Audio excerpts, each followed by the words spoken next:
अब ये brief document क्या होता है? ब्रीफ डॉक्यूमेंट एक एफआईआर की तरह है।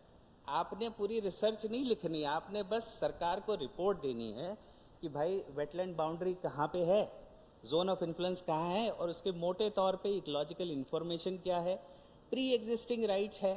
भाई साहब यहाँ पे जानवर हैं, जानवरों को छोड़ा जाता है इस वेटलैंड में, आपने रिकॉर्ड करना है, ओपिनियन नहीं लेना है। आपको एक रिकॉर्ड, आपको एक विवरणी तैयार करनी है कि इसमें वेटलैंड में क्या होता है। मूर्ति का विसर्जन हो रहा है, रिकॉर्ड कीजिए कि साहब ये हम करते आ रहे हैं, सदियों से करते आ रहे हैं।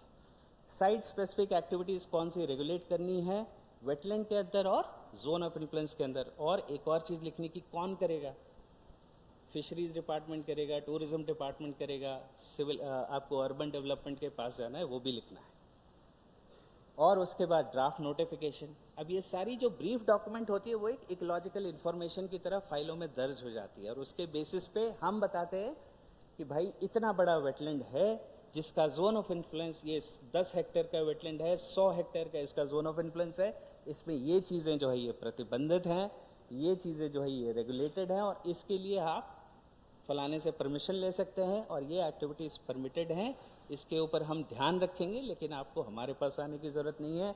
और ये उस सज्जन का नाम या महिला का नाम जिसके पास आप जा कर के आप ये जो है कोई भी चीज़ आपको इसके बारे में जानना है, कुछ आपको परमिशन लेनी है, आप यहाँ चले जाइए। 60 दिन तक इसको पब्लिक डोमेन में रखना है, और 60 दिन के बाद सरकार को जो है ये नोटिफाई कर देना है इन्वायरमेंट प्रोटेक्शन एक्ट के तहत। नोटिफाई करना किसको है? तो भाई स्टेट के वेटलैंड्स है तो ऑब्वियसली वेटलैंड अथॉरिटी करती है। अथॉरिटी इसलिए करती है क्योंकि उसमें सारे डिपार्टमेंट्स बैठे हैं। आप जैसे ही प्रपोजल लेके जाएंगे तो कई स्टेट्स के वेटलैंड अथॉरिटी में मैं एज ए टेक्निकल मेंबर बैठता हूँ, तो कई बार पर्यावरण कोई प्रपोजल लेके जाता है तो टूरिज्म वाले पूछे कि साहब ये परमिटेड है कि नहीं, तो ये डिस्कशन हो जाता है। तो वेटलैंड अथॉरिटी कहती है अगर ट्रांस बाउंड्री होगा, जैसे दिल्ली और हरियाणा के बीच नजफगढ़ झील है, तो वो रमेश जी के दफ्तर पहुंच जाता है, रमेश जी उसको नोटिफाई करते हैं। और अगर रामसर साइट्स हैं तो नोटिफाई तो स्टेट को ही करना है, लेकिन मंत्रालय को सूचना देके, इसलिए क्योंकि रामसर साइट जो है वो अंतर्राष्ट्रीय मसला हो जाता है। तो आप अंतर्राष्ट्रीय पूरे जो हमारे 178 देशों को हम ये अपना वादा दे रहे हैं कि साहब हम ये वेटलैंड बचा के रखेंगे, तो मंत्रालय का जो है वो सुझाव ज़रूरी हो जाता है। अब आपको एक मैनेजमेंट प्लान बनाना है। मैनेजमेंट प्लान के 8 हिस्से होते हैं। आप क्यों लिख रहे हैं मैनेजमेंट प्लान? क्या आप सिर्फ वाइल्ड लाइफ के लिए लिख रहे हैं या क्या ऑब्जेक्टिव्स हैं? आप उसके बाद वेटलैंड है कैसा, कितना बड़ा है, कौन से पंछी आते हैं, ज़मीन कहाँ है, लोग कितने रहते हैं। उसके बाद आप उसको देखते हैं कि पिछले 10 साल में वेटलैंड में क्या बदला है, इवैल्यूएशन। उसके बाद आप बताते हैं कि मैनेजमेंट हम करेंगे कैसे, हमारे ऑब्जेक्टिव्स क्या होंगे, एक्टिविटीज़। तो इसके ऊपर एक और क्विक प्रेजेंटेशन है मेरे पास, उसको मॉनिटर कैसे करेंगे, एक्शन प्लान क्या होगा, और उसके पैसे कहाँ से आएंगे, और उसके बाद हम इसको रिव्यू कैसे करेंगे। अमूमन ये जो मैनेजमेंट प्लान्स हैं ये पर्यावरण मंत्रालय में जाते हैं, वेटलैंड्स डिवीजन में जाते हैं वेटिंग के लिए। तो इन्होंने एक बड़ी खूबसूरत गाइडलाइन लिख के रखी हुई है। आप उसको national plan for conservation of aquatic ecosystems को वेबसाइट से डाउनलोड कर सकते हैं। 2 तरीके के मैनेजमेंट प्लान एडमिट करते हैं। अगर आपको बहुत अच्छी इन्फॉर्मेशन है और काफ़ी सारे आपके पास रिसोर्सेज हैं तो आप पूरा मैनेजमेंट प्लान लिख लीजिए। अगर आपको कुछ भी पता नहीं हो, सिर्फ एक नक्शा हो, तो एक फ्रेमवर्क मैनेजमेंट प्लान का प्रोविज़न है जो सिर्फ 5 पन्नों का और एक नक्शे का है। ओनली 5 पेजेस, एक पन्ने का है। हमने टेस्ट किया है, लगभग 7 से 8 दिन में आप ये बैठ करके अच्छे से लिख सकते हैं। और फ्रेमवर्क मैनेजमेंट प्लान आप सबमिट करके आप समय ले सकते हैं 1 साल का पूरा मैनेजमेंट प्लान बनाने का। अब वायलेशन होगी, तो वायलेशन क्या है? वायलेशन जो है प्रोहिबिटेड एक्टिविटीज़ या रेगुलेटेड एक्टिविटीज़। अगर आपने कोई थ्रेशोल्ड कह दिया, मान लीजिए आपने कहा कि 100 बोट हम अलाउ करेंगे, 110 होता है तो वो वायलेशन हो गया। वायलेशन के लिए जो है एनवायरनमेंट प्रोटेक्शन एक्ट में पीनल प्रोविजंस है, आप उसको पढ़ लीजिए। कंप्लेंट्स फाइल करनी है अथॉरिटी के पास, और वेटलैंड अथॉरिटी जो है उससे ये भी एक अपेक्षा की जाती है कि वेटलैंड्स के वॉच एंड वार्ड के लिए एक सिस्टम जो है वो तैयार हो। ये नहीं कि कंप्लेंट आई तब हम देखेंगे, हम वेटलैंड मित्र बना सकते हैं। और वेटलैंड मित्र जो है, जैसे हमारे पैरा साइंटिस्ट होते हैं या एनसीसी कैडेट्स होते हैं, वैसे ही आसपास के लोग हो सकते हैं जो सिर्फ एक नज़र रखेंगे साहब ये कोई कचरा तो नहीं डाल रहा, इधर पानी तो नहीं कोई रोक रहा, ऊपर कोई ऐसे करके बांध तो नहीं बना रहा जिससे पानी हमारा सूख रहा है, या कोई नई मछली किसी ने डाल दी है, किसी ने केमिकल डाल दिया है। तो जब तक ये राज्यों के केंद्र तक ये आपको जो है ये खबर पहुंचेगी, देर हो जाती है।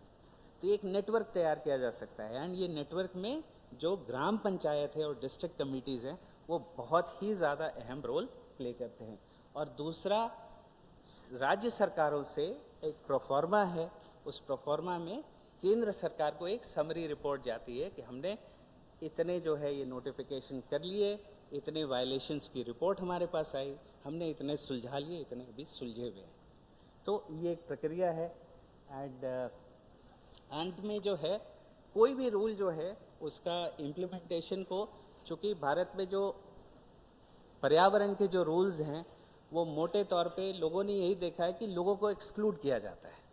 भाई हम ये सेंचुरी बना रहे हैं, निकल जाओ, हम ज़मीन खरीद लेंगे, भारत सरकार का हो गया अभी। वेटलैंड रूल्स में ऐसा नहीं है। वेटलैंड रूल्स जो है ये मानता है कि लोगों का रहना और एक ट्रेडिशनल और इकोलॉजिकल यूज़ ऑफ वेटलैंड वो हार्मफुल नहीं है, वो परमिट करता है। तो वेटलैंड रूल्स जो है ये जो वाइज यूज़ प्रिंसिपल पे केंद्रित है, ये ज़रा फॉरवर्ड लुकिंग लेजिस्लेशन है। कई बार लोगों को ये डर लगता है कि हमारा वेटलैंड के अंदर ये ज़मीन आ जाएगी तो ज़मीन गई, ऐसा कुछ भी नहीं है। सरकार कहीं नहीं कह रही है कि ये ज़मीन उनकी हो जाएगी, वो कह रही है कि सिर्फ आप इसका चरित्र मत बदलो। अगर पानी में डूबा हुआ है, मछली पालन कर लो, वो अच्छा है। हाँ, उसके ऊपर घर बनाओगे तो दिक्कत है। जो चरित्र जो जिस ज़मीन का है वो उस ज़मीन पर रहना चाहिए। और साहब जो है डॉक्टर सैम्बल, ये तो केरल से आए हैं, इन लोगों ने तो और भी कड़ा रूल और बना रखा है कि पैडी लैंड को भी ले रखा है, पैडी लैंड को भी बदलोगे तो कानूनी कार्रवाई हो जाती है।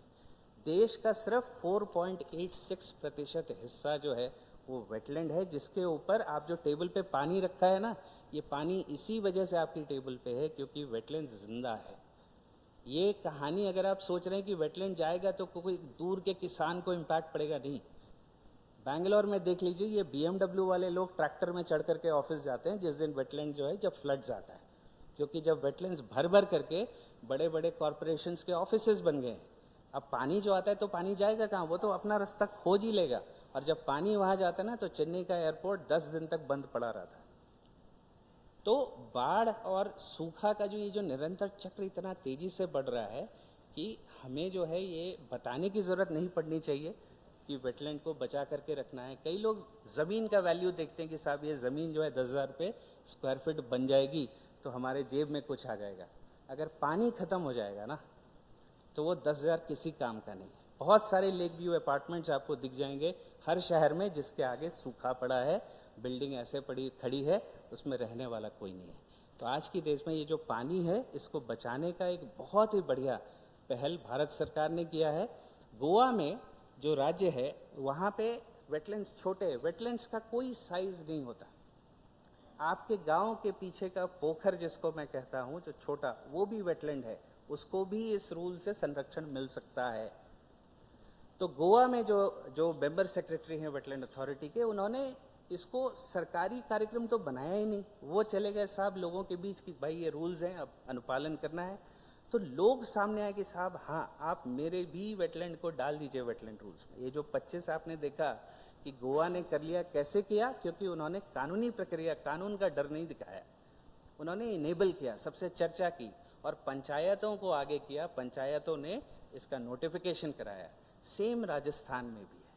तो इस रूल से डरना नहीं है। ये रूल्स वेटलैंड्स को बचाता है, आपके राइट्स को भी रक्षा करता है। आपके भारत सरकार कोई राइट्स नहीं ले रही, वो सिर्फ ये कह रही है कि वेटलैंड जैसा है वैसा बचा करके रखें। फॉरवर्ड लुकिंग है और ये फिर आपके जनरेशन्स के लिए इन्वेस्टमेंट है। ये आज जो आप ये काम करेंगे तो हो सकता है कि जो फ्यूचर है आपका वो ज़्यादा वेट रहेगा और ये जो ज़मीन और पानी का मिश्रण करके एक खूबसूरत इकोसिस्टम होता है वो आपको बना रहेगा। तो मैं यहीं पे अपनी बात को विराम देता हूँ। I am happy to take any questions that you.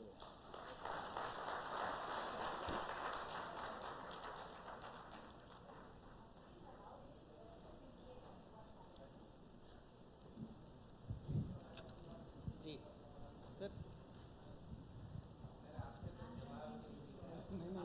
अभी चूंकि अब इसमें हम लोग अंदर घुस रहे हैं बहुत ज़्यादा, इसलिए हाँ ठीक है। जैसे हमारे यहाँ के जो वेटलैंड एटलस हैं उसमें सारी वाटर बॉडीज़ हैं, लेकिन डेफिनेशन में ये है कि जो जैसे इरिगेशन के पर्पज से बने हैं वो वेटलैंड नहीं होंगे, तो क्या वेटलैंड रूल्स में नोटिफाई करा सकते हैं? ठीक है, एक और सवाल बता दूं फिर दोनों का उत्तर दे दीजिएगा। अब दूसरी चीज़ ये है कि जैसे डीप वाटर बॉडी है, मान लीजिए गंगरेल का जलाशय है, उसके कोने में एक छोटा सा एरिया है जिसको हम फुटहा मुड़ा वेटलैंड बोलते हैं, ठीक है। तो अब वो चूंकि डीप वाटर बॉडी से मिला हुआ है तो उसकी उधर की बाउंड्री कैसे डिलिनेट होगी? This two questions only. तो डॉक्टर पांडे, हम लोग तो वेटलैंड आपसे सीखते हैं। तो सर, ये जो वाटर बॉडी शब्द है ना, ये एक्चुअली पर्यावरणविद का नहीं है। ये वाटर बॉडी, जो लोग वाटर में काम करते थे तो इंजीनियर्स ने टर्म किया कि ये बॉडी ऑफ वाटर। इनफैक्ट आप सब एक वाटर बॉडी हैं, क्योंकि 70% आपके जो शरीर है उसमें पानी है। You are also a body of water. So water body शब्द जो है ना, ये कंफ्यूज करता है। हर वाटर बॉडी एक वेटलैंड है। Let us be very clear, all water bodies are wetlands, but wetlands are not just water bodies, they are bodies of plants, animals and so many things. So water body बोल करके आप water को तो ज़रा बड़ा बना देते हैं, फिर ज़रा पंछी भी हैं उसमें, प्लैंक्टन्स भी हैं, तो एक खूबसूरत जो इकोसिस्टम है। तो every water body Arun ji will be a wetland and please consider it. And supreme court ने इस चीज़ को जो है, ये वाटर बॉडी, वेटलैंड, ये सब जो है बड़ा समतल कर दिया है।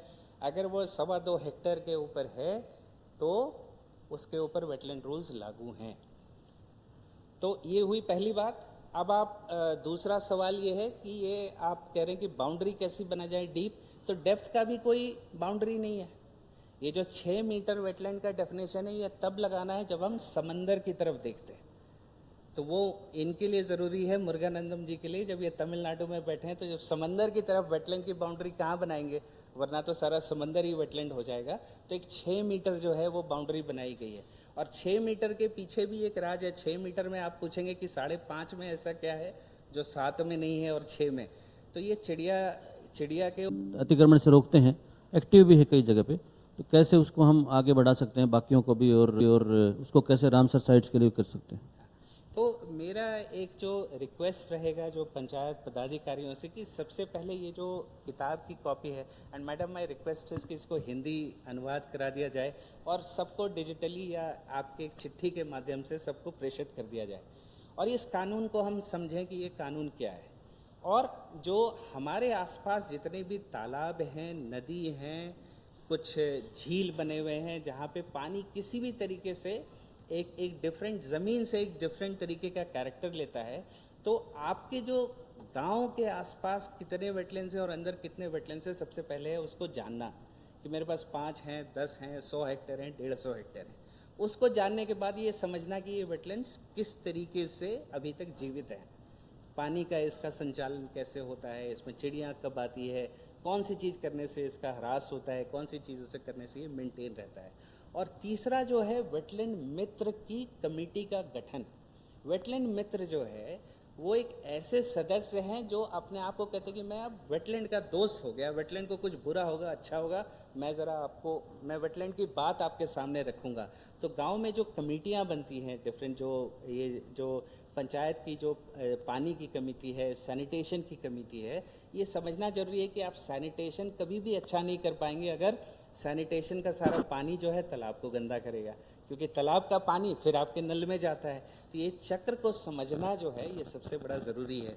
और इसके लिए मेरा अनुरोध ये है कि ये जो मैडम एक गांव को जो है और निचले स्तर पे इस विषय के लिए कुछ फिल्में बनाई जाएं जिसको कि लोग देख सकें, समझ सकें। कुछ जो है इंडिया वेटलैंड्स पोर्टल में है, चूँकि वो सब लोगों के लिए है तो इसलिए वो इंग्लिश में है, लेकिन उसका हिंदी अनुवाद करके और इस पर एक चर्चा शुरू की जा सकती है।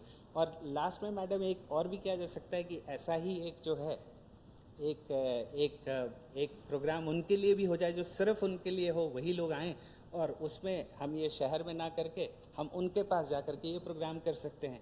ऐसा हम 10-12 प्रोग्राम कर सकते हैं पूरे राज्य में, सबको ये विषय। जो फ्रंट लाइन में सर जो डिलीवरी है, डिलीवरी कभी भी रायपुर से वेटलैंड कंजर्वेशन नहीं चलेगा, वो चलेगा पंचायतों के और डिस्ट्रिक्ट वेटलैंड कमेटी के सशक्तिकरण से। ये मेरा मानना है और अनुभव भी रहा है।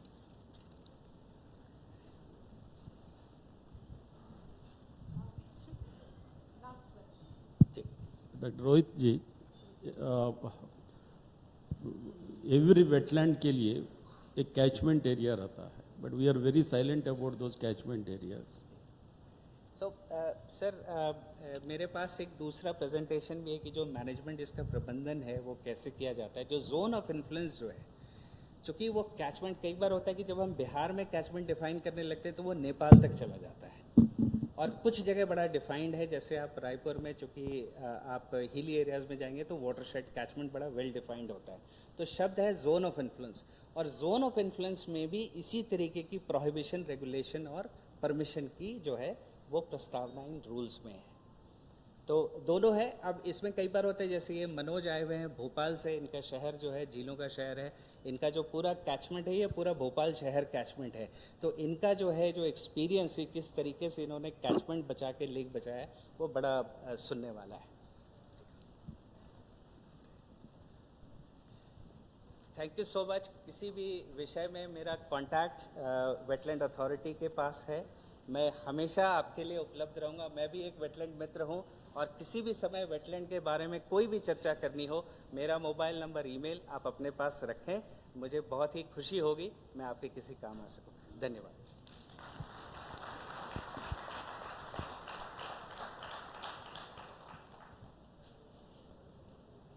धन्यवाद डॉक्टर रितेश कुमार सर। बहुत ही सरल शब्दों में आपने लीगल लैंग्वेज को आसान करके न केवल प्रशासनिक अधिकारियों के लिए बताया है, अपितु जन सामान्य के समझने योग्य बनाकर उसको बताया है।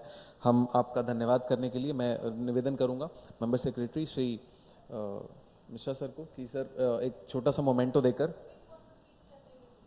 चंदेले सर को सर एक छोटा सा मोमेंटो देकर सर का धन्यवाद ज्ञापन करें।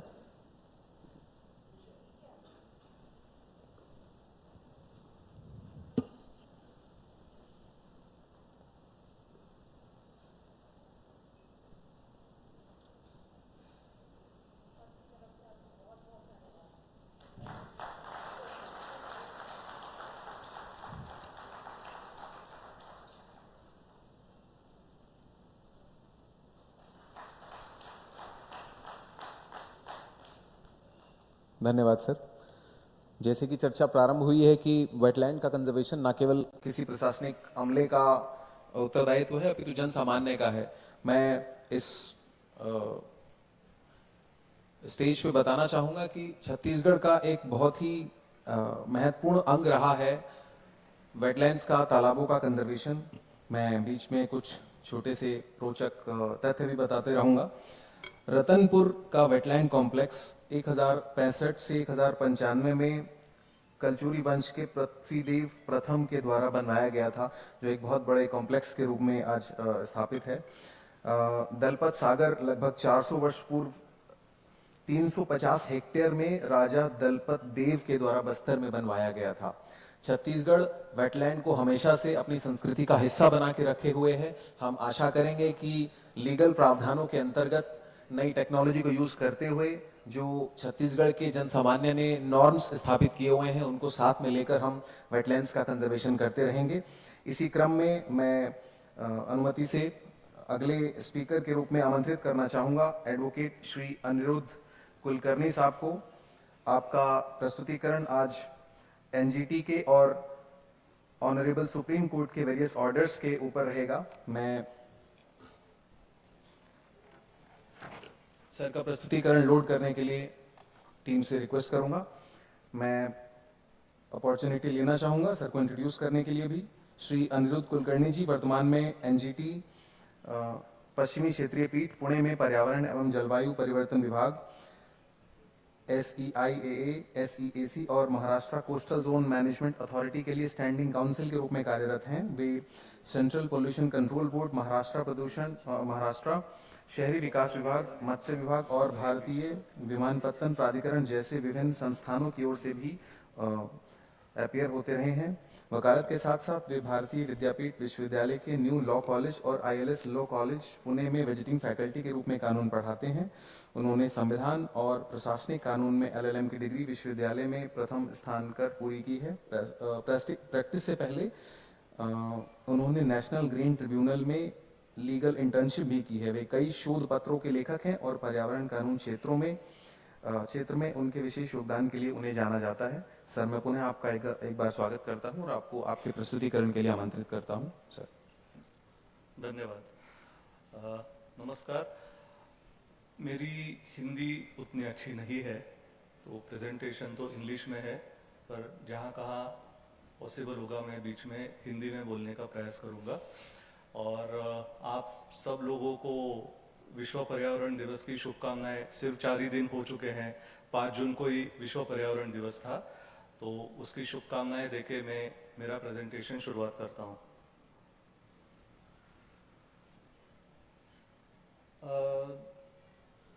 We need to understand that how we have got our environmental laws, right? The only environmental law which was there during pre-independence time was the Indian Forest Act of 1927, right? Before that, it was the Forest Act of 1878, and we have got the Forest Conservation Act in the year 1980. So in between, there was nothing as far as conservation of forest is concerned.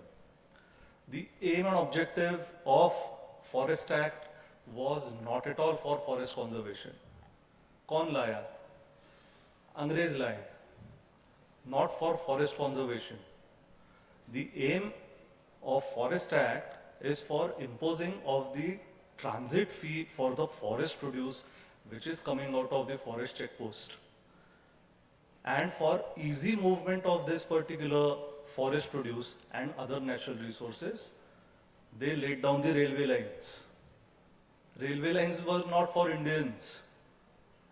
It was for easy movement of troops and for forest and natural produce to the ports of India, from where it was being taken to the western markets. 1857, the first war of independence, the mutiny at Barakpur. Within 3 years, they got IPC in 1860. Try imagining something happening in India, repercussions in England, and then they're legislating IPC. And the second most, see, they were over here for making profits. It was the East India Company which came over here first. And after this particular mutiny, the administration was handed over from the company to the crown directly. And then the parliament started making laws, English parliament, for the Indian subcontinent. Right? And why we started having these environmental legislations, we need to give credit to the first and the only female Prime Minister of India, Srimati Indira Gandhi. From 5th to 15th of June 1972, for the first time, an international environmental convention was held. Now why? Why in 1970s? The Industrial Revolution had started in Europe itself, and the emissions have been increasing since then. The brunt we are facing today. And at these particular current international conventions, they try to suppress our progress, which is wrong. We are not contributors to the global carbon and other emissions. It is the Western nations who are responsible for that. So after the Second World War, the Scandinavian region, that is the Northern Europe, Norway, Finland, Sweden, Denmark, it's quite near to the polar ice caps. They started experiencing warmer climate and floods. That is the reason the first conference was held at Stockholm, Sweden. And Indira Gandhi was the first speaker, the opening speaker for this particular conference. And because it began on 5th of June, we celebrate International Environmental Day on 5th of June. And she was quite committed towards environment conservation, forest conservation. In fact, Forest Conservation Act has come up due to a grassroots movement which started in the state of Kerala. Few of you might know that there is an irrigation project which was proposed on the Kuntipura river, a hydroelectric power generation project in the Silent Valley Biosphere Reserve, right? Not going much into the politics, it was a first communist government in the world which was democratically elected. They don't believe into democracy, but then they have to believe it when they are in India. So EMS Nambudri Part was the chief minister. They wanted to come up with a hydroelectricity power project situated in forest area. Now there was no law banning non-forest activity in forest area. That's why ordinance was promulgated in 1979. Forest Conservation Ordinance, only 5 sections. Today also, Forest Conservation Act, only 5 sections. But it's one of the strongest piece of legislation for conservation of forest. So, social movement, clash of political ideologies gave birth to a legislation, which was the Forest Conservation Act. Now, not just the Stockholm Declaration, we had Rio, we had Paris, we had Johannesburg. So starting from 1972, after every 10 years, we have these conventions. And it's not a paid trip for the delegates who are going at international level.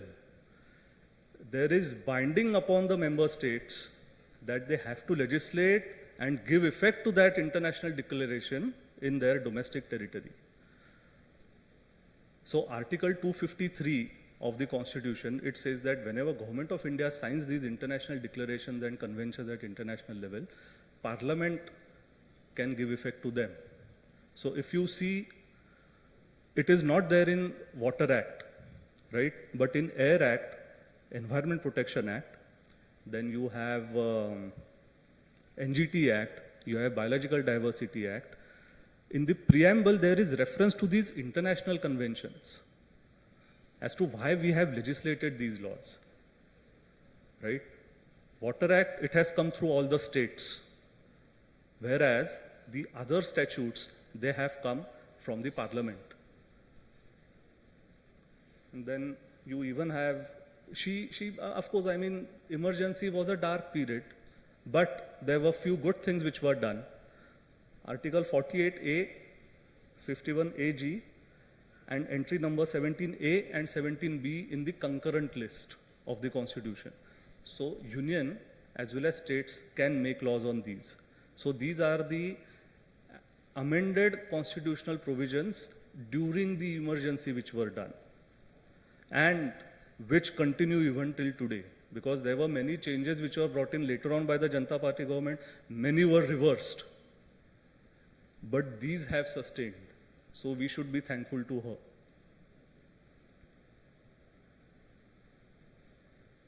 Air Act, EP Act, Biodiversity Act, NGT Act are applicable pan-India since inception. So when we are studying laws, or even many officers during their dispensation of official duties, when you read a statute, you read the applicability. Majority of the statutes you will find, except the state of Jammu and Kashmir. Now, there was a pivotal movement in our history.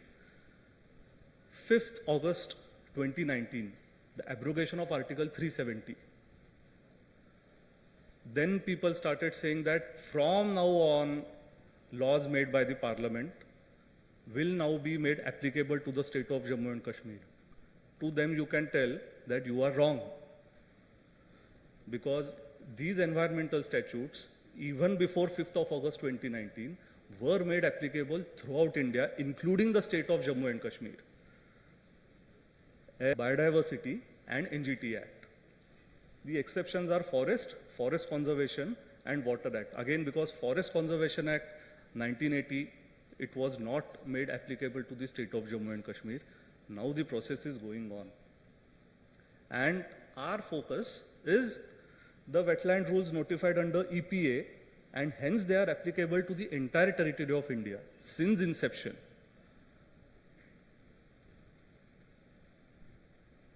Now, of course, I mean, we'll be discussing these cases, but a major development as far as the legal aspect is concerned has taken place within past 1 year. and that is amendment to 46 different statutes, including the environmental statutes, through the Jan Vishwas Amendment Act. So as far as two environmental statutes are concerned, that is Air Act and the Environment Protection Act, there have been amendments. There has been even criticism that they have been decriminalized. What has been decriminalized, that we will discuss. Does anyone know why do we have Environment Protection Act? By any chance, if anyone can answer, let this be an interactive session rather than me just doing a monologue. The Bhopal gas disaster was the reason why we have Environment Protection Act in first place. When that happened, that time it was realized that under the Water Act and the Air Act, there is no provision fixing corporate responsibility in cases of environmental disasters. And that is the reason we came with EP Act, which criminalizes, till the Jan Vishwas Amendment, there was even provision for imprisonment, now which has been removed. But the penalties have been increased. So under section 15 and 16 of the earlier 1986 Act, there were provision for imprisonment. Right? So if you see the objective and purpose of EP Act to protect and improve the environment by controlling pollution, regulating hazardous substances, and promoting sustainable development. Environmental protection, addressing pollution, protecting ecosystems, regulating waste management, and preventing damage to public health caused by industrial activity. The second part has already been discussed by my two previous speakers. Wetland protection, addressing pollution in wetland, protecting wetland ecosystems, regulating waste management, and preventing damage to public health caused by industrial activity.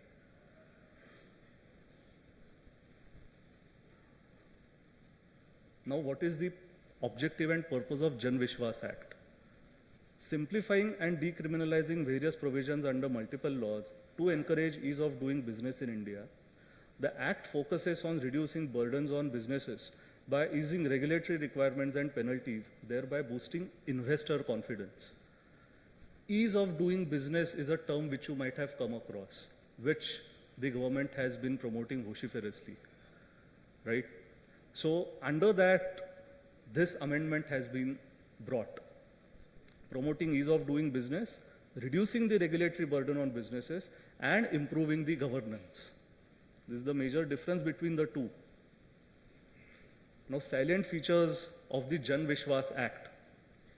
Decriminalization. So under section 15 and 16, up till 3 years imprisonment was there in the Environment Protection Act, which has now been removed. However, for certain non-compliances, imprisonment still persists. That I will come. Right? It's not been totally decriminalized. For certain, that provision has been retained in the amended Environment Protection Act as well. So, in the increase in penalty, previously maximum fine of rupees 1 lakh, and if contravention continues, rupees 5,000 daily. Under the new act, it is rupees 10,000 to rupees 15 lakhs, and if the contravention continues, rupees 10,000 daily. For companies, rupees 1 lakh to 15 lakhs, if contravention continues, rupees 1 lakh daily. For government departments, penalty equal to 1 month salary. ये पहले नहीं था. Only an inquiry was provided. Now, the departmental inquiry, if the concerned government officer is found responsible for violation of the EP Act, then there is provision of attachment of 1 month salary. See, in law, there is a deterrence theory of law which we call. कानून का थोड़ा भय होना जरूरी है. There was provision of prosecution under the old statute, under section 15 and 16. The State Environment Department will give directions to the State Pollution Control Board or the State Wetland Authority. Then they will file prosecution. So criminal case used to be filed. how many actually achieved convictions? Very few. Those cases will remain languishing in courts for years together. So was the objective of the act actually achieved? No. The penalties were also very less. Now the penalties have increased. That is the change which has been brought into the statute. And these penalties, increase in penalties under the new act, they will be increased by 10% of minimum amount every 3 years. So it is going to keep increasing. These, ये यहाँ पे saturate नहीं होने वाला है. It won't be stopping over here. This 1 to 15 lakhs, it's going to get revised and increased after every 3 years. Now, under the Jan Vishwas Act, there is an important provision which was not there in the EP Act. The adjudicating officer, under section 15C. So this adjudicating officer is an officer not below the rank of joint secretary in the union and the secretary of the concerned department, that is the environment department, at the state level. Right? While adjudicating the quantum, population of the area affected, frequency and duration of contravention, vulnerability of class of persons, damage caused, undue gain, and other factors have to be considered. Now, I would like to draw parallels over here with a methodology which the Central Pollution Control Board, I am even counsel for CPCB, which Central Pollution Control Board has come up in the year 2017. That is for environment damage compensation. So the type of industry, the scale of operation, location of that particular industry, habitation which exists around that particular industry, then there is fine per day, and then number of days of violation. It's a mathematical formula. This is quite similar to that. But now, one important part which was not even considered in the CPCB is undue gain.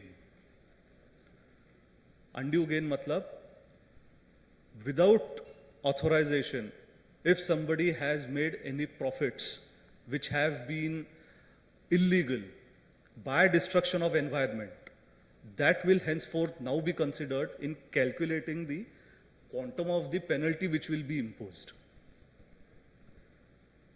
Amount of penalty is in addition to section 15 and 17 of NGT Act. Now, through the Stockholm Declaration, we came up with a principle which is called as principle of sustainable development. There is another two important principles. First is polluters pay, precautionary principle, and two more, that is principle of intergenerational equity and principle of public trust doctrine. Now, as far as NGT Act is concerned, before NGT, these principles were already there, but these cases were going to high courts and probably even Supreme Court, where it was not binding on them to apply these principles. But now, under NGT Act, section 20, the tribunal is bound to apply these principles. That is principle of sustainable development, precautionary principle, and polluters pay principle, while awarding compensation to the people who are affected due to environment degradation.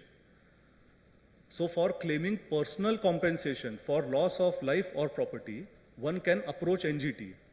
Farmers, citizens who are affected due to any kind of environmental degradation, they can claim personal compensation through NGT. What this statute is saying is, the penalty which will be imposed under the EP Act will be in addition to the compensation which tribunal will award to the victims. This was not there in the previous act. So this is a double deterrent for the polluters. Because once, see, this is, we are talking about 1 lakh and 15 lakhs.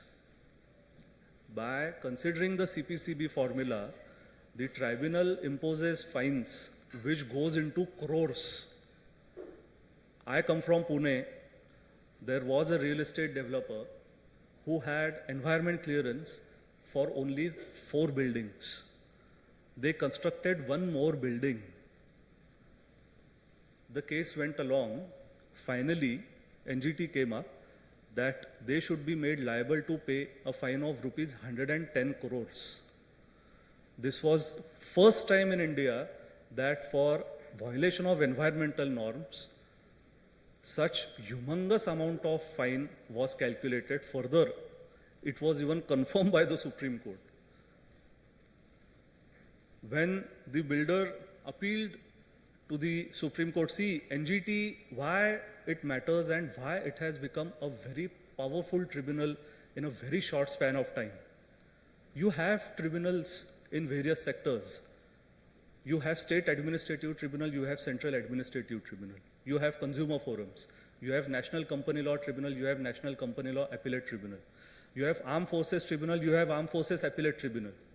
You have debt recovery tribunal, you have tribunal for income tax disputes. In all these, either there is an appellate tribunal in between or the appeal lies to the High Court. NGT is the only tribunal where there is no appellate tribunal in between and the appeal directly lies to Supreme Court.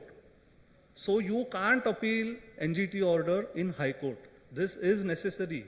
Then only the burden on High Courts will be reduced and people will get serious, because NGT is the first, I mean court of first instance, और वहाँ से appeal directly आपको दिल्ली जाना है, not to the state High Court. That is the reason corporates, real estate lobby, companies, they engage senior counsels because they don't want to take chances when NGT gives judgment. They want to be very cautious at NGT level itself. And India is the 3rd country in the world to have a dedicated national level environmental court. Australia and New Zealand were the first 2, India is the 3rd. Right? So, that is the reason these cases, previously they were getting filed at high courts. In high courts there was no special green bench. Along with civil appeals, company matters, environmental matters will get listed. It will take years. Bombay High Court, one of the biggest high courts, we have got 4 benches. Principal Judicature at Bombay, which is Mumbai. Then Aurangabad, which has been renamed as Sambhajinagar, Nagpur, and Goa. Goa doesn't have their own high court. Bombay High Court has a bench at Goa. Right? So, that has been removed. Then, appeal to NGT against the order of adjudicating officer. So, whatever decision the adjudicating officer will be taking, appeal will lie to NGT and not to the appellate authority.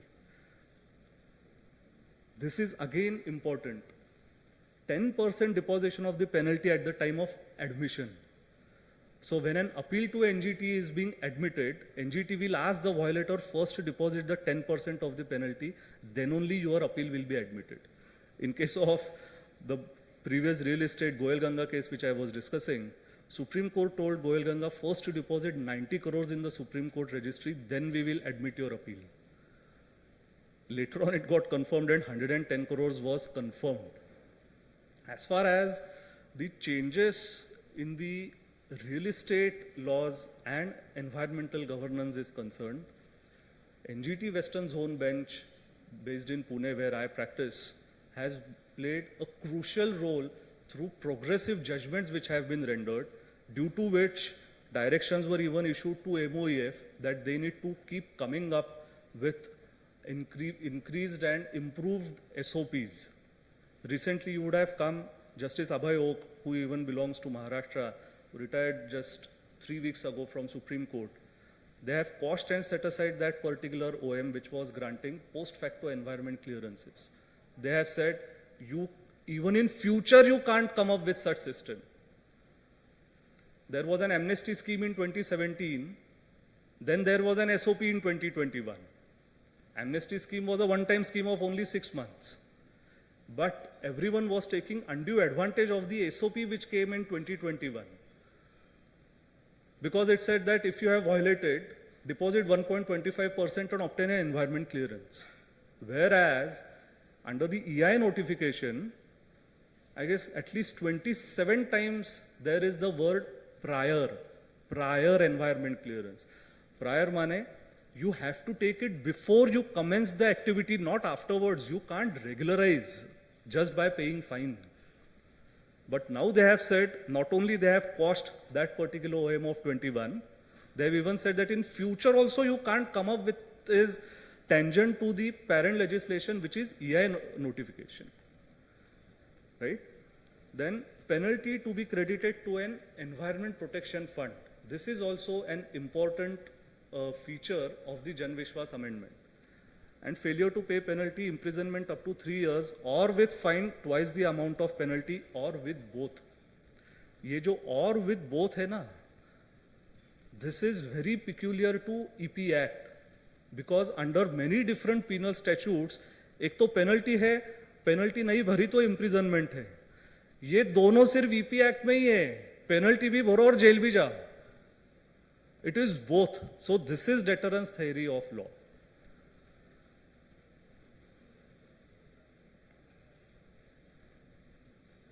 This section 16, they have created the Environment Protection Fund. Amount of penalty under EPA and Air Act, interest out of investments made out of the fund.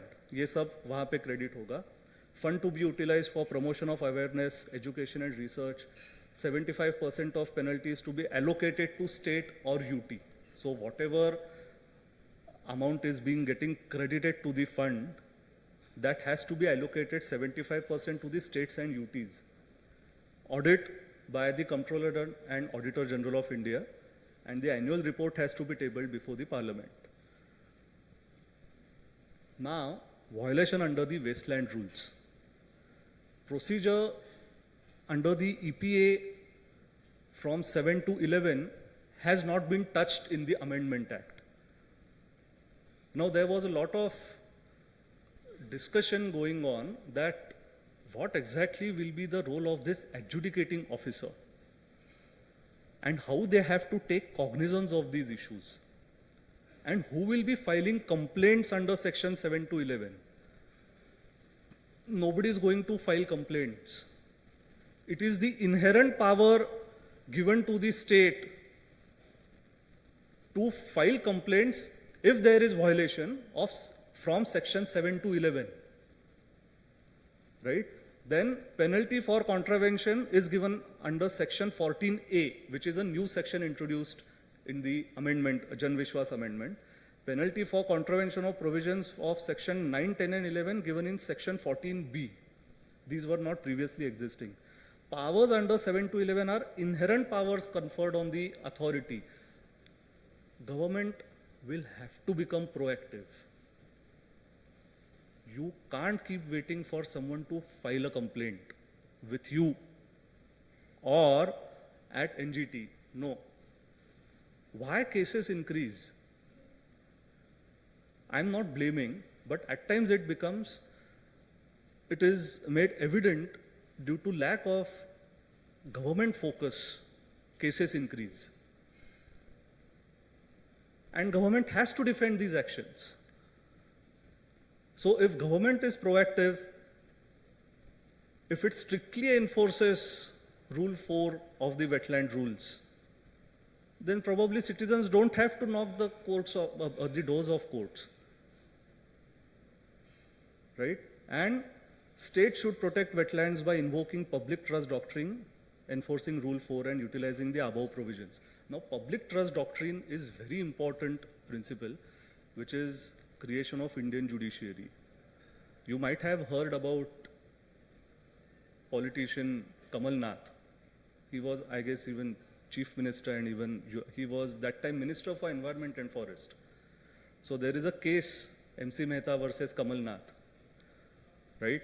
So in Himachal Pradesh, a company associated with his relatives, they wanted to come up with a resort near to the river Bias.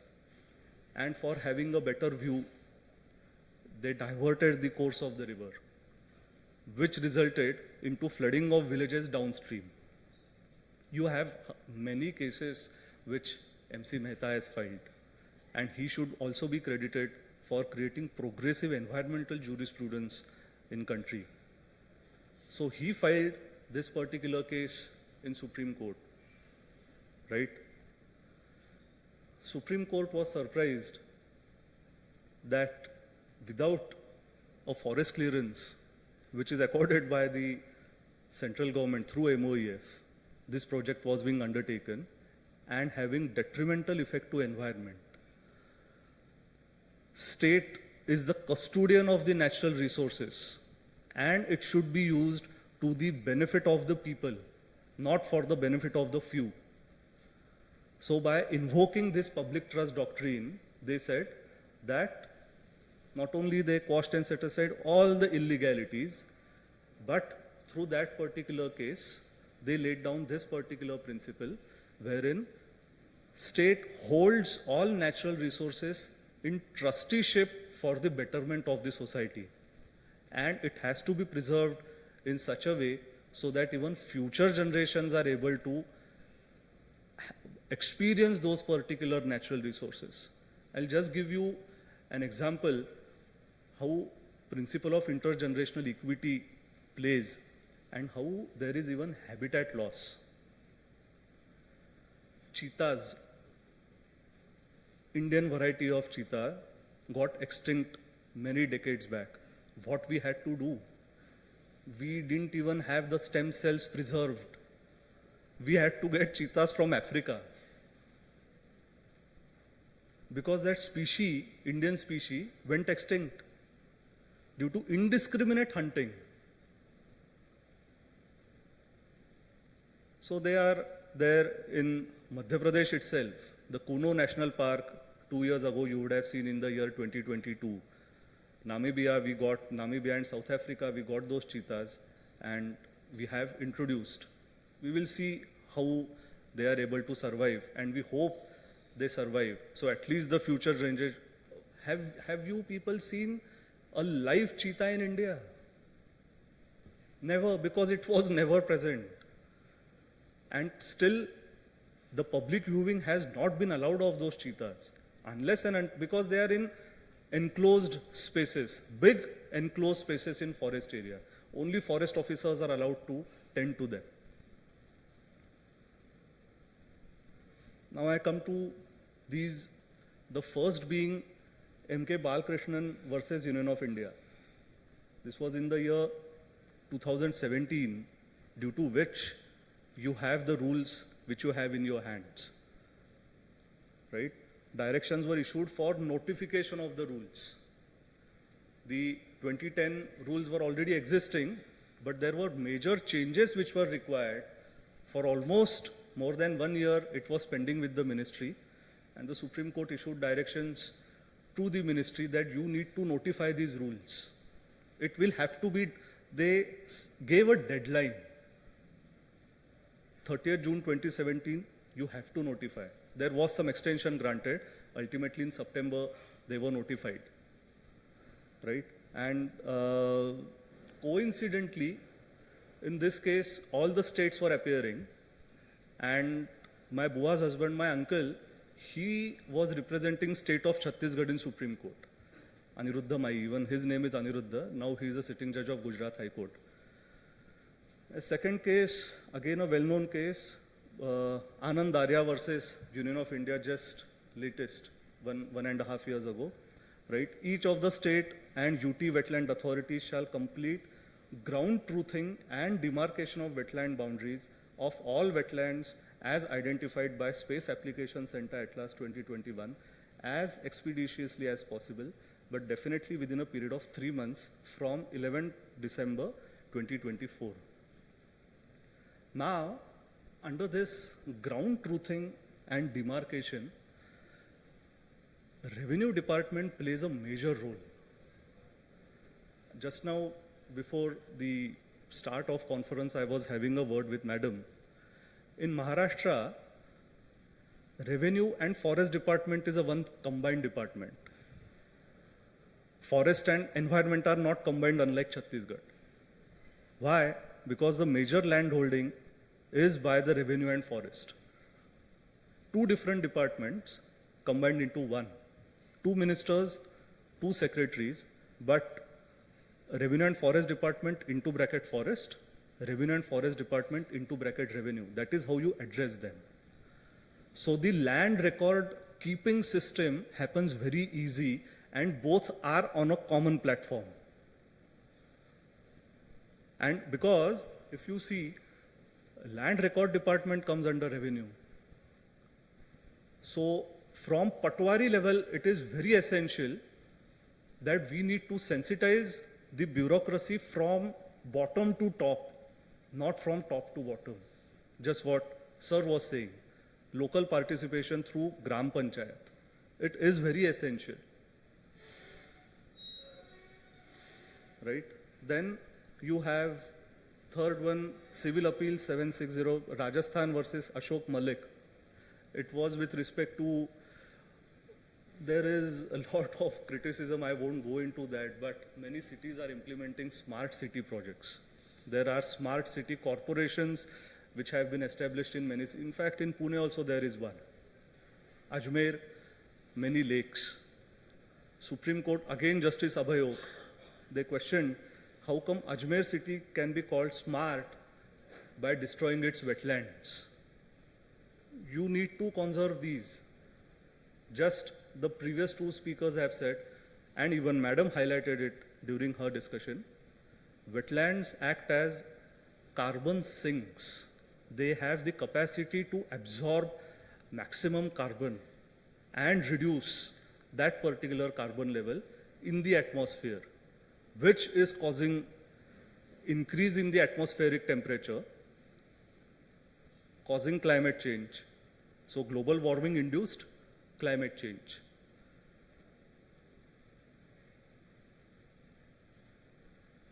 Then there's a case from Madras High Court, R. Mani Bharati versus Union of India. In the opening of a, they have directed opening of a dedicated website containing an exhaustive list of water bodies in the state of Tamil Nadu. Probably something can be done in Chhattisgarh. Containing their survey numbers, physical location, details of villages, taluk, district and extent. Encroachments to be demolished, dumping of waste and sewage should be stopped. Then you have again the famous case by NGT, Raja Muzaffar Bhatt versus Jammu and Kashmir. NGT directed strict application of Rule 4, detailed action plan of identification, demarcation of Hokersar wetland, Vular Lake, Krinchu, Chandara wetland. Directions issued prohibiting dumping, discharge, removal of encroachments, inadequacy of planning by the MOF and UT admin was also heavily criticized by NGT. So the first important step is demarcating, ground truthing and fixing the boundaries. Right? I won't go because Sir had already discussed about how you have to demarcate the boundaries of wetlands.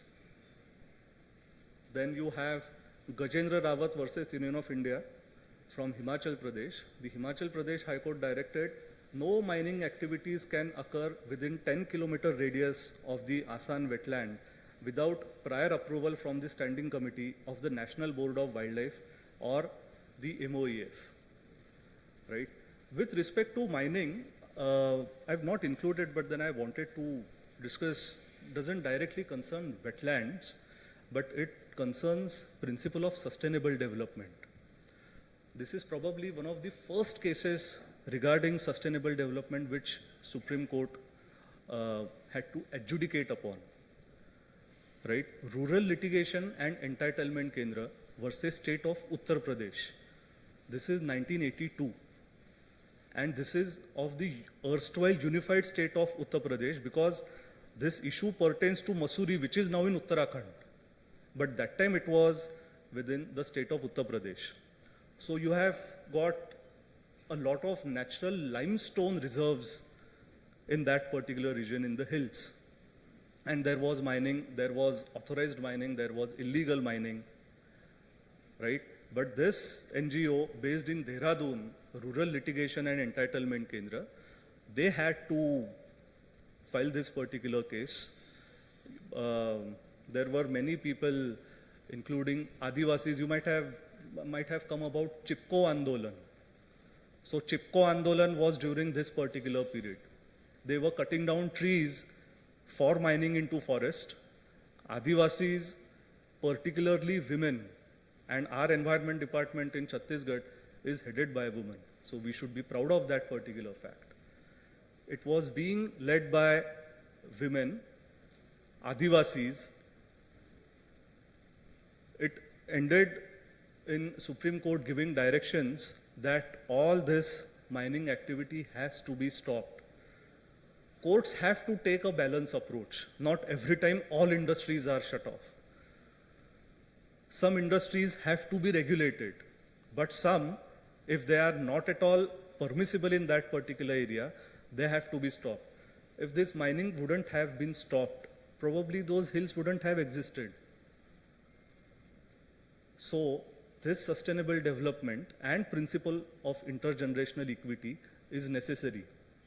And later on, we should give credit to the state of Uttarakhand. Their Environment and Climate Change Department office is named as Gaura Devi Paryavaran Bhavan. And Gaura Devi was no politician. She was an ordinary Adivasi woman who was leading this particular protests at the forefront.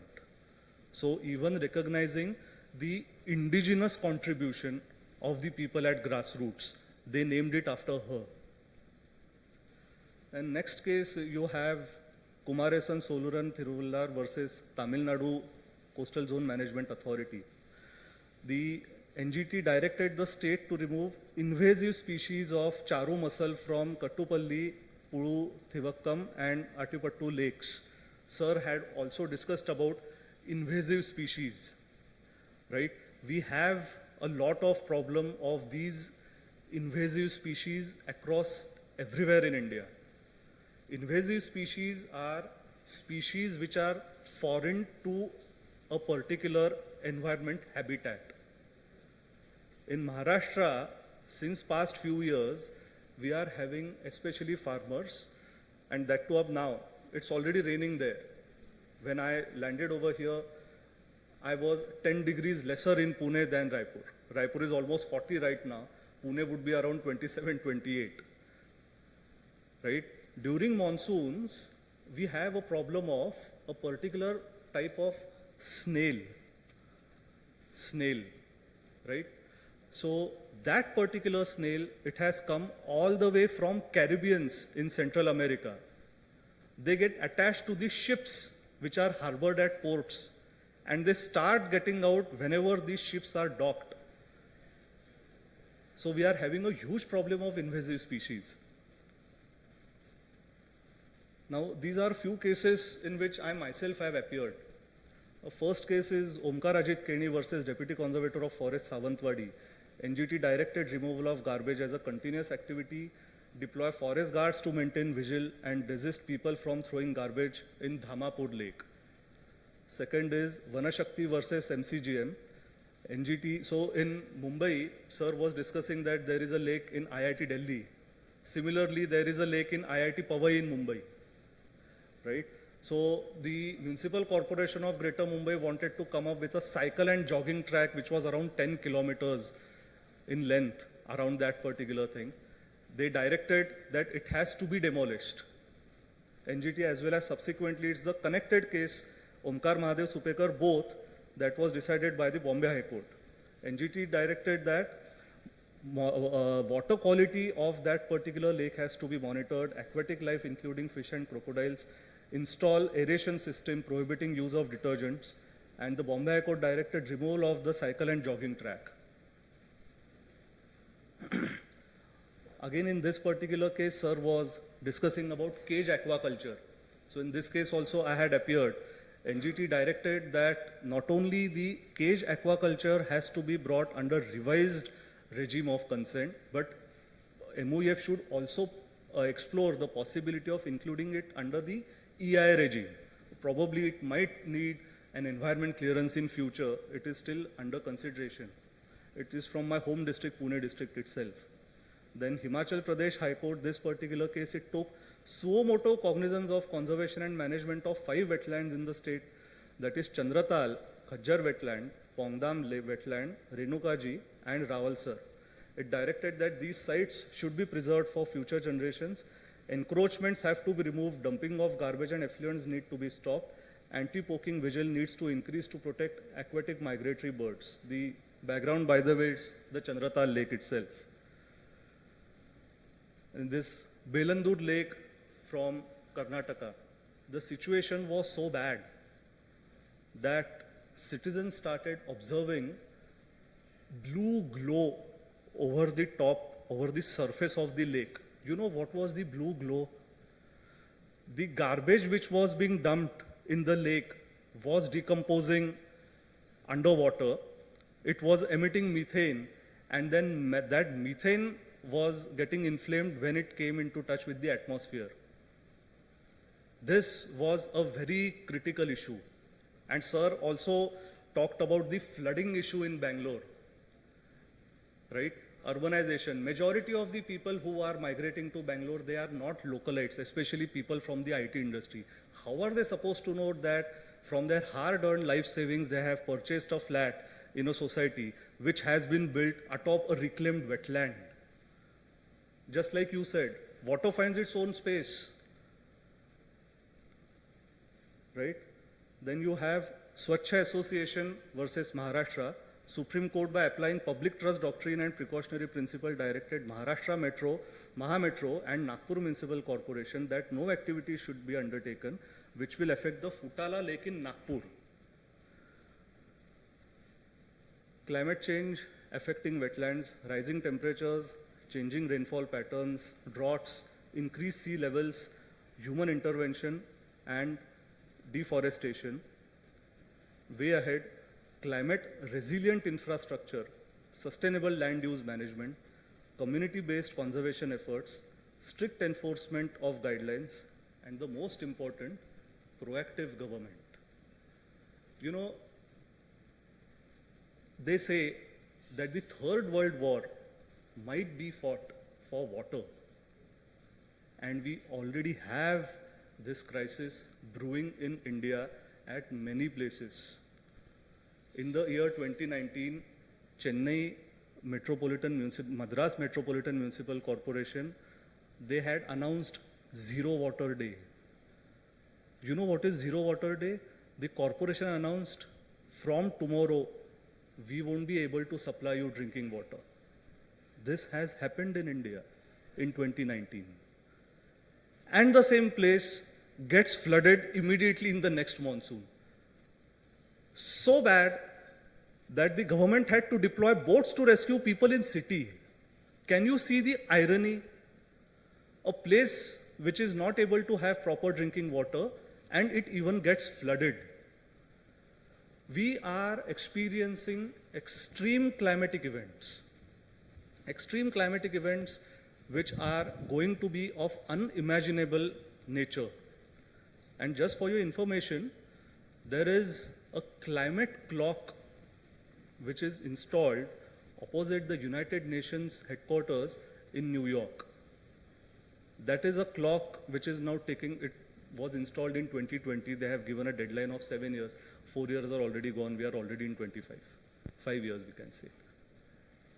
For us to reach a level of 1.5 degrees more than that of the pre-industrial levels. See, in 23, the Indian Meteorological Department said, this is the hottest year recorded in India. In 24, they said, we have surpassed 23. 25 this year, they are saying, we have surpassed 24. Where are we going? So, we need to conserve our natural resources, including wetlands, because we have no option but to lower down our atmospheric temperature and the greenhouse gases.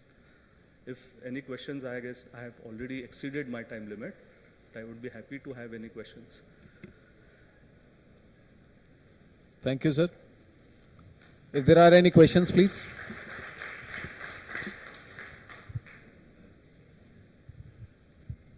Hi. I think I will ask a question from planning perspective, urban planning perspective, and not from environment perspective. Currently, like in a state of Chhattisgarh, we are having planning regulations. And historically, if you see that, then people have been getting, I'm not talking about builders, the common person who is owning the land, they have been getting the building permissions, say around, depending on the width of nala or the size of pond, they have been getting permissions ranging from 10 meter from the boundary. And I'm talking about boundary, not the mean high flood level. 10 meter from the boundary to 10, 20 meter, 35 meter, depending on the site. Now we are in the process of notifying newer, the wetlands, ground truthing them, and ultimately state government is bound to do the ultimate notification. As the wetland rules click in, we have to measure their high flood level, mean high flood level in the past 10 years, and from there 50 meters, no construction will be permitted. What will be the legal status of the buildings which have already come up as a result of building permission given, and what will be the legal status of those who hold the building permission? They have residential rights, etc. on those land as per the master plan of the urban and peri-urban area is concerned, but have not yet constructed. In these cases, what should be the legal way out in of that, this? the building permissions which have been already granted according to the then existing measurements will be valid. If they are going into violation due to a subsequent change in law in future, there will be a provision of regularization. You can't go on demolishing houses. But once, if the rules are notified, and if this demarcation exercise has been done, especially of the boundary level, and if there are constructions in violation of that particular levels, then demolitions will have to be carried out. And there is one more situation in Chhattisgarh which actually concerns irrigation department. They have lot of irrigation tanks in whole of a state, including some of the tanks which in the records of irrigation and revenue record are tanks made for recreation purpose, not even irrigation. Lot of them are for irrigation and recreation.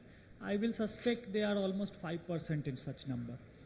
Now, as the plain reading of the rule goes, all the irrigation tanks which have been created, man-made, and have been created for recreation purpose, on those these rules do not apply. So are the ground truthing to be done for them, or is there some other set of regulation which have been prescribed by Honorable Supreme Court which will apply to them? So now regarding this, especially for irrigation department, as far as the rivers are concerned, the demarcation of blue and red line is very essential.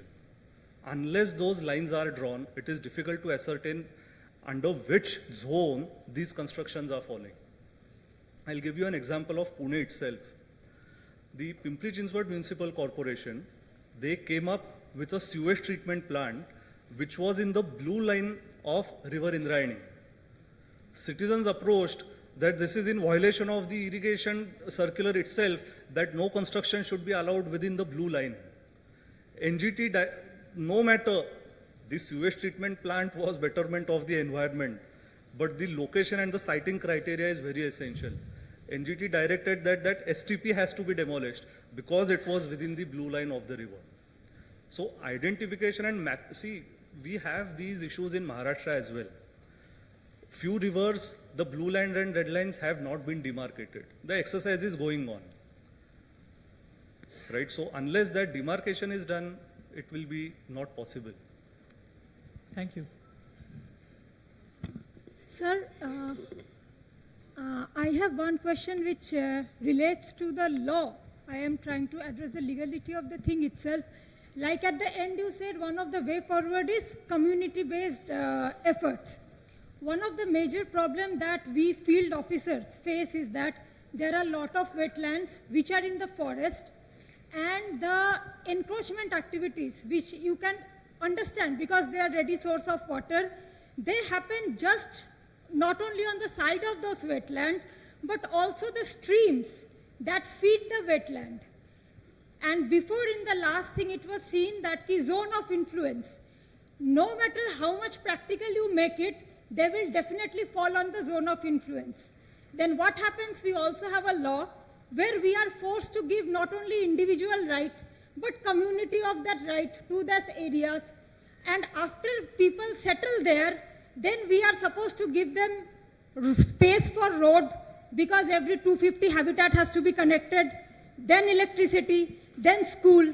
So can we bring this issue up that we are too much shortening the area of influence, and can the wetland authority some way help us in at least this sensitive area where a forest officer directly sees that giving these rights will actually destroy the wetland, and that wetland was not being used by local people for fishery. It has been used by the wild animal. Is there any legal help we forest department can get so that we can save our forest and the wetlands on which the animals directly depend? You need to sit across table and discuss. Probably there is communication gap, that is first. And second, with respect to forest demarcation, I would like everyone to see this movie Kantara. अभी 2 साल पहले आया है, South Indian movie, I guess. Exactly. It starts with demarcation exercise and opposition from local community leaders. You know, so as Sir was saying, probably the approach has to be of helping nature rather than danda lagana. You know, take them into confidence that it is going to be for the betterment of their own children. I am thinking of the child in my home to feed and not the child's air to breathe or the water to drink.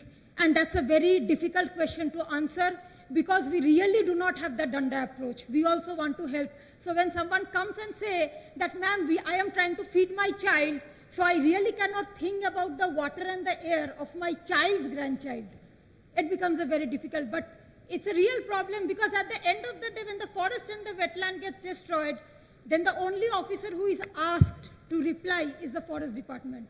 So we are in a catch-22 situation. You know, which is the biggest environmental issue which is affecting us? It is the lack of awareness of environmental issues. So that sensitization and education definitely will help. Yes, sir, I guess there was some question from this side. धन्यवाद sir. So, if there are no more questions, Yes. मैं audience से चाहूँगा बहुत ही अच्छे lucid presentation के लिए एक Shri Anirudh sir के लिए और इससे पूर्व वक्ता के लिए भी तालियां बजाकर एक बार स्वागत करें. धन्यवाद. फॉर्मली आपका धन्यवाद ज्ञापित करने के लिए मैं मेंबर सेक्रेटरी साहब से रिक्वेस्ट करूंगा, श्री राजेश संदेले साहब से रिक्वेस्ट करूंगा कि एक मेमेंटो और शॉल देकर सर का धन्यवाद ज्ञापित करें. Moreover, I don't want this engagement to end today. I want it to be taken forward. Probably I would be able to help your government by conducting such more future presentations and even giving legal guidance. So I request, ma'am, that this should be a continuous engagement, if possible.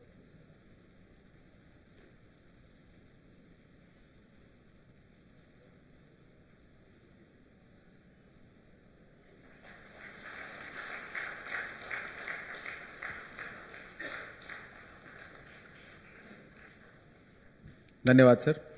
इसी के साथ प्रथम technical session जो कि national policy and regulatory framework for wetlands पर था, समापन की ओर है. हम बिना कोई ब्रेक लिए सेकंड टेक्निकल सेशन की ओर मूव करेंगे.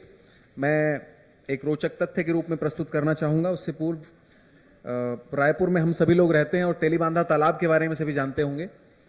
तेलीबांधा तालाब का निर्माण एक सूखे के एक पीरियड के बाद मालगुजार दीनानाथ साव जी ने 17,000 रुपए अपनी पॉकेट से खर्च करवाकर 29 एकड़ में 1835 में करवाया था और ये काफ़ी लंबे समय तक चलने वाली एक्सरसाइज रही थी. उनके पुत्र श्री शोभाराम साव ने भी इसका गहरीकरण कराया और उसको आगे बढ़ाया. तो एक 2 जनरेशन्स ने मिलके उस तेलीबांधा तालाब का निर्माण कराया, जिसको आज हम एक महत्वपूर्ण वेटलैंड के रूप में सिटी के बीच में देखते हैं.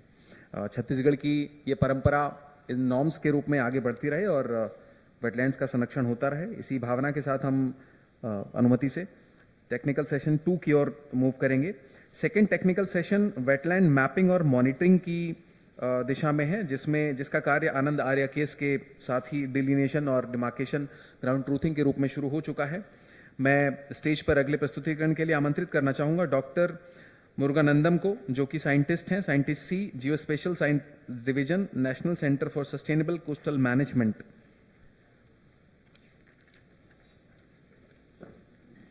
डॉक्टर मुरुगानंदन आर चेन्नई स्थित national centre for sustainable coastal management में वैज्ञानिक सी के पद पर कार्यरत हैं। वे जियो स्पेशल डिवीजन का हिस्सा हैं और तटीय एवं समुद्री अनुसंधान में जीआईएस के अनुप्रयोगों पर कार्य करते रहे हैं। वे भारतीय वेटलैंड पोर्टल की भी देखरेख करते हैं, जिसके अंतर्गत उन्होंने सभी राज्यों एवं केंद्र शासित प्रदेशों को वेटलैंड की ग्राउंड ट्रूथिंग और बाउंड्री डिमार्केशन के समन्वय की जिम्मेदारी भी वे निभा रहे हैं। वे भूगोल में पीएचडी हैं भारतीय दार्शन विश्वविद्यालय से। और डॉक्टर मुरुगानंदम तटीय पारिस्थितिकी के संरक्षण हेतु आधुनिक तकनीकी आधारित समाधान विकसित करने में सक्रिय रूप से जुड़े हैं। सर, आपके प्रस्तुतिकरण के लिए मैं आपको आमंत्रित करता हूं। मैं आपसे निवेदन करूंगा यथासंभव हिंदी का भी प्रयोग करते रहें, ताकि सभी उपस्थित ऑडियंस आपकी बात से यथासंभव लाभान्वित हो सकें। Sir. Thank you. Basically, no, I'm getting excuse from the audience and the people because I don't know Hindi. And good afternoon to everyone. Actually, the ground truthing and demarcation of boundary. Actually, the previous speaker, Dr. Ritesh, almost he covered all of my points. So I have only little to know how to ground truthing and maximize the demarcation of boundaries. That is, I am going to give. Actually, if you take in wetlands, it is the heartbeat of each and every land. If the heartbeat stops, what will happen? So the entire body will collapse. Similarly, the wetlands, if they vanish, so you won't get all the abiotic or biotic or whatever it is. It will be lost. And if the wetland vanish, what will happen? The groundwater won't be there. Right now, the people are extensively they are extracting the groundwater like thing. Now we don't have a surface water for potable. So now they are going to extract more water, which is already reserved. So these wetlands again, due to the urbanization or development, whatever so called, so the extraction of groundwater is also going on, and it is depleting. Another way of destruction is coming, but it is a slow process. Actually, the ground truthing, it comes like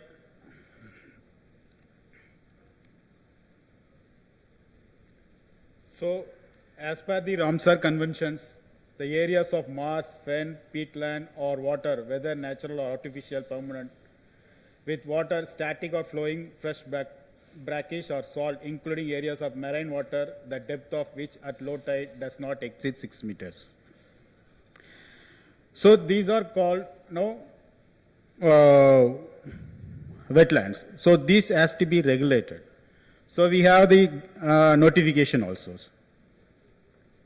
And this is already our previous speaker already discussed about this. What is the rule? And both speakers. And this is the already our member secretary wetland division given the chronological. In this, I am just taking only a few things. In 2010, the wetland conservation rules came.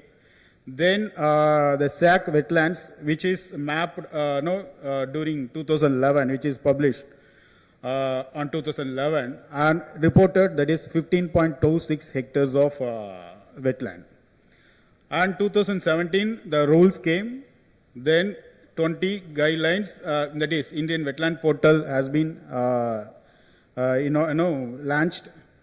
Then decadal changes, that is 2021, which was actually the data source for the both 2011 and 2021 was used by space application is 2006 and 7, and 2021 is 2018 and 19 of the Indian satellite data.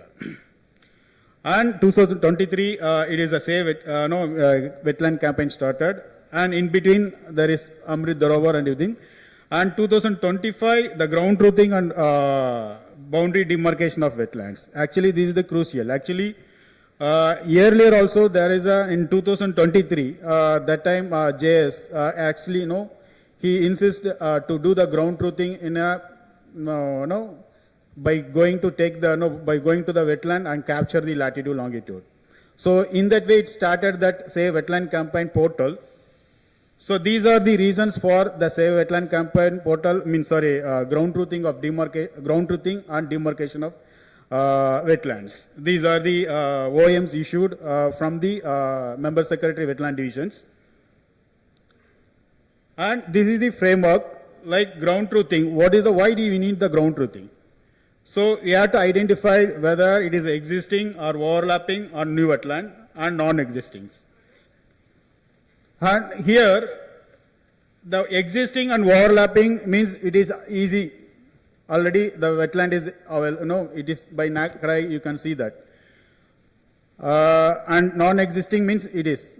But new wetland, here, many of the cases, from even Chhattisgarh, Pratik Verma, who always bugged me, keep on daily, in a morning to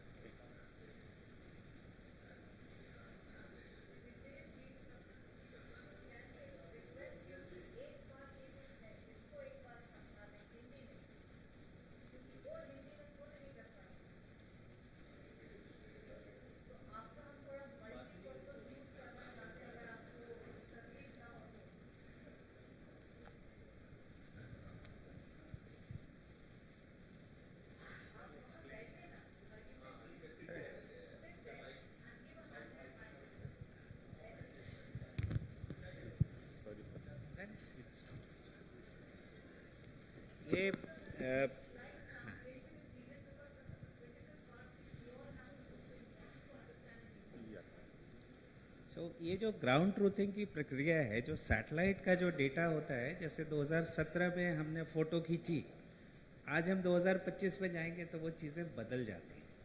कई बार होता है कि photo खींची, अब वो photo जो है 3-4 photo को मिल करके नक्शा बनता है, लेकिन जो फ़ोटो है वो गलत खिंच गई, क्लाउड आ गया, कुछ भी हो सकता है। तो ज़मीनी हकीकत को देखना जो है किसी भी नक्शा प्रिपेयर करने के लिए बहुत ज़रूरी है। और ये डॉक्टर साहब हमारे जो है ये ग्राउंड ट्रूथिंग जो इसी को आपको ये प्रक्रिया को समझा रहे हैं ना। अब ये सबसे पहले चलते हैं कि अब डेटा आ गया हमारे पास, आपने मेंबर सेक्रेटरी को लिखा कि साहब हमें ज़रा एटलस की डेटा भेज दीजिए, आपने डिस्ट्रिक्ट कलेक्टर को भेज दिया, कलेक्टर साहब ने एक पदाधिकारी भेजा नीचे, और वह नीचे जाकर कहता है कि साहब ये तो मैच कर रहा है। तो ये हो गया कि जो डेटा आपको नक्शे में मिला वो 100% सही पाया गया, तो ये हो गया हमारा ओवरलैपिंग हो गई। तो सब आप जो है अब ओवरलैपिंग हो गई, तब आप अगली प्रक्रिया जो है बाउंड्री इस्टेब्लिश करें, जोन ऑफ इन्फ्लुएंस इस्टेब्लिश करें और ब्रीफ डॉक्यूमेंट की तरफ आगे बढ़ें। अब कई बार होता है कि वो पूरे के तरीके वो नहीं बैठ रहा है, सैटेलाइट ने पकड़ा, आधा वेटलैंड पकड़ा, आधा छूट गया। तो उस केस में जो है मुरुगेशन जी ने आपको एक ऐप के बारे में बताएंगे, उसमें क्या करना है कि हमें वो बाउंड्री को बदलना है। हमने कहा नक्शा मिल गया, बट वो नक्शा चूंकि कानून लग गया 2017 का, तो अब कानून तो ये कहता है कि आपको ये बाउंड्री बचा के रखनी है, बट वो बाउंड्री कितनी सही है वो आप ग्राउंड ट्रूथिंग में बताएंगे। तो वहाँ पे क्या करना है कि जैसे ये वेटलैंड इतना बड़ा है, ये बीचों बीच नक्शा कट गया, आपको एक नया नक्शा बना करके देना पड़ेगा अपने ये जो मेंबर सेक्रेटरी को, और मेंबर सेक्रेटरी फिर उसको अपनी मीटिंग में रखेंगे और कहेंगे कि साहब ये वेटलैंड का जो दायरा है ये 12 हेक्टेयर नहीं 14 हेक्टेयर है, और ये सीधा नहीं थोड़ा ऐसे कट करके ये नया बनता है। तो इस तरीके से वो करेंगे और फिर वो जो है आपको डिजिटाइज करना पड़ेगा, जैसे गाइडलाइन बनी हुई थी और उसमें जो है एक स्केल दिया हुआ है कि अगर 100 हेक्टेयर से छोटा है तो 1:4000 पे मैप बनेगा, वो काफ़ी बड़ी शीट बन जाती है। उससे बड़ा है तो उसमें करके आप नक्शा ले आएंगे और वो नक्शा जो है वापस जो है वो ब्रीफ डॉक्यूमेंट में जाता है। अब मंत्रालय ने क्या किया कि कई बार स्टेट्स को ये करने में थोड़ी मुश्किल आती है, कई चंद तरीके के सवाल होते हैं और रमेश जी का यूनिट भी मेरे ख्याल से 4-5 लोगों का ही है, तो इन्होंने कुछ नॉलेज पार्टनर्स अपॉइंट किए हुए हैं। तो मैं भी एक नॉलेज पार्टनर हूँ, तो आप नॉलेज पार्टनर्स की लिस्ट बनी हुई है, आप किसी भी समय उनको कॉल करके आप मदद ले सकते हैं कि साहब ये नक्शा बनाने में दिक्कत हो रही है। जैसे आप मुर्गादास जी का भी नंबर है, आप इनको कॉल करके बोल सकते हैं कि साहब मैं इसको कैसे करूँ, मेरा काम अटक रहा है, आप ये मदद ले सकते हैं। और अल्टीमेटली जब एक नक्शा बन जाता है और वो नोटिफिकेशन में लग जाता है तब फिर वो पक्का नक्शा उसको माना जाएगा। मध्य प्रदेश ने मैम ये सारे वेटलैंड्स को जो अपने स्टेट में जो 2017 का एटलस जो रमेश जी के दफ्तर से था वो ले करके सारे रेवेन्यू ऑफिसर्स से जुड़ करके वो नक्शा उसको सही कर लिया है और वो एटलस जो है वेटलैंड्स ऑफ इंडिया ग्रुप में है। आप कभी भी वो एग्जाम्पल ले सकते हैं और वो एक्सपीरियंस भी उनकी जो है वो बहुत फ़ायदेमंद रहेगा।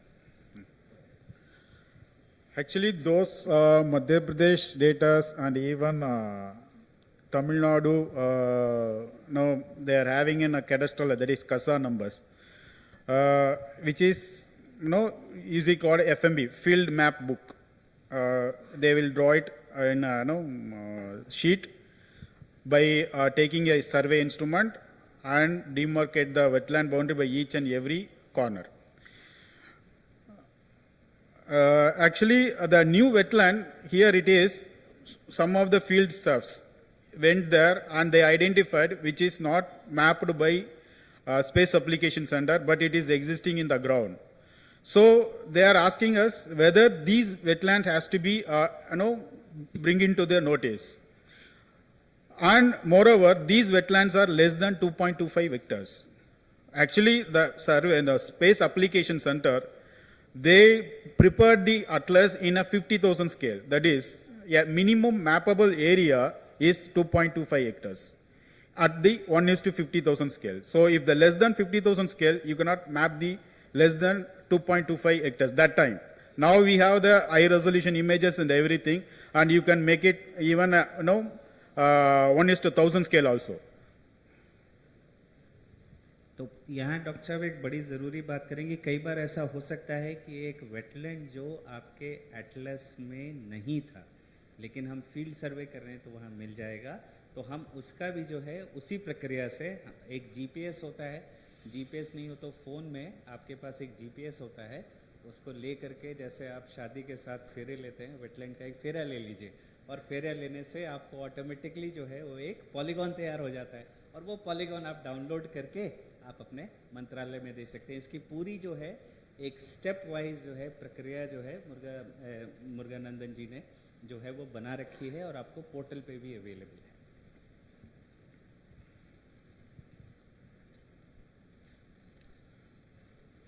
And this is the survey applications which is already you members, officers are using that Survey 123 app, where you can capture the wetland, and even we have provided the provision in Indian Wetland Portal. I think if possible, can I get internet connection in this so I can go live through the Indian Wetland Portal?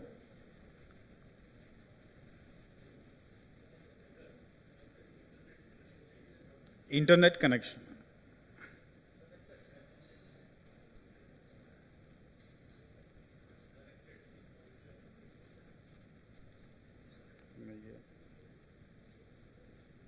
जब तक ये internet आता है, एक सरल सा app जो है ये भारत सरकार ने बनाया है, ये ArcGIS सर्वे 123, इसमें आपको दिखाएंगे किस तरीके से वेटलैंड का जो ग्राउंड ट्रूथिंग का डेटा है, आप आईडी, स्टेटस, नाम, राज्य, डिस्ट्रिक्ट, लैंडमार्क, वेटलैंड किस किस्म का है, कैटेगरी, सब कैटेगरी, एरिया कितना है, लैटिट्यूड, लॉन्गिट्यूड आप रजिस्टर कर सकते हैं।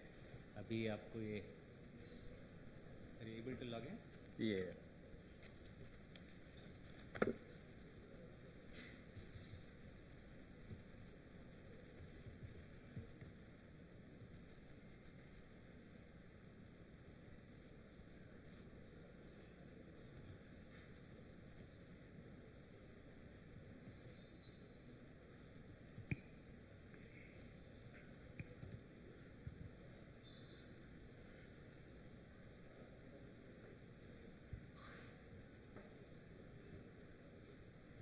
See, this is the dashboard, which give the now overview of entire India's wetland informations.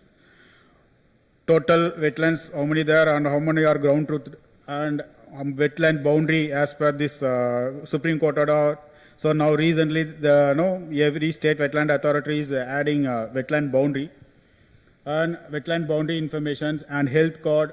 Then Ramsar wetlands with IMP and FMP. Then these informations will be there. So in this case, if we take so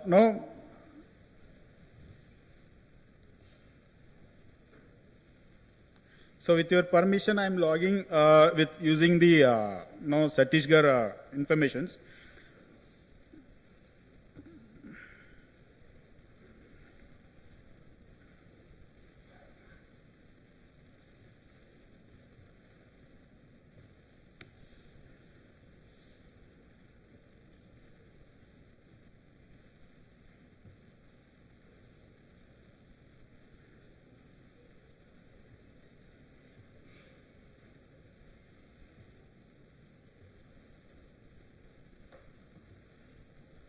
So this is the right now the status of Chhattisgarh's wetland inventory and other activities. So here there are total wetlands will be something 11,000.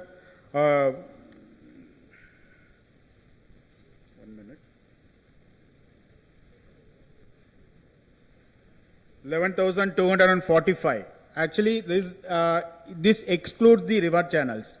If we include the river channels, the wetland will be more.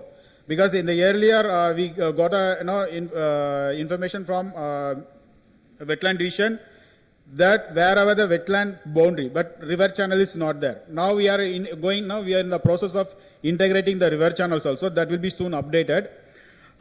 In this, out of 11,245 wetlands, 11,058 wetlands has been ground truth, and all the information have geotagged photos. And similarly, the boundary also it is there, the 11,005 for this wetland. So now here,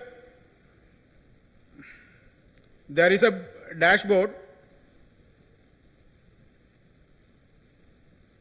and it gives each and every district wise what is the status. Here one wetland which is standing alone, which is not in a part of this any district, because sometimes actually we also keep on requesting from each and every state wetland authority kindly share the administrative boundaries.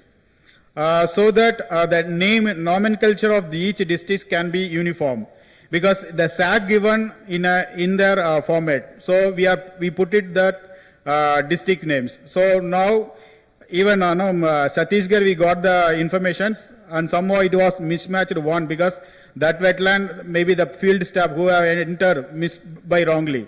That's why it was went to one. Otherwise it will not go in the some districts. And each district, what is the status, and this information will be available here. And see here, existing wetlands and overlap on non-existing, because according to space applications and it is there. But when the field staff went and they identified 180 wetland is not identified, means it is not there. Actually, the purpose of this ground truthing is, so if you go to the rule 4, in the rule 4, what this particular wetland, whether comes under human made or natural. So if you 11,000 out of 11,000 odd number of wetlands, So according to the rule 4, only some 5,000 or 6,000 wetlands falls under these categories. Then it is easy for the government to demarcate. Then the next step is you can demarcate the boundary. So demarcate can be done either using a as Ritesh said by mobile GPS. If you want an accurate boundary, then you need to do a DGPS survey for each wetland. Then only it won't overlap with the existing private land which is already available in surrounding the wetlands. तो ये आपको बताया जा रहा है, ये छत्तीसगढ़ राज्य के जो वेटलैंड सर्वे है, ये अभी हम भारत का जो वेटलैंड्स ऑफ इंडिया पोर्टल है, हम उसके माध्यम से छत्तीसगढ़ राज्य में अब हम पोर्टल देख रहे हैं. आप देखेंगे बाईं तरफ जो नीले में लिखा हुआ है 11,264, ये जो स्पेस एप्लीकेशन सेंटर ने जो अपनी सैटेलाइट से जो डेटा खींचा वो बताया. अब उसको लेकर के डिस्ट्रिक्ट वाइज आपको ये नंबर दिए गए और अब जैसे बालोद डिस्ट्रिक्ट में 591 वेटलैंड्स बताए गए और उतने हमें मिल गए 591, लेकिन कई जगह जो है ये वेटलैंड्स नहीं पाए गए. ये जो लाल रंग में आप सबसे कोने में देख रहे हैं नॉन एग्जिस्टिंग 180 ऐसे वेटलैंड्स थे जो कि सैटेलाइट ने तो पकड़ा, लेकिन जब हम ज़मीन में सर्वे करने गए तो वो वेटलैंड्स नहीं मिले. तो रूल 4 का जो एप्लीकेशन है उसमें ये हमें एक ज़मीनी तौर पे इसको उतारने में मदद करता है. और मेरे ख्याल से अब आप जब बालोद में जाएंगे तो आप हर एक वेटलैंड का एक बाउंड्री भी जो है और उसकी एक फ़ोटो और उसकी जो लैटिट्यूड लॉन्गिट्यूड है वो इस डेटाबेस में कैप्चर्ड है.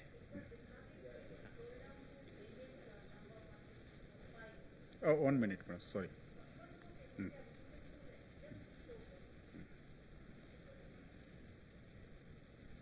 No, I will show the Bimitara because already Pratik Verma was keep on insisting that Bimitara because there are a lot of issues with the Bimitara.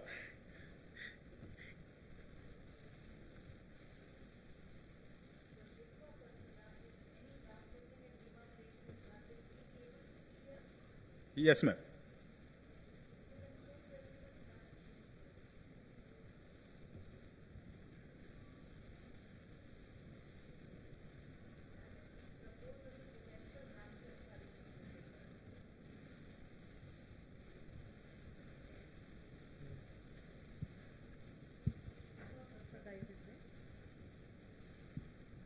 See, in this you have option, no, non-validated means that wetland is not yet over. But here in the particular to Bimitara, all wetlands are ground truthed. So out of validated, it is 419 are validated and non-existing is 12.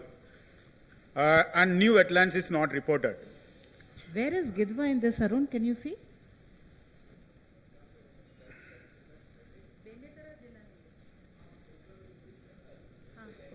Spelling, what is the name, ma'am? G starts with a G. G for goose. Scroll down. GIDH. GIV. D. Last one. ये सबसे नीचे वाला. हाँ, this one.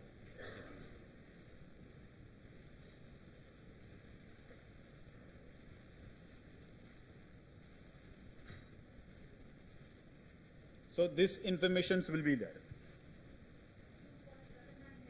2.79 hectare का है, Arun.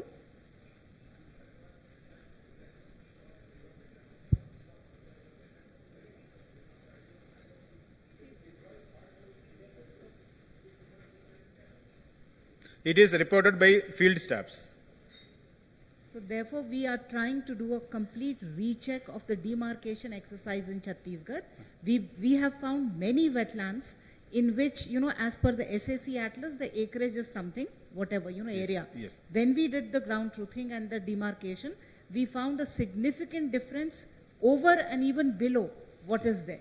So when we found instances of significant difference, we felt that we need to go back and recheck the technical aspects of the work that we have done before we upload it on the website. Yes. So we are going to do that entire exercise once again. Yeah. Yes. Thank you. Ma'am, actually there will be discrepancies in the area because the map is prepared in 1:50,000 scale. Right. So now you are going in a field and either the area will be more or it will be Not less than, but it will be like sometimes if its encroachment is there, then it will be less.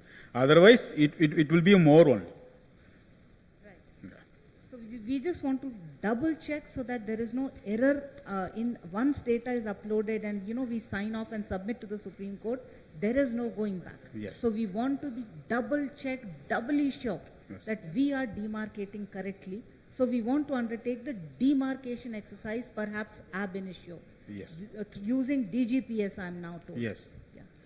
Every circle has got 3 whatever machines through which the DGPS survey can be done. So that's what we are intending to do. Thank you. Yes. With that. तो आपको यहाँ पे एक डिलिनिएशन जो है exercise दिखाई जा रही है, ये गिद्धवा वेटलैंड है।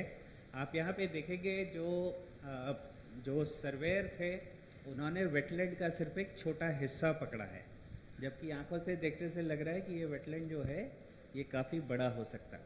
तो ये बाउंड्री को सत्य तरीके से इस्टेब्लिश करना और ऐसी टेक्नोलॉजी से इस्टेब्लिश करना ताकि जब कानून का इम्प्लीमेंटेशन हो और कोई किसी की ज़मीन अगर आपको एकदम बाउंड्री पे है और वो क्लेम करता है कि ये वेटलैंड के बाहर हूँ या अंदर हूँ, जब सेटलमेंट करना पड़ेगा तो ये नक्शा जो है यही एक एविडेंस बनेगा।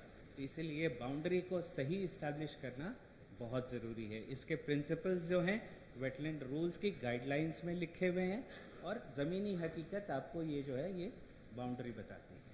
और जितना जो मुर्गेदास जी ये कह रहे हैं कि जो सैटेलाइट जो देखता है, जब आप ऊपर से देखते हैं एक स्केल में आप फिक्स हो जाते हैं। अगर मैं पूरा काफ़ी ऊपर से देखूंगा तो ये बाउंड्री सही लगेगी, लेकिन जब आप ज़मीन पे काम करते हैं तो अब ये प्लॉट वाला और उसके बगल का प्लॉट वाला उसको सुलझाना ज़रूरी हो जाता है। तो हमें ज़मीनी तरीके पे ये हकीकत, अब देखिए इस प्लॉट का एक कोना जो है हमने वेटलैंड में ले लिया, तो जिस स्केल में हम देख रहे थे उस समय तो ठीक लग रहा था, लेकिन अब जब डीजीपीएस से जाएंगे सर्वे करने के लिए तो हो सकता है कि ये ज़मीन में वेटलैंड इंडिकेटर्स ना मिले।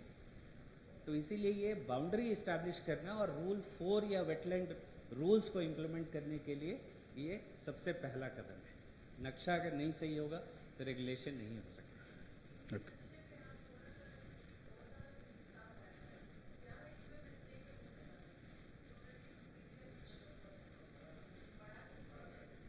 जूम इन करें ज़रा। आप देखिए अगर एक ज़मीनी तौर पे अगर ज़मीन की जो क्या कंडीशन है, ये जो बीच का हिस्सा है ये शायद पानी से भरा रहता है, ये भी सूखा हुआ दिख रहा है। ये इमेज कब की है? Do we know the date of this image? No, they actually 6 months old. तो अब देखिए इसका अगर वेटलैंड की जो नेचुरल बाउंड्री क्या बन रही है, ये सड़क बन रहा है एक, शायद ये पानी सड़क तक आता है क्योंकि तभी ये पेड़ जो है इस साइड है, इस साइड में नहीं है। तो नेचुरली जो है पानी आपको यहाँ तक जाता है, तो ये बाउंड्री जो है ये अपने आप एक सड़क बना रही है आपको जहाँ तक भी पानी का फुटप्रिंट है। तो जनरली जब मैं फील्ड में डिलिनिएशन के लिए जाता हूँ तो पानी से पहले मैं देखता हूँ कि पेड़ कहाँ है। अगर बार बार पानी उसको इनंडेट करेगा तो जो टेरेस्ट्रियल स्पीसीज है, ऐसे स्पीसीज जो पानी में नहीं रह पाते वो पीछे हो जाते हैं। तो मेरे लिए पहला पानी का लाइन जो है वो पेड़ बना देता है। तो यहाँ पे आप अगर वो पकड़ लें तो आपकी बाउंड्री जो है खासी आपको ऐसे चलनी चाहिए थी, इस तरीके से। जी जी जी जी। कई बार जब हम लोग इसका डिमार्केशन करने जाते हैं, क्योंकि कई को तो हम लोगों ने कई बार विजिट भी किया है। अब इसका एक मेन डैम बॉडी है, ठीक है, उसमें पानी भरता है और पानी धीरे धीरे धीरे रिसीड करता है और अंत में लगभग ख़त्म हो जाता है और अभी जुलाई से फिर चालू होगा। तो जो इंडिकेटर स्पीसीज़ की आप बात कर रहे हैं ना, बाहर एक जनरल वेजिटेशन है, अंदर ही उसकी किसी एरिया में जहाँ थोड़ा मार्शी लैंड जैसा हो गया है वहाँ पे इंडिकेटर स्पीसीज मिलेंगे, तो फिजिकली भी हमको समझ में आता है कि कौन सी बाउंड्री होनी चाहिए। ये मैं कह रहा हूँ।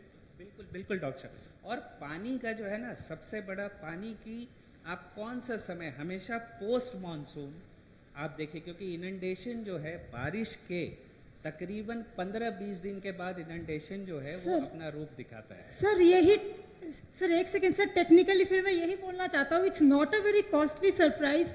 मैं देखा हूँ MOEF में, इवन इंडिया लेवल में, मेरा फायर सर्वे में भी ये प्रॉब्लम होता है। They get a DGPS pick and upload it. Now, sir, enterprise of any company has become relatively cheaper. One enterprise system we can use a DGPS model and import it on Google Earth. उससे मेरा फायदा ये होता कि I would have had a timeline in my hand. आपको जुलाई दिखना है तो जुलाई दिख जाता, सितंबर दिखना है तो, and really enterprise is not such a costly software anymore.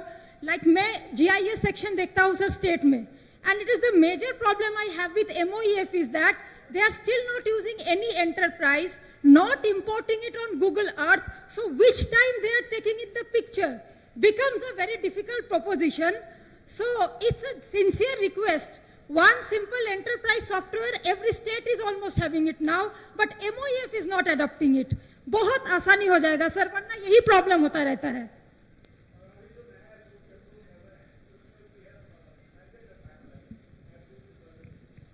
बिल्कुल बिल्कुल सही बात है रमेश जी, ये आपके लिए सुझाव है कि वन एंटरप्राइज आप यूज़ करें. और एक और चीज़ है, जब आप फील्ड में काम करते हैं, कई बार गूगल अर्थ को हमने अब वो बना दिया है वेद व्यास का शास्त्र. गूगल अर्थ में बहुत एरर्स होती हैं.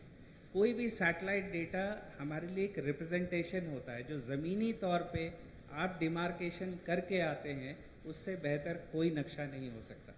ये जो बैकग्राउंड में चल रहा है मेरे लिए एक इंडिकेटिव इमेज है.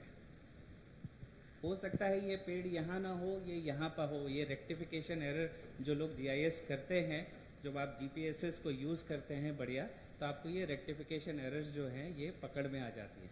तो फील्ड वैलिडेशन जो है अंतिम में जो है वही काम आता है. मैप सिर्फ इंडिकेटिव हो सकते हैं. जहाँ तक हो सके आप हमेशा ज़मीनी तौर पे जा कर के वेटलैंड को देखिए, वहाँ पे समझिए कि पानी का बिहेवियर, वेजिटेशन का बिहेवियर कैसा है. मोटे तौर पे पानी का बिहेवियर जो है आपको समझ में आ जाएगा. पानी अगर 4-5 बार जो है साल में अगर कोई एक लेवल बनाता है, वो अपना मार्क छोड़ देता है किसी भी तरीके का. वो मार्क जो है हमने पकड़ना है और उसको डिलीनेट करना है. अगर वो पानी डिफ्यूज़ हो जाता है तो फिर हम वेजिटेशन पकड़ते हैं. अगर वेजिटेशन भी नहीं समझ में आता तो केरल जैसे प्रदेश में जब जाएंगे तो वहाँ वेजिटेशन भी इतनी बदल गई है, फिर हमें मिट्टी नीचे निकाल के देखनी पड़ती है कि मिट्टी में सैचुरेशन कैसी है, उसकी क्वालिटी क्या है, और तब हम बाउंड्री निकाल पाते हैं. लेकिन छत्तीसगढ़ के लिए अनलेस वो एरिया पूरी तरह आपके नियंत्रण में है और उसके बाहर का कैचमेंट भी फॉरेस्ट डिपार्टमेंट के है, तब तो मैं 1% के लिए मान लूँ कि ठीक है हम उस पर फोकस नहीं करेंगे. लेकिन अगर ये वेटलैंड ऐसा कोई बाहर है तो इसकी ज़मीनी तौर पे सीमांकन बहुत ज़रूरी है. सर मैं इसी लाइन में रिक्वेस्ट करूंगा sir. This was a very clear case actually here on the dais sir. Sir this was a very very clear case, but बहुत सारी जगह पे बहुत ही शैलो वेटलैंड्स हैं. मतलब वाटर लेवल में रिसीड अप टू 100 मीटर्स और मोर देन 100 मीटर्स. और जैसे जैसे पानी रिसीड करता है, जनरल टेंडेंसी है सर कि जिनका लैंड अधिग्रहित हुआ होगा बहुत पहले, वो खेती करना शुरू कर देंगे. तो किसी भी सैटेलाइट डेटा में मोस्ट लाइकली वो खेत ही दिख रहा होगा, बट पानी 15 दिन से अधिक उसमें भरता है.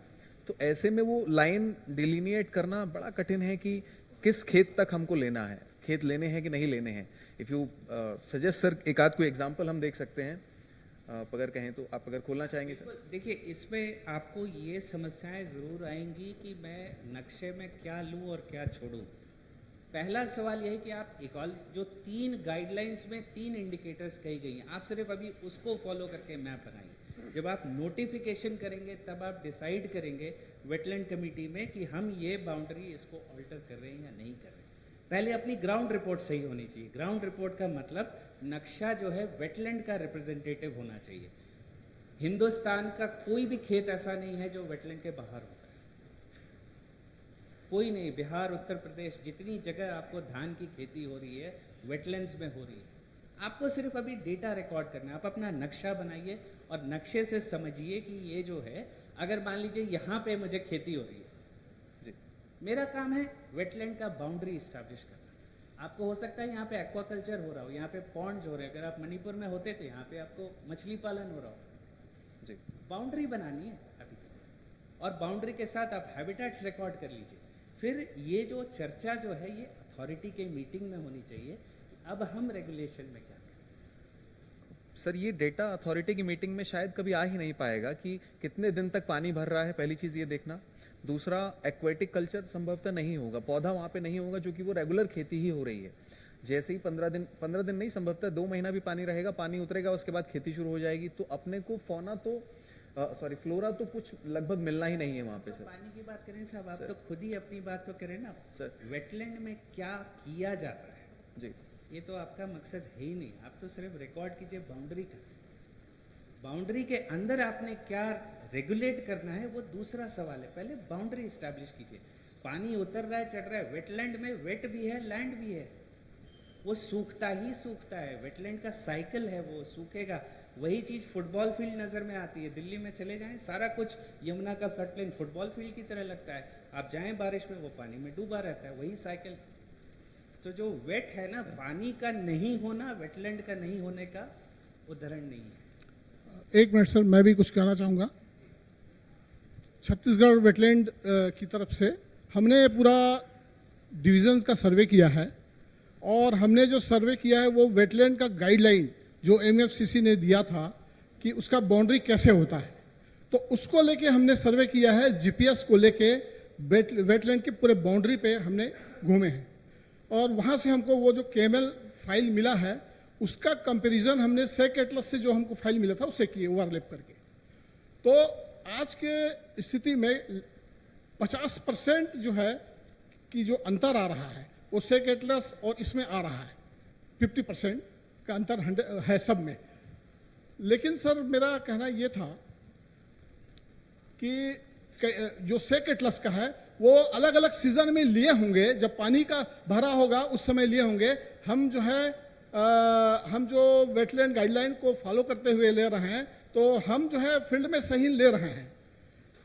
एक जो अभी आपका नक्शा जो अभी बता रहे हैं कि 2024 में 1:13 का मिला हुआ है सेक एप्लीकेशन का, यदि वो मिल जाता है तो उससे भी हम कंपेरिजन कर लेंगे। पहला। दूसरा क्वेश्चन ये था कि जीपीएस से हम कर रहे हैं, गगन इनेबल्ड जीपीएस से, तो उसमें कितना % का एरर आता है? क्या वो वेटलैंड की बाउंड्री में चल जाएगा?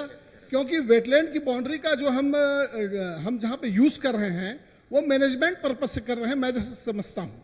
क्योंकि जहाँ पर हम वेटलैंड रूल के अनुसार जहाँ पे एक्शन लेना चाहते हैं 50 मीटर दूरी, तो उसके लिए अलग वेटलैंड का डिफिनेशन दिया है बाउंड्री का कि मीन हाई सी लेवल जो है 10 साल का निकाल के वहाँ से आप 50 मीटर का वहाँ से लेंगे और तब फिर उसके आधार वेटलैंड रूल के आधार पर आप एक्शन लेंगे। लेकिन यहाँ पे जो एरर आ रहा है, तो ये एरर क्या चल सकता है मैनेजमेंट करने के लिए वेटलैंड के? दिल्ली जी देखिए, काम भारत सरकार ये नहीं कर रही कि सैक सही है या गलत है वो साबित करें। सैक हमारे पास एक पहला कदम था। कोई भी डेटा सेट एग्जिस्ट नहीं करता था, तो मंत्रालय ने कहा कि ये डेटा आप पकड़िए और इसको ज़मीन पे आप तहकीकात कीजिए। आपको 50% मिला है, अरुणाचल प्रदेश को 75% डिविएशन। तो मुझे आश्चर्य नहीं है कि डेटा जो है वो डिफरेंट मिलता है। कई जगह मुरुगानंदन जी बता रहे हैं कि उसकी प्रोजेक्शन में एरर है। भाई वो आंध्र प्रदेश का वेटलैंड तेलंगाना में दिख रहा है। हज़ारों गलतियाँ, क्योंकि ये पूरा एक कहते हैं ना, देश हमारा इतना बड़ा है, उसमें एक सही मैप बना लेना बहुत मुश्किल काम है। फॉरेस्ट का मैप जो है तकरीबन 20-30 साल में बना है, तो इसमें थोड़ा समय लगेगा। लेकिन ये जो आप जिस तरीके से बात करें वो बिल्कुल सही है। आपको ग्राउंड में पता होना चाहिए, क्योंकि ये अथॉरिटी के अधिकार में है। अथॉरिटी कहेगी कि 11,800 समथिंग वेटलैंड या इतना हेक्टेयर है। स्पेस एप्लीकेशन सेंटर नहीं कहेगा। स्पेस एप्लीकेशन सेंटर आपको एक एंट्री पॉइंट देगा। दूसरी बात जो आपने कही रेगुलेशन के लिए, वो बिल्कुल आपने हकीकत की बात कही। नॉर्मली जब आप इनंडेशन की बाउंड्री तय करेंगे, आपको ये दोनों मैच करेगा। लेकिन कुछ कंटेस्टेड एरियाज़ में, जैसे आपको रायपुर में जो अपना एक वेटलैंड यहाँ पे है, अब वहाँ से आप 50 मीटर की बाउंड्री अगर करेंगे, बिल्कुल आपने जायज़ बात करी कि उसकी जो बाउंड्री है वो 10 ईयर जो है हाई फ्लड लाइन लेकर के तब बनानी चाहिए, ताकि 50 मीटर का बफर मैं रेगुलेट कर सकूँ। सर, बिल्कुल आपने सही। Actually, the space application data is not a sacrosanct. Actually, it is subject to modify. So, because since I'm keep on repeating it, since it is 1:50,000 scale, and another this if you have a source of like first reference is if available revenue records. If the revenue records is there, definitely there will be a proper cadastral map surveyed.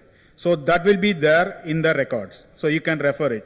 If it is not available, then you can go with the DGPS and whatever the suggestions said by Dr. Ritesh sir. So you can take that to delineate the boundary. So first you refer the revenue record, whether that information is available or not. ये जो खैरगढ़ का एक बड़ा खूबसूरत case है, अब आप खुद ही देख सकते हैं कि जो पॉलीगॉन बना है और वेटलैंड है उसके बीच कितना डिफरेंस है. This is supplied by the Atlas sir. हाँ, तो एटलस जो है उसकी अपनी एक लिमिटेशन है. इसमें जितना ये एरिया जो सबसे ज़्यादा प्रोटेक्टिव होता है, सिस्टम को मैनेज करने के लिए ज़रूरी होता है, वो सारा कुछ सैटेलाइट से छूट गया है. और सैटेलाइट ने गलती नहीं की है, टेक्नोलॉजी की अपनी लिमिटेशन है. ज़मीन पे जाएंगे तो मैं 1:1 रेशियो पे काम करता हूँ, ये अब 1:50,000 पे काम हुआ है. हो सकता है, कुछ भी हो सकता है, लेकिन ये ज़मीनी हकीकत को करेक्ट करने की ज़रूरत है. और इसमें क्या है, अब 2-3 काम करेंगे. अगर ये छोटा वेटलैंड होता तो मैं कहता है GPS पकड़िए और ज़रा किनारों पर वॉक कर लीजिए, तो आपको एक पॉलीगॉन मिल गया. अगर ये बड़ा है तो आप क्या करेंगे, आप जाएंगे, मैं पकड़ूंगा ये पॉइंट और यहाँ से मैं रिकॉर्ड करूँगा एक ट्रांजैक्ट, और मैं बोलूँगा कि साहब यहाँ पे एटलस ने कहा है कि ये खाली ज़मीन है, मैंने देखा ये वेटलैंड है. तो ऐसे करके मैं कई सारे पॉइंट्स पकड़ूंगा और उसको जो है जब आप वापस GIS अपने लैब में लेकर के आएंगे तो आप उसको वापस करेंगे, एक नया नक्शा तैयार होगा. वही वेटलैंड अथॉरिटी जो है के लिए वो एक बेस मैप है. Yes.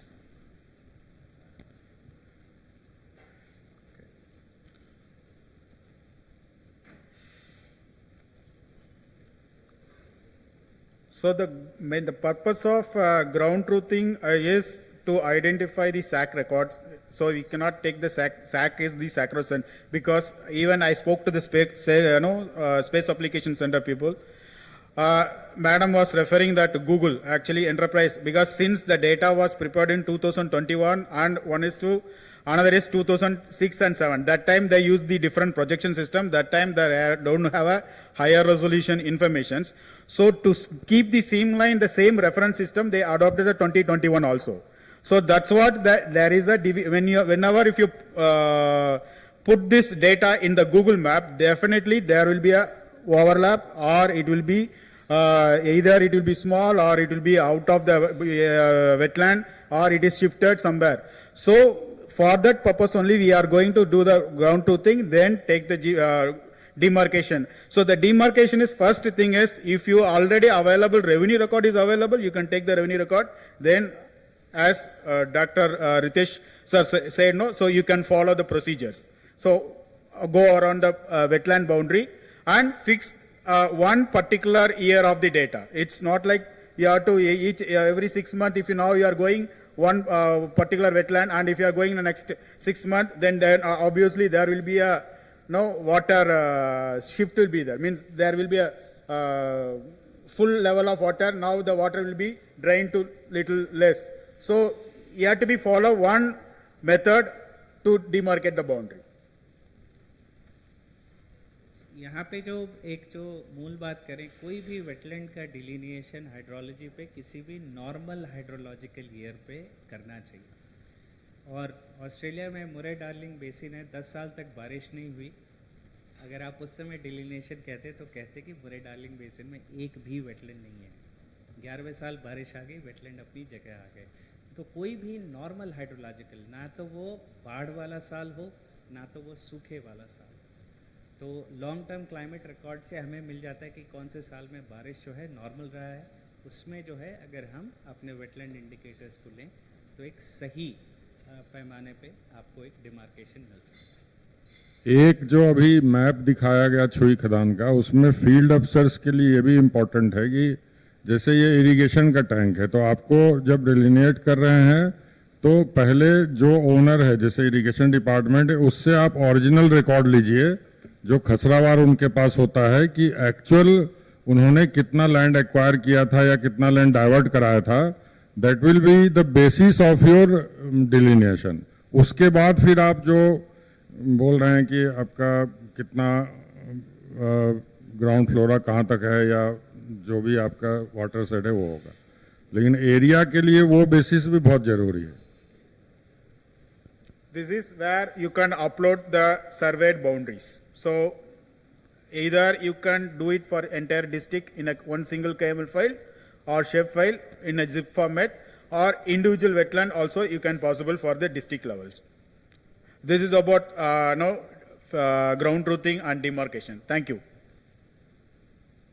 ये एक जो वेब पोर्टल है उसमें ये सुविधा बनाई हुई है कि आप पूरे डिस्ट्रिक्ट का केएमएल फाइल अपलोड कर सकते हैं या इंडिविजुअली वेटलैंड बाय वेटलैंड कर सकते हैं।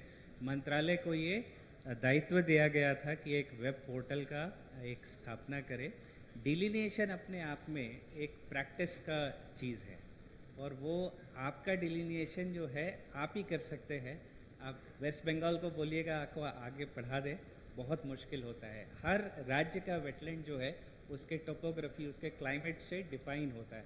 तो मैडम एक रिक्वेस्ट है कि if it helps the staff NCSCM, हम लोग सब आ करके बैठ करके इन चीज़ों की एक चर्चा कर सकते हैं आपके फ्रंट लाइन स्टाफ से जो एक्चुअली फील्ड में जाते हैं, और अगर कोई ऐसे इश्यूज होते हैं तो हम लोग कोशिश करेंगे रिजॉल्व करें।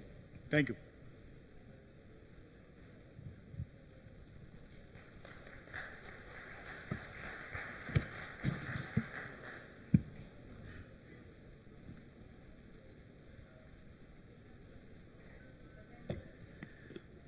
डॉक्टर मुरुगानंदन साहब के लिए एक बार मैं अपेक्षा करूंगा कि ज़ोरदार तालियां बजें, क्योंकि फील्ड के लिए सबसे महत्वपूर्ण काम यही था जो एक्चुअली फील्ड में हम लोग एग्जीक्यूट कर रहे हैं। इसमें दो बातें स्पष्ट हुई हैं। पहली बात ये कि वेटलैंड और वाटर बॉडी के डिफरेंस को समझना होगा। वेटलैंड और वाटर बॉडी ये दो अलग अलग चीज़ें हैं, जैसा कि स्पष्ट किया गया। वाटर बॉडी जो एक्चुअल चाहे FTL लेवल पे जाएं चाहे जिस लेवल पे जाएं, वाटर बॉडी आपको केवल पानी धारण करने की सीमा बताता है। दरअसल वेटलैंड उसके बियॉन्ड होता है। दूसरा, जब सर्वेक्षण करते हैं तो सर्वेक्षण करने में दो तरह की विधियां प्रयुक्त की गई हैं। जो हम लोग फील्ड लेवल से जब अपने डेटा सेंटर भेजते हैं तो हमारे डेटा सेंटर पे दो तरह के हमारे पास KML रिसीव हुए हैं। पहला KML रिसीव हुआ है जिसमें एक्चुअल GPS से सर्वे किया गया है। दूसरा जिसमें गूगल अर्थ के प्रयोग से लेबोरेटरी में ही या ऑफिस में ही उसका KML जनरेट किया गया है। अगर ऑफिस में जनरेट किया गया है तो उसका क्लियर पिक्चर रहता है कि उसमें आपको शार्प एजेस, शार्प टर्न्स दिखते हैं। तो शार्प टर्न्स जहां दिख रहे हैं उस तरह का एक्चुअल सर्वे नहीं होता है। तो कृपया फील्ड ऑफिसर्स ध्यान देंगे, और मैं समझता हूं कि ये दो गलतियों को दूर करके हमारी जो कमियां निकली हैं उसको दूर किया जा सकता है। और पंकज,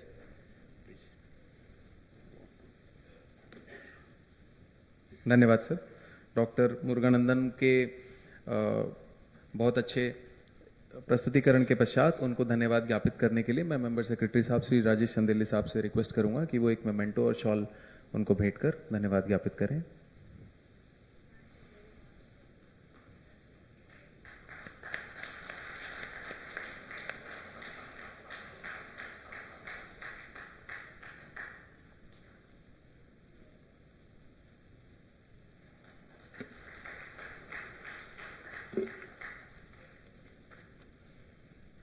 हम समय से थोड़ा पीछे हैं। बहुत तेजी के साथ लंच से पूर्व वाला अंतिम अपना प्रस्तुतिकरण देने के लिए मैं आमंत्रित करना चाहूँगा doctor Goldin Quadros, who is principal scientist in WII SECON. Sir, I'd like to invite you onto the stage to give you a presentation. I'd also like to introduce him. Dr. Golden Quadros, principal scientist एवं प्रमुख wetland ecology division SECON हैं। वे कोयम्बटूर के wetland ecology division में वर्ष 2011 से कार्यरत हैं। उन्होंने मुंबई विश्वविद्यालय से प्राणी विज्ञान में PhD की है और थाने क्रीक के इंटरटाइडल जीवों पर शोध किया है। WWF इंडिया में उन्होंने महाराष्ट्र राज्य निदेशक के रूप में कार्य करते हुए संरक्षण और पर्यावरण शिक्षा को बढ़ावा दिया है। हम उनके इस अनुभव से आज लाभान्वित होंगे। सर नमस्कार, गुड आफ्टरनून।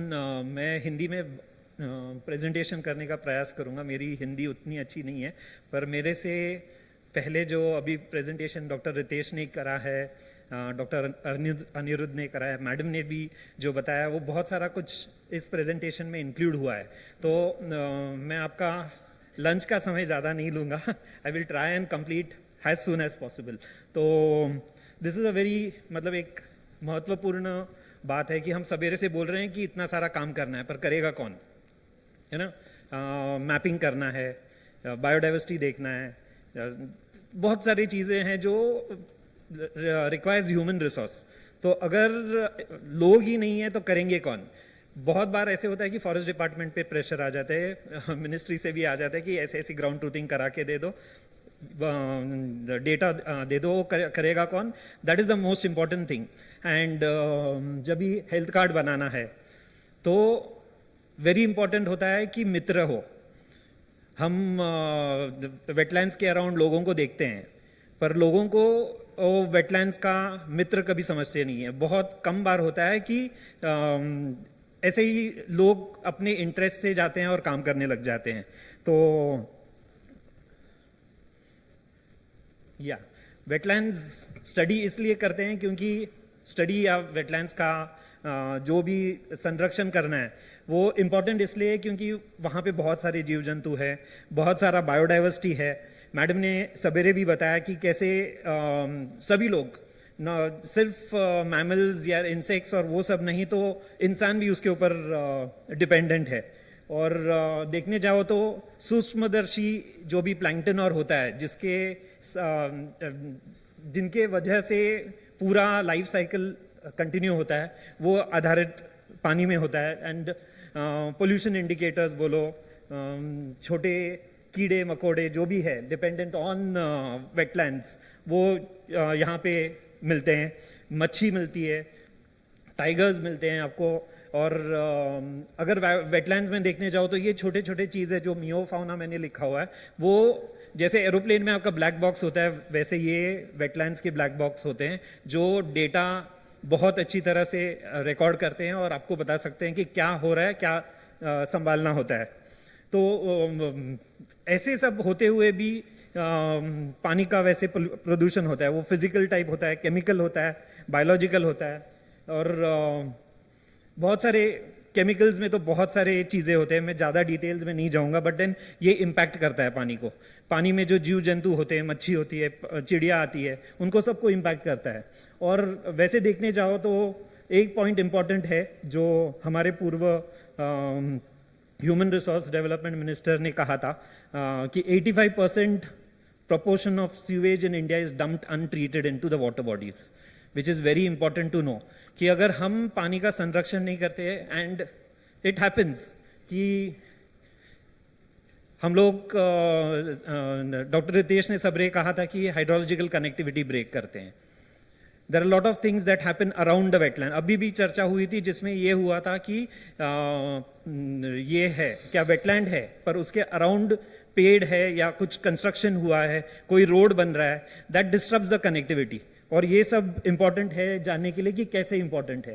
तो अर्बन सोर्सेज में ज़्यादा होता है, हम तो अभी प्लास्टिक और यूज़ करे बगैर रहते नहीं है। So this is one thing that lands up in water. Microplastic is a major pollution problem and that is also impacting us and our lifestyle. And another thing is invasive species, जो madam ने भी कहा था, doctor Ritesh जी ने भी कहा था, अनिरुद्ध जी ने भी कहा था इन्वेजिव स्पीशीज़ का। और ये सिर्फ फ्लोरा ही नहीं है, तो फाउना भी है। तमिलनाडु में एक मेजर प्रॉब्लम है टैंक क्लीनर स्पीशीज़, और चारू मसल भी आ गया है। जैसे डॉक्टर अनिरुद्ध ने अपने प्रेजेंटेशन में बताया था कि तमिलनाडु में they have gone to the court कि this charru mussel should be removed, but then it is a major problem. उसका कैसे निवारण करें, एक बड़ी समस्या है। तो if you go to see, this is all our drains just go towards wetlands, and this is what it leads to. मतलब अल्टीमेटली जो है स्पीशीज़ को अफेक्ट करता है, और हम अगर समझते हैं कि ये हमको अफेक्ट नहीं करता तो ये हमारी गैर समझ है। तो ये ध्यान देना बहुत ज़रूरी है। वैसे तो कॉमन थ्रेड्स और इश्यूज जो है देखने जाओ तो जो सवेरे से बताया गया है वो सभी है। Shrinkage, encroachment, algal Bloom, aquatic weeds, fisheries में लॉस, टॉक्सिक पोल्यूशन, फ्रैगमेंटेशन। अभी भी मैप का डिलिनिएशन के बारे में बात किया जा रहा था, तो वहाँ पे भी फ्रैगमेंटेशन का बात ज़रूर हुआ। दो फ्रैगमेंटेशन आया नहीं। जैसे सर बता रहे थे कि कॉम्प्लेक्स वेटलैंड है, बहुत बड़ा था, पर उसमें भी बीच बीच में गिद्धवा वेटलैंड का क्या बोलते हैं उसको, हैज़ बीन कंपार्टमेंटलाइज्ड। और प्रॉब्लम्स आते हैं. So this is something that we have to look into. तो वेटलैंड जब भी मैनेज करना है, मॉनिटर करना है, these are the main aspects. We have to take into consideration hydrological integrity है, वाटर पानी और सेडिमेंट जो है उसका क्वालिटी क्या है, उसमें उगने वाले पौधे कौन से हैं, कौन सा जीव जंतु वहाँ पे है, एंथ्रोपोजेनिक इन्फ्लुएंसेस क्या है और इकोसिस्टम इंटैक्टनेस कितना है. अगर ये सब साइकिल हम एग्जैक्टली अगर मैनेज करते हैं, we will be able to manage the health of the wetland. And that is where जो कंटिन्यूस अभी पिछले प्रेजेंटेशन में डॉक्टर मुरुगानंदन बताने की कोशिश कर रहे थे, डॉक्टर रितेश ने भी बताया कि वेटलैंड का बाउंड्री, जैसे वहाँ सर ने भी पूछा था कि वेटलैंड का बाउंड्री का डिमार्केशन कहाँ से हो. इंपॉर्टेंट है कि हाइड्रोफाइटिक वेजिटेशन कहाँ तक है, दैट इज द थिंग. अगर हाइड्रोफाइटिक वेजिटेशन नहीं हो, क्योंकि हमारे पूरे भारत भर में ज़्यादातर अराउंड द वेटलैंड्स खेती बाड़ी होती ही है. So that has changed the characteristic of lot of vegetation that you get. So it is not necessary that aquatic vegetation ही आपको पेरिफेरी में मिल जाएगा. तो तभी जाके हाइड्रिक सॉइल देखना होता है. अगर हाइड्रिक सॉइल भी नहीं हो तो वेटलैंड हाइड्रोलॉजी देखना होता है, क्योंकि हाइड्रिक सॉइल अगेन खेती के इसमें एग्रीकल्चरल लैंडस्केप में चेंज होते रहता है. तो these are the things that are needed to see along with the hydrology. So when we look at what we study, we don't take into consideration, हम लोग लोकल कम्युनिटी का ज़्यादा करके कंसिडरेशन नहीं करते. तो चर्चा होनी ज़रूरी है. जैसे पहले भी डिस्कशंस में हुआ है कि हमको ऐसे टाइप का जो प्रेजेंटेशन हो रहा है या मीटिंग हो रहा है, ये लोगों में भी होना चाहिए. मतलब it should be out in the villages, गाँव में वहाँ पे मिलके अगर चर्चा हो उनको क्या चाहिए, instead of just going and trying to protect और रिक्लेम और restore things. That is something that is very important कि लोगों का क्या कहना है, उनका क्या ट्रेडिशनल नॉलेज क्या है. We have to take that into account and accordingly we'll be able to conserve. These are some of the common problems that we see associated: draining, modification, roadways, highways, again and again declared. So it is like monitor तो करना है, क्या monitor करना है, कैसे करना है, क्यों करना है, ये ज़्यादा करके प्रश्न रहते हैं हमारे पास. तो इकोसिस्टम हेल्थ कार्ड अगर हम करने जाएं, जो हेल्थ कार्ड बनाना है, तो that is basically to understand what are the niches, what are the different habitats in a wetland. वो सब इकट्ठा करके उसका कंडीशन कैसा है. It is like your body. जैसे doctor Ritesh in the morning said that your body is also water body. We all have good amount of water in our body. So if हम लोग जब भी डॉक्टर के पास जाते हैं, जब हमारी तबीयत ठीक नहीं होती, similar thing is over here in a wetland. Wetland is also a water body. It has got lot of components. उसमें काफ़ी सारे जीव जंतु और सब रहते हैं, तो इंटीग्रेटेड रहता है, तो उनको ध्यान देना बहुत ज़रूरी होता है. तो यूजुअली हम समझते हैं कि वेटलैंड का अगर मॉनिटरिंग करना है, स्टडी करना है, तो ये तो सिर्फ रिसर्च इंस्टीट्यूशन करेगा. रिसर्च इंस्टीट्यूशंस करते हैं, यूनिवर्सिटीज़ करते हैं, कॉलेजेस करते हैं, रिसर्च डिपार्टमेंट्स करते हैं, PhD के लिए लोग करते हैं. छत्तीसगढ़ में बहुत सारा वेटलैंड रिलेटेड काम हुआ है. अगर आप रेफरेंस करने जाओ तो बहुत सारा लिटरेचर मिलता है वेटलैंड के लिए, but then that is all scientific literature. Seldom वो यूज होता है for policy making and all, because easily available नहीं होता है, लॉट ऑफ प्रॉब्लम्स होते हैं उसमें. तो साइंस कम्युनिकेशन जो होता है वो बहुत सरल होता है. जैसे आप लोगों को ई-बर्ड का डेटा पता है, people use that as a citizen science thing. So science communication involving citizens is something that is very helpful and that will help generate data useful in monitoring the wetlands. तो ये सब जो already मैंने बताया, तो ये सिर्फ मैं रश थ्रू करता हूँ कि प्रेशर्स जो रहते हैं वेटलैंड में, एनक्रोचमेंट, फिशिंग, एग्रीकल्चर, ये सब वाटर बॉडीज में होता ही है. पोल्यूशन होता है. Tourism is another thing. Tourism हम समझते हैं कि tourism is good, local community को टूरिज्म करने दें, बट देन कैसे टाइप का tourism, what is ecotourism, how ecological is the tourism, ये इस पे ध्यान देना बहुत ज़रूरी है. क्योंकि उसमें हम लोग ये ध्यान नहीं देते कि वहाँ पे लाइट पोल्यूशन हो रहा है, नॉइज पोल्यूशन हो रहा है, वाटर पोल्यूशन हो रहा है. So all these things impact the wetland plus sedimentation. जैसे पिछले प्रेजेंटेशन में वेटलैंड के अराउंड पेड़ पौधे जो है वो बहुत ही कम दिख रहे हैं. तो सॉइल का holding capacity is not there. It will just get sedimented, it will just flush off, it will get into the wetland. वो पानी में उसको शैलो बना देता है. तो हेल्थ जब भी हमको कंडीशन डिटरमाइन करना है ऑफ अ वेटलैंड, तो we have to take into consideration what is the physical status, what is the chemical status, and how we can help do this manage the wetland. क्या है कि brief document का पहले अभी चर्चा हुआ है. Brief document is like your FIR has stated by doctor Ritesh. So it is a very important thing. Brief document में राइट्स एंड प्रिविलेजेस, एरिया क्या है, मानसून के टाइम में क्या है, कितना पोल्यूशन अंदर आता है, क्या बायोडाइवर्सिटी है, एवरीथिंग रिकॉर्ड होता है. तो this will be used for the preparation of the health card of the wetland. And healthy wetland ecosystem अगर ये करना है तो we have to take into consideration that there is no abnormal growth.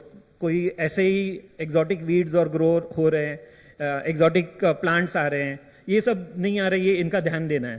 तो basically health card takes into consideration all the issues that I have discussed till now. And who can do this? Environmental NGOs, nature conservation NGOs, wetland research institution, state forest department, university department, pollution control board, any one of the above entity or a combination of 2 or more entities. ये सब पता है, ये rules, wetland rules में भी दिया है कि किसने क्या काम करना है, but then somehow we don't give much importance to it. And basically health card of the wetland has to be prepared in a protocol framework prepared by the ministry. Health card preparation is not something that is new. ये पहली बार हो रहा है ऐसे नहीं है. Michigan, sorry not Michigan, Chesapeake bay, the Mississippi river, Chilika development authority ने चिलिका के लिए और हेल्थ कार्ड्स बनाए हुए हैं जिसमें बहुत सारे पैरामीटर्स कंसिडर करके उसका एक ग्रेडेशन किया हुआ है from something like 0 to 100 based on what is the health of the ecosystem. So these are the criterias wherein 4 parameters are taken into consideration: area, hydrology and catchment, biodiversity and governance. और इसमें इन features में indicators जो है वो लगभग 9 है. अगर आप चेस्पेकी बे, चिलिका का हेल्थ कार्ड देखेंगे तो उसमें सिर्फ 9 नहीं, उसमें तो 15 से 20 पैरामीटर्स भी है. मिनिस्ट्री ने ये 9 पैरामीटर्स इसलिए रखे हैं क्योंकि it becomes easy for everyone. और वो जो ग्रेड्स है ABCDE, these are the scores. आपको एक्चुअल वैल्यू जो डिजायर्ड वैल्यू है और आपका एक्चुअल वैल्यू ग्राउंड में क्या है वो देखने को मिलने के बाद. सो दिस इज द वे. ये रैंकिंग के लिए बाद में आपका टोटल होने के बाद ऐसे करते हैं. So the learning thing is there are 4 features: area, total area, under water और सैचुरेटेड. ये अभी पिछले प्रेजेंटेशन में बहुत समय का चर्चा हुआ है. जो एरिया एक्चुअली कभी का कंसिडर करना है. Usually it will be better that area is taken into consideration जो peak monsoon के time का हो, अगर आपको तभी का imagery मिल रहा है, plus your FMB sketch. FMB sketch is there in the revenue with lot of village administrative officers, the revenue records, जो आपको exactly area mark दिखाएगा, plus जो Google imagery से आप अगर लेते हो तो you can understand what is the area. And then अगर area disturb होता है पिछले 20 सालों में क्या डिफरेंस है, अभी तो रेजोल्यूशन भी डिफरेंस है, तो it become slightly dicey that usually you will not get the actual picture. So but if you focus on FMB sketch तो ये ठीक से आपको मिल जाता है. वैसे hydrology and catchment, disturbance of water, ये है, बायोडाइवर्सिटी है और governance has to be taken into consideration. 9 parameters ये है कि whether the wetland is converted to not wetland use, जो अभी हुआ था, what is the area shrinkage. आपका अगर 1000 हेक्टेयर का 20 साल पहले वेटलैंड है और अभी आपको सिर्फ समथिंग लाइक 980 श्रिंकेज हो रहा है, एरिया मिल रहा है. So it is like 20 hectares has gone.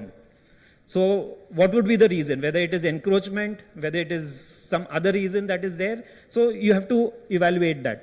The number of inlets and outlets choked, usually this, ये जो है number of inlet outlet choked और नेचुरल आउटलेट्स और इनलेट्स डाइवर्टेड, ये थोड़ा डिफिकल्ट होता है जज करने को. तो अगर आप गूगल इमेजरी पे पहले देखते हो कि कहाँ से पानी आ रहा है, कहाँ जा रहा है, जैसे आपको गिधवा में मैं जब भी बैठा था वहाँ पर, तब दिख रहा था कि 2 जगह से वाटर कनेक्शंस दिख रहे थे. एक में इनलेट लग रहा था, दूसरा आउटलेट. जब भी आप ग्राउंड पे जाओगे, ऑन ग्राउंड जब भी ग्राउंड ट्रूथिंग करोगे, तभी आपको देखना है कि वो इनलेट एक ही है या ज़्यादा है. Then you talk to the local community. Local community भी बताएगी आपको कहाँ कहाँ से पानी आ रहा है, कौन सा इनलेट है, कौन सा आउटलेट है, accordingly that has to be determined.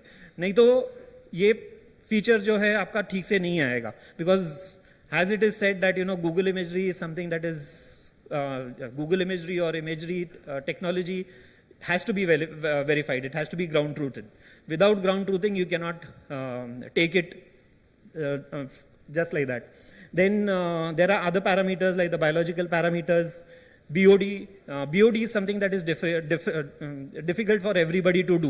So BOD के बदले dissolved oxygen, light penetration, nutrients, these are some of the parameters जो evaluate करके उसको भी assess कर सकते हैं. Percentage of invasive species, कितना grow हुआ है, कितना reduce हुआ है in the water body.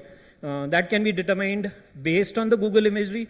Then when you have gone ground truthed, you take the imagery, you take photographs, come back and get back to your computer and you can do it. So you will get the exact area of what is the percentage of invasive this macrophytes that has covered into the wetland. Because if you just depend on the color differentiation of Google imagery, ऐसा भी होता है कि phytoplankton जो होता है, that gives a false imagery. So if you have not gone to the field, अगर आप ground truthing नहीं करे हो, तो जो इन्वेजिव स्पीशीज का है आप सीधा 100% दे दोगे, it is wrong for the wetland. Phytoplankton can be seasonal, कभी कभी depending on the nutrient flux that is there, उसके वजह से फाइटोप्लैंक्टन ग्रोथ बहुत ज़्यादा बढ़ेगा, that can give a problem over there. Then annual water bird count, you can always depend on eBird. EBird का जो data है it is again citizen science. तो सिटीजन साइंस का और if there is already publish data, and nowadays forest department also takes part in the Asian water bird count that Wetland International conducts every year. तो आपके पास 5 साल का data मिलता है, तो based on that you can assess that parameter. Clearly demarcated wetlands map, this has to be verified by the state wetland authority or the chief wildlife warden. So that is there. Then the wetlands management plan and wetland notification. Wetland management plan अगर forest department के पास है या कोई और institution है, से PWD या fisheries department, agriculture department, उनके पास अगर किसी वेटलैंड का मैनेजमेंट प्लान है, so that can B taken into consideration, that can be placed in front of the state wetland authority and seen if it can be used and accordingly taken into consideration. Wetland notification जो है वो brief document करने के बाद होता है. So these are some of the things. Again, I will not go into the details क्योंकि already मैंने बता दिया है, क्योंकि otherwise we'll go into more time. This is what is the threshold value, कितने value में आना चाहिए. These are the things. Yeah. So these are the rankings. A rank के लिए it is like 80 to 100% your water is in good condition. Biodiversity अच्छा है, all the species and everything stays good. 60 to 80% again it is like slightly less than your 100%. तो ऐसे करके gradations देते हैं. And then ये जो पहले बताया था उसमें rankings calculate करते हैं based on your variables. I'll just show one Nal Sarovar ka case study. Yeah. So here area, there is no change in actual area for the 20 years when it was evaluated. So then over there that is like, the grade is A. So in calculation it is like 1, for area it is taken as 1. Then hydrology and catchment, number of inlets and outlets choked should be less than 2. 2 से 0.2 से ज़्यादा नहीं होना चाहिए, तो ये this is again less than 0.2, the actual value that is obtained. Same way the number of outlets that are choked or diverted is less, and so the gradation for all the 3 is A.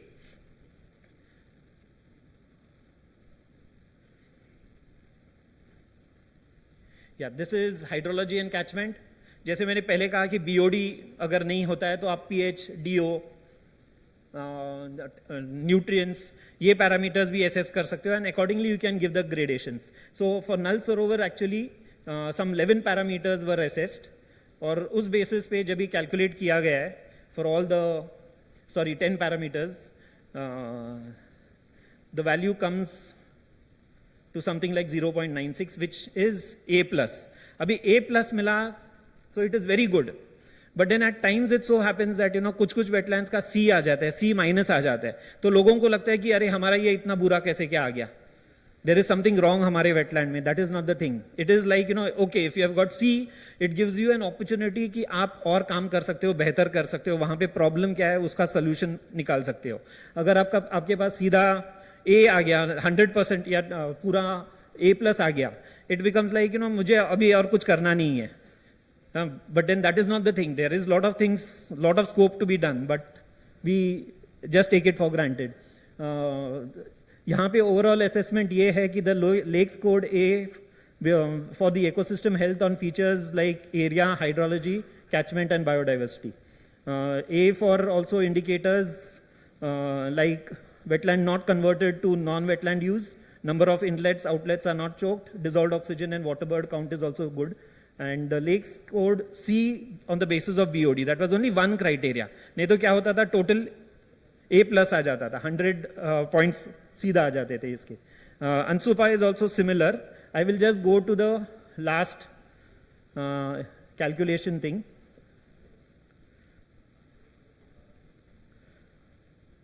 Yeah. In अनसुपा 9 parameters he evaluate किए गए और जिसमें 0.73 आया और वहां पे C- आया. तो अभी C- आया तो इसका मतलब ये नहीं कि वेटलैंड बुरा है, ये भी तो रामसर साइट है. There are good conditions over there. C- gives you an opportunity that you have to work toward C, देन C+, B. There is lot of scope. Means you have to involve community, you can integrate the society, you can integrate other line departments. तो ये बहुत सारा scope रहता है कि आप इकट्ठा बहुत सारा अच्छा काम कर सकते हो और इस वेटलैंड का ज्यादा और इंप्रूव कर सकते हो. बायोडाइवर्सिटी के लिए निशेस इंप्रूव कर सकते हो. All this is there. So it is getting a low grade is not bad. That is very important, that सब फील्ड मैनेजर्स जो है ना उनको ध्यान में रखना चाहिए. पर एक है कि लो ग्रेड है तो उससे और कम नहीं जाना चाहिए. C- है तो B- पे नहीं आए. If it is C-, it should go up to C, C+. Yeah, I will finish soon. Yeah. Okay, so why wetland mitras? Just another 3 slides more. We need wetland mitras because ये सब काम करना है. We need wetland mitras from universities. We need students as wetland mitras. We need local community as wetland mitras. We need the fishermen. We need people whose livelihood is dependent on the wetland has wetland mitras. क्योंकि वो सब जब भी बताते हैं, जैसे doctor Ritesh ने पहले बताया था कि लोग वहाँ पे आके प्रदूषण करते हैं क्या, वहाँ पे रोड कंस्ट्रक्शन हो रहा है क्या, all these things who will know. अगर हम साल में 2-3 बार ही जा रहे हैं उससे हमको कोई ज़्यादा डेटा मिलता नहीं है. पर जब लोकल कम्युनिटी के लोग बताते हैं तभी हमारे पास ज़्यादा इंफॉर्मेशन आता है. And those people are the mitras. And there have been people who are doing such things across the country. So if you go to see, there's a whole circle of people that is there जो involve हो सकते हैं इसमें. So it is not that a small child also can be a wetland mitra. Like in Tamil Nadu there are more than 7,000 wetland mitras. And ये सिर्फ बड़े लोग ही नहीं है, स्कूल कॉलेज NGOs के ही लोग नहीं है, तो स्कूल चिल्ड्रन भी है. From 7th standard onwards they are taken enrolled as wetland mitras. और इन लोग भी बहुत अच्छा काम करते हैं. उन लोग जब भी वेटलैंड के अराउंड खेलने जाते हैं तो जो भी अगर चेंजेस है तो वेटलैंड मैनेजर को बताते हैं कि हमारे यहाँ आज ऐसे ऐसे किसी ने आके प्लास्टिक फेंकने की कोशिश की तो हमने उनको रोका. That is a wetland Mitra. That is a thing that is needed कि हम अपने वेटलैंड को कैसे कंजर्व करें. अगर कोई आके सॉलिड वेस्ट डंप कर रहा है या ट्रक आके पूरा पोल्यूटेड वाटर डंप कर रहा है, वो कौन रिपोर्ट करेगा? These are small eyes which are important eyes that are needed. So, yeah. So how do we identify wetland mitras? There can be meetings. You can invite applications. There can be something like places at interpretation centers and wetland का museums. आपके यहाँ पे भी वो light and sound show होता है. कल शाम को मैं गया था, बहुत बढ़िया ये बताते हैं light and sound show. But there is a caveat in that because it distracts birds. So, but then for awareness, I felt since facility is already available. जैसे डॉक्टर रितेश ने कहा था कि there should be films.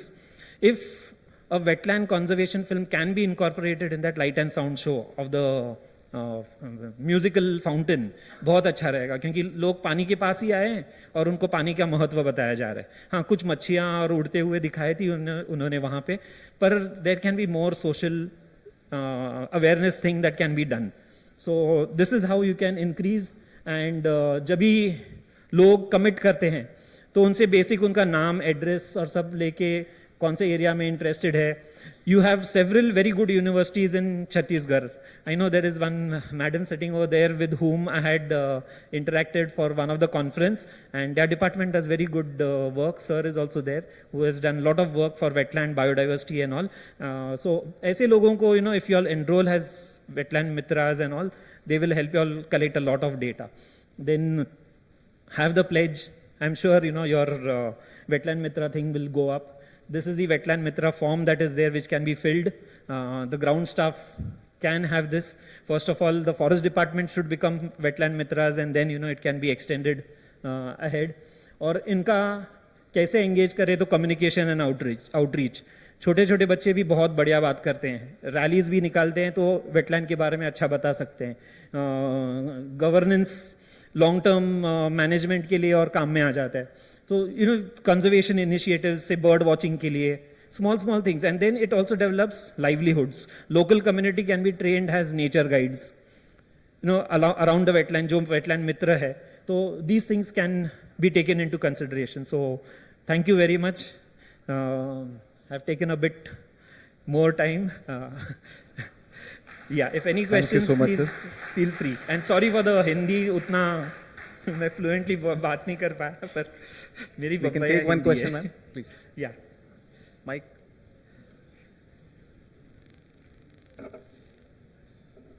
I have a question, Goldin. Yes, madam. जो मुख्य समस्या हमारे यहाँ देखने में आती है, मैं क्योंकि बर्डर भी हूँ तो मैं वेटलैंड्स पे बहुत जाती हूँ, तो जो दो वेटलैंड्स मैंने देखे, एक IIM के सामने हमारे यहाँ एक बहुत अच्छा वेटलैंड है जिसमें माइग्रेटरी बर्ड्स भी आती हैं, तो उसके साइड में मैंने देखा एक बार कि जो भी एरिया था उसको लोगों ने फेंस कर लिया और कहा कि हम यहाँ पे खेती शुरू करेंगे क्योंकि ये प्राइवेट लैंड है. तो ये एक बहुत बड़ी समस्या है. अगर वेटलैंड्स के किनारे प्राइवेट लैंड्स हैं तो क्या कोई ऐसा हो सकता है कि गवर्नमेंट उसको बाय कर सकती हो, या वेटलैंड रूल्स को यूज करके, और फिर it is the call of the Chhattisgarh government. अगर वैसे ले सकते हैं तो that is possible. Actually ruddy turnstone जो एक बहुत रेयर बर्ड है वहाँ आती थी, but it stopped coming after that. तो वो एक बर्डिंग का बहुत बड़ा लॉस होता है. तो ऐसे 2-3 डैम्स पे मैंने देखा कि लोग बगल में फेंसिंग करके और एग्रीकल्चर स्टार्ट कर देते हैं, फिर फर्टिलाइजर्स भी यूज करते हैं. तो who is there to check those? That is what madam, local community को अगर इन्वॉल्व करे, उनको अवेयरनेस के लिए, उनको यहाँ पे मैंने ये नहीं बताया कि उनका कैपेसिटी बिल्डिंग भी कर सकते हैं. तो अगर आपने वेटलैंड मित्रस को एनरोल किया है, उनका कैपेसिटी बिल्डिंग करते हो, तो they can have awareness drives over there. तो वहाँ पे अवेयरनेस ड्राइव्स करेंगे तो जो फेंस एरिया है एटलीस्ट वो फेंसिंग नहीं करने जाएंगे और उनको इंपॉर्टेंस पता चलेगा. If they are told that जो बर्ड्स आते हैं वो उनके साथ क्या लेके आते हैं, what benefits they get, you know, biological pest control और जो भी होता है, वो अगर सब उनको अवेयरनेस किया जाए. ये नहीं कि उनको पता नहीं होता, वो तो अभी क्या है कि with technology we have lost our traditional conventional knowledge. तो अगर वो वापस रिविजिट करे तो probably that can solve. And buying the land, I think it is your call, government's call. So that way, yeah. एक बहुत अच्छी बात हुई है कि सभी स्टेक होल्डर्स इसमें हैं, तो उसमें इरिगेशन डिपार्टमेंट, रेवेन्यू डिपार्टमेंट अगर उनको अवेयरनेस ज़्यादा लाएंगे तो वो अच्छा काम कर सकते हैं. सही बात बोला मैडम, क्योंकि यूजुअली इट सो हैपेंस, अगर मतलब from my experience I am telling कि अगर फॉरेस्ट डिपार्टमेंट इन्वॉल्व है तो then the irrigation department, the PWD, the water resources department, agriculture fisheries department stay far away. उनको ऐसे लगता है कि फॉरेस्ट डिपार्टमेंट मतलब जमींदार, तो उन लोग आगे हमको कुछ करने नहीं देंगे. तो ऐसे नहीं होता है कि you know people are, forest department is willing to work in coordination. वो इकट्ठा काम करें तो ज़्यादा कंजर्वेशन के लिए भी है और लोगों की बाकी की समस्या भी सॉल्व हो सकती है. तो you know we have to think together, not work in silos, जो अभी हो रहा है वो वैसे. Thank you. धन्यवाद सर. धन्यवाद मैम। Thank you. मैं मेंबर सेक्रेटरी साहब से अनुरोध करूंगा कि डॉक्टर गोल्डन क्वाड्रोस को धन्यवाद ज्ञापित करने के लिए एक मोमेंटो एवं शॉल देकर सम्मानित करें।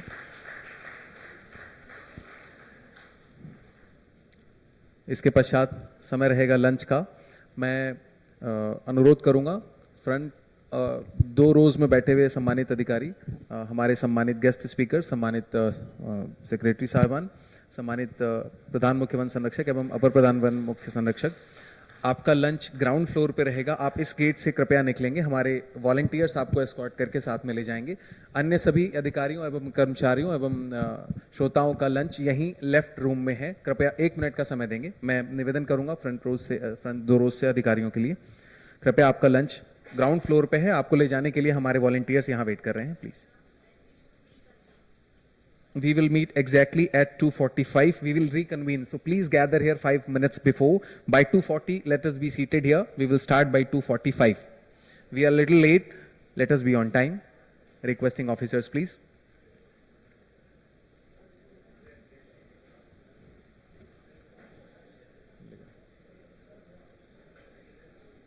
Thank you.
जैसा कि निर्देश प्राप्त हुआ है, कुछ 5 मिनट में अगला सत्र प्रारंभ होने को है। आप सभी से निवेदन है कि अपना अपना स्थान ग्रहण करें। अपने जो मित्रगण साथीगण बाहर हैं उनसे भी निवेदन करें कि वो अपना स्थान ग्रहण करें।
जैसा कि निर्देश प्राप्त हुआ है, मैं समस्त सभा से निवेदन करूंगा कि आप कृपया अपना स्थान शीघ्र ग्रहण करें।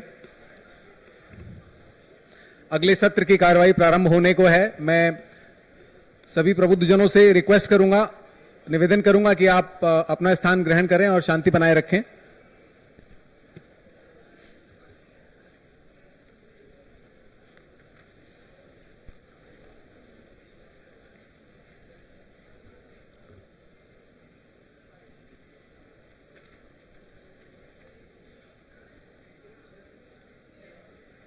छत्तीसगढ़ में आर्द्र भूमियों के संरक्षण, एकीकृत प्रबंधन एवं विवेकपूर्ण उपयोग पर जो आज कार्यशाला रायपुर में आयोजित की गई है, उसके प्रथम 2 तकनीकी सेशन हम लोग देख चुके हैं।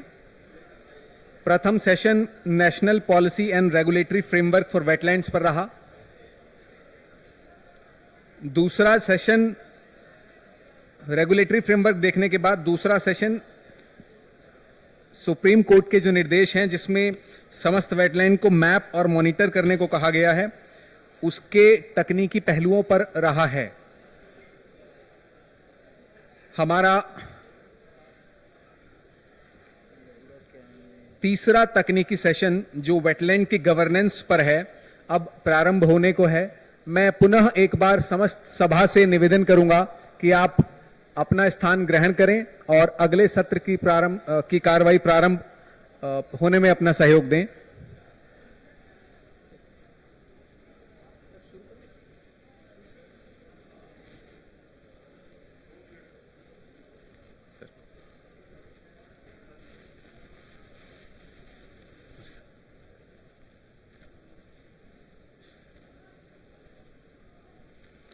तीसरे सत्र का जो प्रथम प्रस्तुतिकरण है, कृपया प्रेजेंटेशन को लोड करें।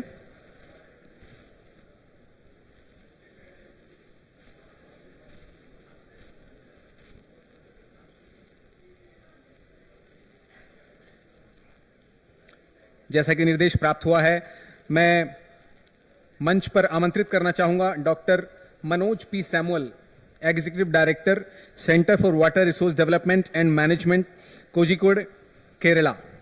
आपका प्रस्तुतिकरण लोड होने को है। मैं अपॉर्चुनिटी लेना चाहूंगा सर को इंट्रोड्यूस करने के लिए। Doctor Manoj P Samuel Kozhikode स्थित जल संसाधन विकास एवं प्रबंधन केंद्र के कार्यकारी निदेशक हैं। जल संसाधन अभियांत्रिकी के विशेषज्ञ। उन्होंने जल शोधन, वर्षा जल संचयन तथा भूजल प्रबंधन हेतु कई नवाचार विकसित किए हैं। वे मृदा एवं जल संरक्षण अभियांत्रिकी में पीएचडी और विपणन में एमबीए डिग्रीधारी हैं। उनके 150 से अधिक प्रकाशन हैं और ऐसे कार्य उन्हें एक प्रमुख वैज्ञानिक बनाते हैं। डॉक्टर सैमुअल जल प्रबंधन के लिए जलवायु लचीले समाधान और वैज्ञानिक नीति निर्माण में सरकारों को सलाह देते हैं, जिससे टिकाऊ और समन्वित जल शासन को बढ़ावा मिलता है।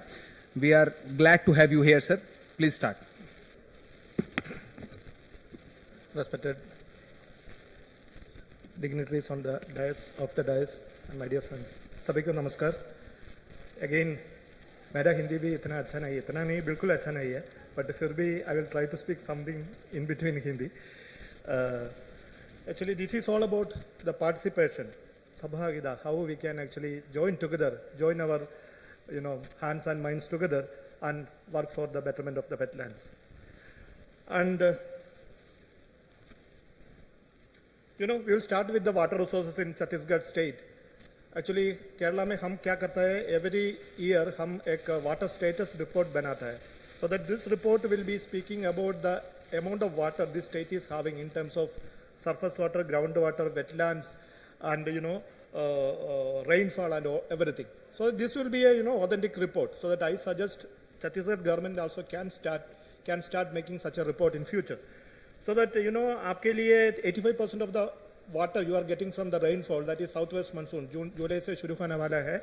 उसके बाद your winter rainfall is hardly 15%. इसलिए तो these wetlands are assuming huge significance because this will be a source of water for all of you during the lean period, because rainfall का 85% 3-4 महीने में मिलता है, बाकी महीने में बिल्कुल पानी नहीं है ऊपर से. That is why you have to look for some sort of an alternative where water can be collected and it can be recharged and it can be used further. And I will be sharing my slides with all of you so that a lot of information I put, actually some of those things may not be useful for you, but still I will leave it with you so that you can use it for any purpose in the future. So that आपका challenges, हमारा challenges, whether आप केरला में हो और छत्तीसगढ़ में है और उत्तराखंड में है, these problems are more or less same. Climate change impacts, recurring floods and droughts, increasing emission of greenhouse gases, water security, quality and equity is very important. सबको पानी मिलना चाहिए, because whether they are irrespective of their economic status, their place of stay, they have to get good quality of water. Water and sanitation for all by 2030, that is one of the SDGs, So the equitable distribution of water is also very important. Then change in water use and land use pattern, fragile ecosystems, river management, environmental issues, and the last two are basically not challenges but opportunities. So the climate change, हम सब लोग climate change के बारे में बात कर रहे हैं आजकल. What is climate change? How climate change is affecting Chhattisgarh as a state? So that some of the literature I collected from secondary sources, so that you can see how the climate is changing in terms of your Mahanadi river basin. For the Mahanadi, you can see the wet season may get wetter and dry season may get drier. उसका मतलब क्या है? Because you are going to get extreme rainfall events. आपका rainy days का number छोटा होने वाला है. Actually, it is going to be less in future. At the same time, huge quantity of rainfall is going to happen in short duration of time. So that you have to be prepared for, the after effect of this type of extreme rainfall events in the future, whether in terms of, floods or, collection of water for the, long run. Again, so many things are actually, I put there how it is actually connected to agriculture, fisheries, and public health, because climate change is affecting all walks of life and our all, activities, livelihood in all, all sorts of livelihood, climate change is affecting directly or indirectly. So how this climate is changing? ये हमारा Indian Institute of Tropical Meteorology Poona से ले लिया था ये data. अब देखिए 1950 से 2000 तक, अभी 2025 है तो this will be more steep. Extreme rainfall events are going up, but at the same time small rainfall, that means moderate or mild rainfall events are coming down and across India, and now it is more and more evident, and we have to be prepared for all of these issues. And wetland can serve as a flood control measure also, so that in future these data will be useful for you as well. And the projected water demand in India, because हमारे पास अभी if you add together 1123 billion cubic meter, that is the total water demand we have as a country. And our total water requirement as on today is around 850 or 900 billion cubic meter. But by 2050, by 2047, our target is to become a Vikasit Bharat. So that by 2050, you see, by 2050, our water requirement is going to be around 1400 billion cubic meter. Abhi hamare saath only 1123 billion cubic meter hai. Then where the extra water will come? So that there are two ways. One is to increase the demand, increase the supply. Second is to reduce the demand. So that how we can do increase our demand, supply. The same time, how we can reduce our demand. So the demand, 70% of our water is basically for agriculture, irrigation. So that agriculture, irrigation, we can think about better, irrigation efficiency, water use efficiency strategies we can think about. That is another, another part of discussion. But at the same time, we have to also think about the storage, how best we can store the water which is otherwise going to the sea especially in wetlands, so that our supply can be increased up to some extent. Again, groundwater भी same problem है. अब देखिए, America and China together, they are the both the giants. They together are using only 25% of India's groundwater extraction. मैंने नहीं बताया, actually UNESCO has told this.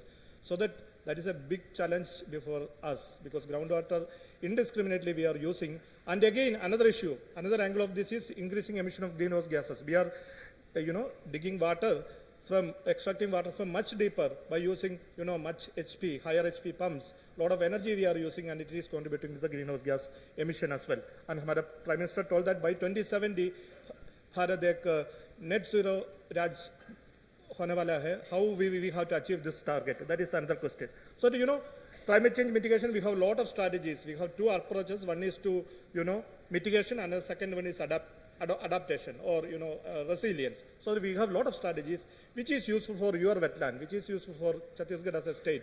We have to decide after, a lot of consultation, a lot of discussion, a lot of scientific deliberation. We can think about and we can make a climate action plan for this state as well. I think Department of Forest and Climate Change is actually previously they were discussing with us how to develop a climate studio here in Raipur, and after that how we can develop a climate action plan. And wetland is also an important part of climate action plan for the future. So that we have to think about all this part as far as water is concerned: quality, quantity, deficit, excess, demand, supply, and of course blue, green, grey water. That is a different concept. I will not spend much time here. So that when you are thinking about water resources, six things should be in your mind. One is supply sector, demand sector, water governance and policy, capacity building, disaster management, drought, floods and landslides, and climate resilience. And now we'll come to Ardhra Bhumi. Such a beautiful word, Ardhra Bhumi. Kitna khubsurat hai. Actually, we will feel something, from our mind, Ardhra Bhumi, after hearing some good feeling will come to our mind. But somehow this Ardhra Bhumi is slowly getting dried, getting polluted, and getting, more and more worse. So how best we can develop the strategies to combat this? That is a question before us. So that, out of wetland store, 33% of world's terrestrial carbon, and 1 million species is living in wetlands, and a lot of, activities, wetlands ecosystem services are given in the same slide. And हम सब SDG के बारे में सुना था. SDG, actually as a country, we have to achieve the SDGs, by 2030. And actually UN has actually put forward this SDG, Sustainable Development Goals, 4 SDGs, especially SDG 6, SDG 13, SDG 14, 15, and 16. 13 is not there. Of course, that is also there, climate action. So that the 5 SDGs are very much connected to the wetland conservation activities. So the importance of wetlands and lakes in India. Basically, we have 7 functions, the basic functions, 7 functions. One is water security. You can see the examples. Flood plains in Ganga and Brahmaputra. And flood control. You can think about East Kolkata wetlands and Pallikarnai marsh in Tamil Nadu.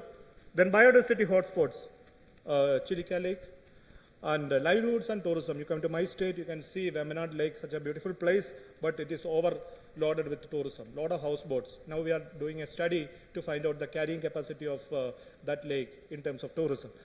And again, same thing with, you can see in Loktak Lake also, many people are actually depending upon the lake for their livelihood, especially the fishermen.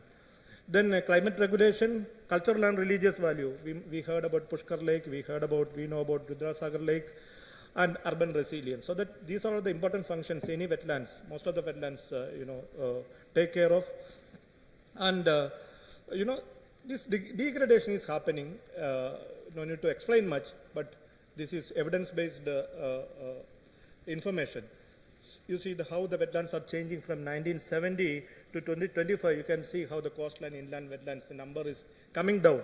And same way, the number of species are coming down. Whatever the species you take, whether it is birds, whether it is mammals, whether it is corals, the rate of declination, it is declining very, very fastly.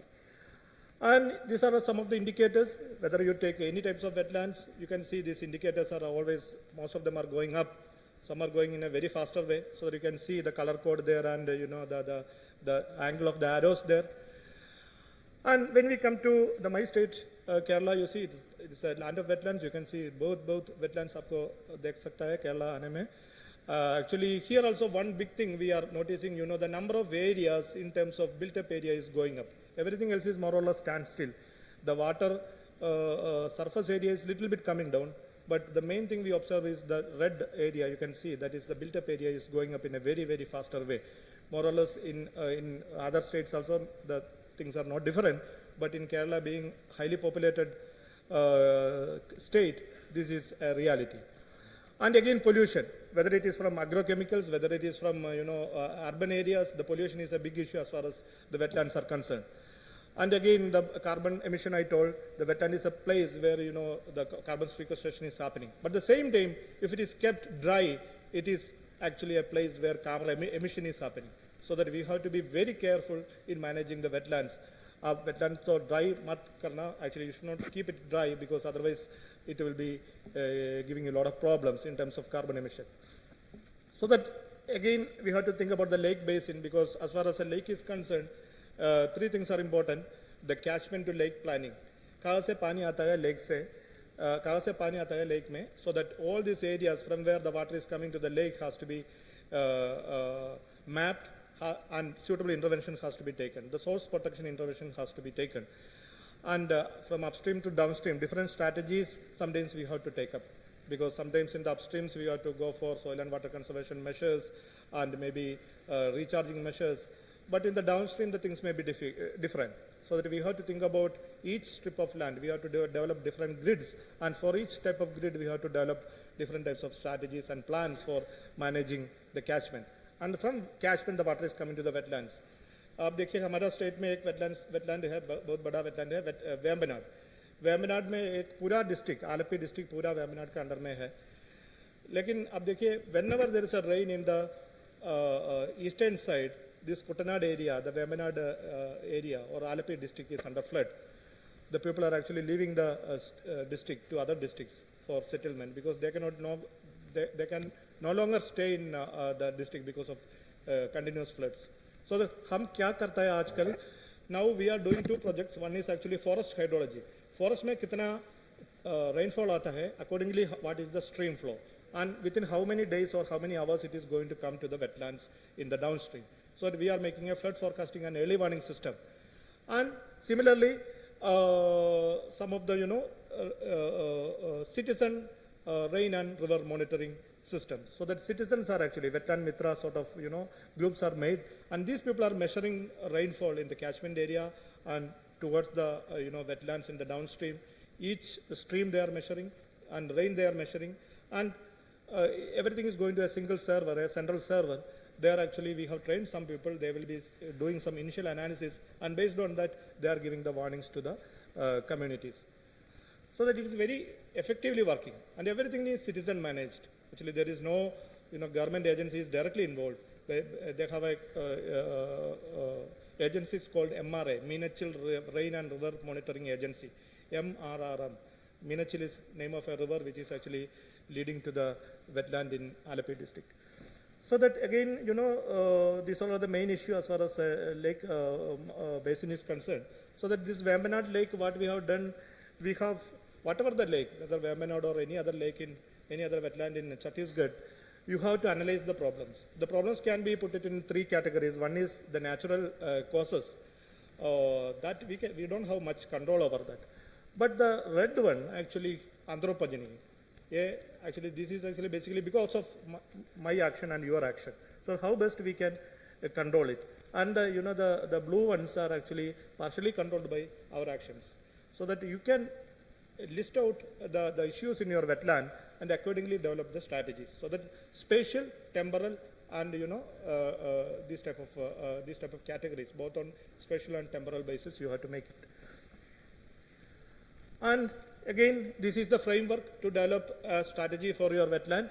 Actually, आपको ऊपर से देखिए, ऊपर में supply sector, demand sector, water governance policy, capacity building, disaster management, and climate resilience, as I told earlier.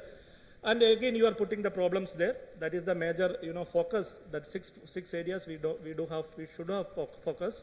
Then after that, the another 7 or 8 areas where we are going to face problem in the wetland or where we are facing the problems in the wetland has to be listed out. It may be slightly different from wetland to wetland, but still more or less it is same.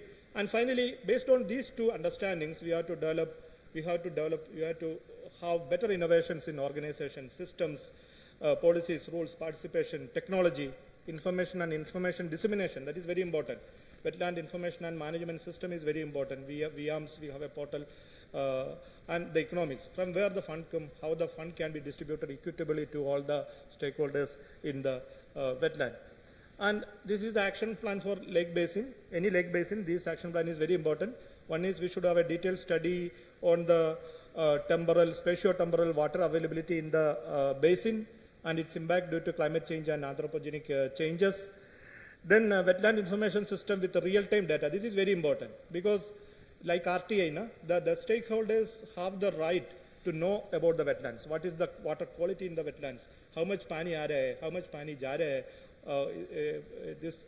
The wetland water, what is actually, how many biodiversity is there in the water, and how much biodiversity has been degraded or deteriorated in the last few years, so that all the information has to go to the stakeholders, so that we should have a open source system where people can log in or they can browse in and they can find out what is the present status of the wetland and and what is the trend, how it is actually getting changed over the years. So the wetland information system is very important. You should have data on the meteorological aspects, water quality, water quantity, crops, fish, and all the things related to the wetlands. Then again, third one is studies. Scientific studies are very important. Unless otherwise you have better studies, you don't have better strategies. So the studies on hydrological alterations, environmental flow, flood mapping, pollution, sand auditing, and all these things are very important. And finally, you have to develop an integrated water resources management plan, water budget, and of course, flood forecasting, early warning system, or whatever the prediction system effectively you can make for the wetland.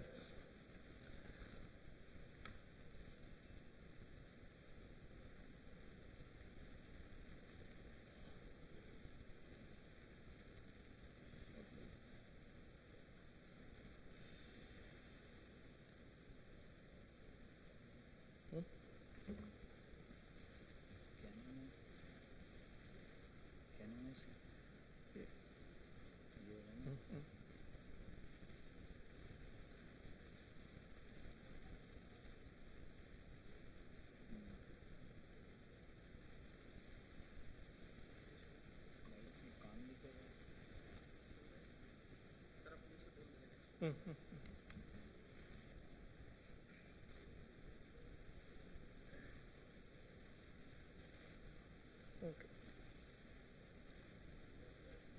Yeah. Coming back, so that we have to develop short-term strategies. For example, Veminad, we have made these all of the short-term strategies: widening of inland channels, flood forecasting and early warning system, climate-smart agriculture, livelihood improvement of wetland communities, carrying capacity studies, carbon neutral community. These all are some of the maybe the long-term strategies that we are planning, and short-term may be little different. Sorry. The short-term, the immediate action we have to take in the wetland, so that depends upon your wetland. And finally, the way forward. It's not working here. The climate monitoring system, wetland information system, and both non-point and point source prevention, catchment treatment system, responsible tourism, community engagement, wealth from waste. Because if you come to Veminad, a lot of invasive species, especially you can see water hyacinth. And now one professor has come up, ma'am. Actually, he started making fabric out of this water hyacinth, different fabric, even visiting cards, papers. So now he's coming up in a big way, and maybe in the last wetland day also he has exhibited his products, so that how the waste from the wetland can be converted to some economic activity, some profit-making activity. That is very important. Then incentivize the scheme, because the wetland mitra many times happens.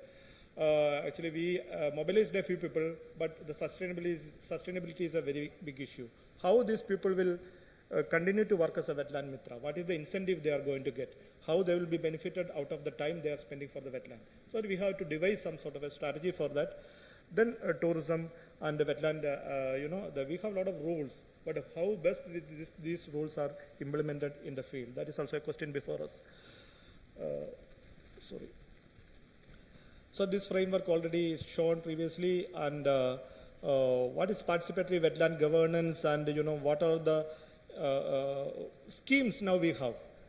Don't think that we have only one scheme like a national plan for conservation of aquatic ecosystem. Basically MOEF and CC is doing that, but apart from that we have some other schemes from another ministry like Jal Shakti Abhiyan, Amrit Sarovar, again MOEF CC is doing, Smart Cities Mission and Amrit Mahua is doing, and Amrit again Mahua is doing, MG Narega, and state level wetland initiatives, and Namami Ganga program. So that many programs which can be connected to, it can be aligned and converged to wetland activity. So that we have to think about, the integration among the departments, the convergence among the departments, so that, different parts of the wetland can be addressed, different issues in the wetland can be addressed together. And the stakeholders and partners may be government agencies, local communities, academic and research institutions, NGOs, private sector, and of course international agencies like VISA. And again, this morning they have covered about this NPCA, especially the 5 areas are very important: the communication, capacity building, education, participation, and awareness. So that we call normally SEPA. Capacity C means 2 are there: community and communication and capacity building. Of course, education, participation, and awareness are also very, very important. So that details are given here. I will skip that. So that again, what each community, each stakeholder can do. So that communities near wetland, what they can do, and fishing community, what they can do, farmers and producer organization, what they can do, industry, what they can do, and the community ecotourism and the commercial entities in the wetland area, what they can do, school students, not only school and college students, what they can do, women and wetland conservation, the gender issues in wetland, that is also important. Nowadays people are speaking more about the gender issues, marginalized communities, so that these type of issues in the wetland have also to be addressed properly, because unless otherwise we see all the stakeholders in the wetlands in a proper fashion, the sustainability cannot be ensured. Then tourism and the tourism operators. And Wetland Mitra, Goldin has told in detail what is Wetland Mitra and how they can participate. Basically, they can participate in wetland monitoring and reporting, awareness programs in schools, colleges and villages, community mobilization of wetland for wetland cleanups and eco-restoration, and of course, support preparation and implementation of management, integrated management programs and all. So that, some of the Wetland Mitras we have included in our activities, basically students, sometimes some NGOs and some social workers, so that we normally after they enroll, we first will have a pledge. We will, through the pledge, they will be aligned to the wetland related activities. Then after that, we will give them a uniform, we will give them a small cap. Then they will go to the wetlands and they will work with the people, they will collect the data, they will collect the real-time data, and they will upload in the website. And whenever there is a need, they will be there. For example, if there is a climatic disaster there, so immediately they will go and collect the data and they will support the local self-government departments as well as revenue departments for immediate evacuation and further activities in terms of rescue and related operations. So this everything we have discussed in the morning, and again Goldin has told about how to assess the wetland, how to score in terms of the health of wetlands. We have done for different lakes and how it has been calculated. He has clearly told in the morning. This is one case study we have done in Calicut. We have a Indo-Dutch project. Project का नाम है Water for Change. Under this program, we have made a few participatory programs. So one of that is Water Fox. Same like Wetland Mitras, we have mobilized a few students and social workers, and this concept little bit we have made in such a way that these people will be trained, and these people will be also working as a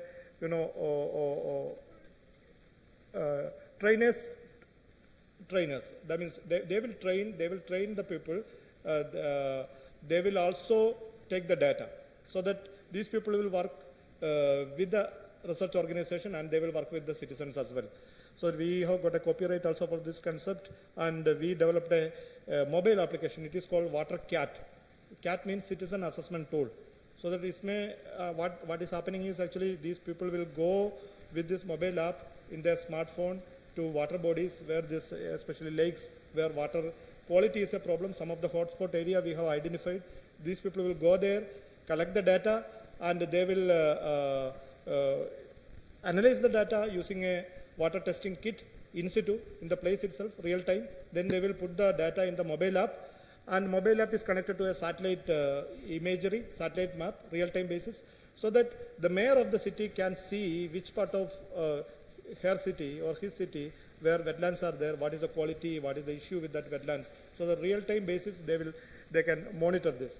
Especially in Calicut city, we have one major wetlands where we are doing. We have identified some 35 hotspots, and regularly this wetland mitras or the water folks are going there, collecting data, and the data they are inputting, they are putting it in the mobile application, and it is coming as the output of the mobile application is coming as a satellite map with the real-time information about the wetland, and it can be accessed by the rulers, the administrators of the city and state wetland authority as well. So that some of the key learnings from the Water Folks initiative, one is empowered community themselves, because these students are social workers are coming from the community itself, so that they are empowered community. They will feel we are part of the decision making. Any decision which you are taking, which ऊपर से नीचे आता है, that will not be sustainable. Rather, it has to come from down, and it has to penetrate to the top, so that the decision or at least the suggestion has to come from the down, and decision can be taken in the top. So that हम केरला में जो करता है actually how many Panchayati Raj institutions are related to a wetland, and ग्राम सभा में हम we will present what is the problem in the wetland.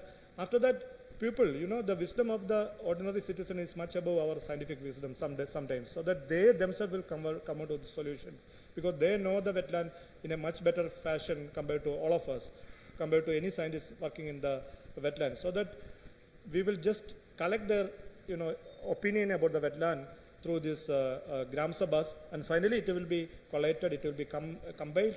Then we will present before the district collector or the state wetland authority in presence of all the stakeholder departments. And finally, based on the fund availability and other government regulation, we will take a decision on the strategies to be taken in that wetland for the coming years with action plans. So that we have to also think about those ways, how we can connect with the community and make them feel that we are the owners of this wetland. Unless otherwise we make them understand, we sensitize them about the issues with the wetlands and about the future of the wetland, how the wetland is going to connect with their future generation, the sustainability cannot be ensured. And again, localized knowledge, हम बोल दिया था, traditional wisdom, the IT case, that is very important.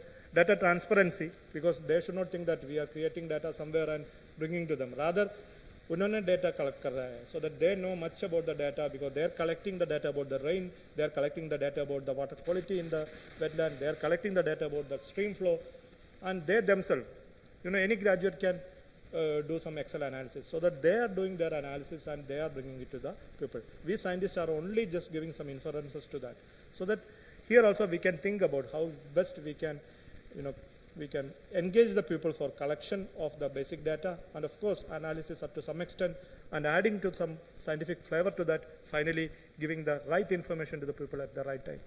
And again, broader monitoring, then policy support, technology enablement, sustaining citizen engagement, data reliability, because this data will be more reliable, because it is ground truth data. It is actually the data which we are taking from the field itself. Again, better cooperation and coordination. So that these are the maybe 1 or 2 slides extra, strategies and challenges for participatory lake management in India. One is rapid wetland inventory and assessment, because we made a Kerala wetland atlas, we can share with you. Community-based monitoring using mobile app, citizen science, like wetland mitras. Then wetland health card. Dr. Gordon has told about that, based on the ecological, social and governance indicators. Eco-development committees in Ramsar site. Again, as I told, we have to start from the Gram Sabhas, so that we have to develop some committees engaging the people, how they can develop their own area based on the general framework of conservation of wetlands.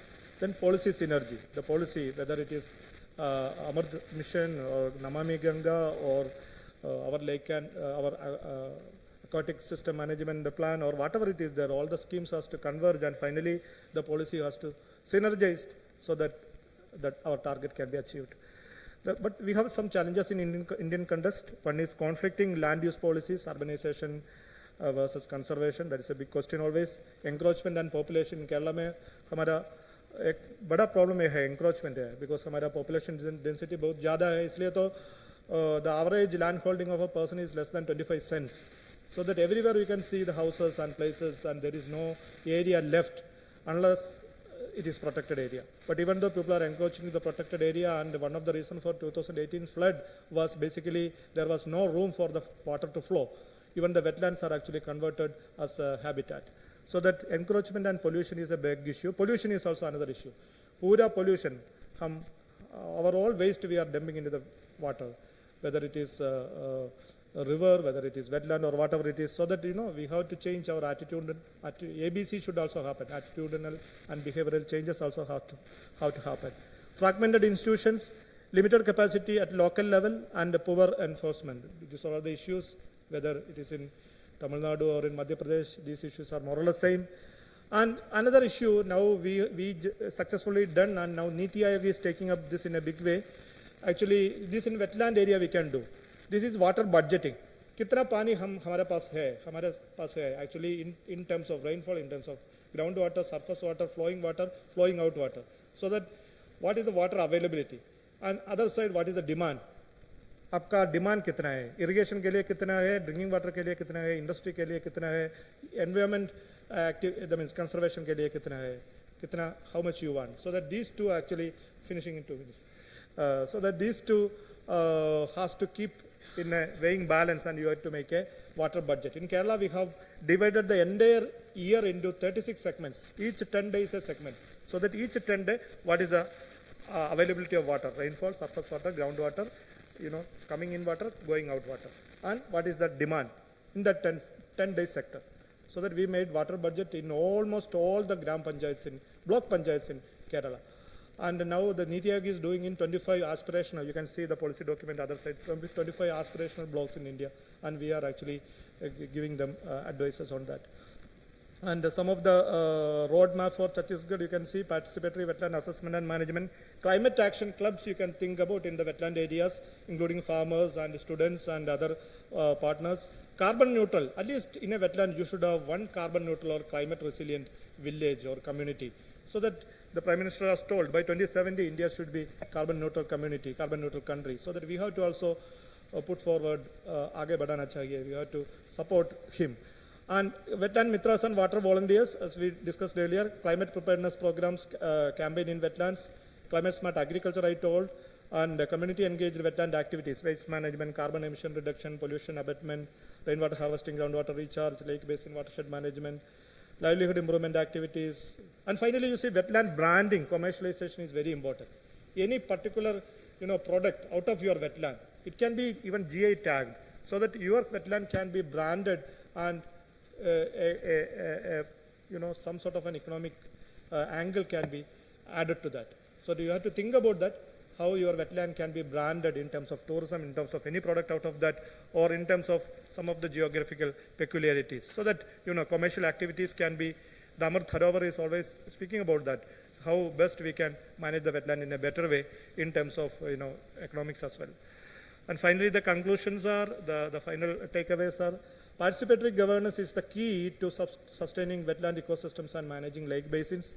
Indian frameworks, water, wetland rules, NPCA already mandate stakeholder involvement.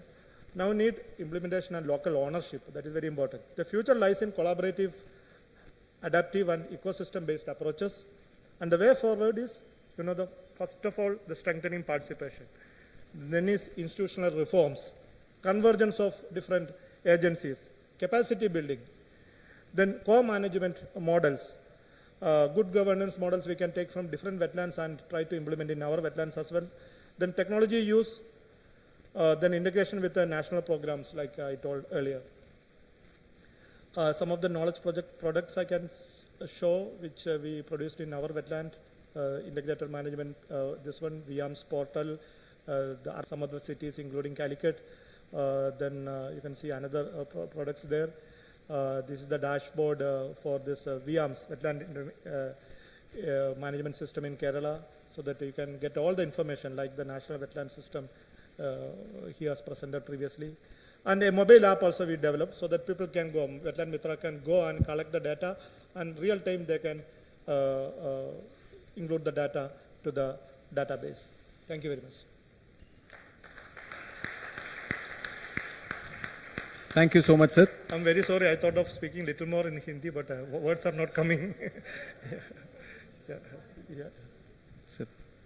Dhanyavad, sir. If we may take one question, please, if there is any.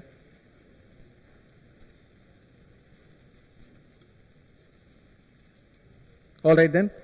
Dhanyavad, sir. Member Secretary, sir. Please, ma'am.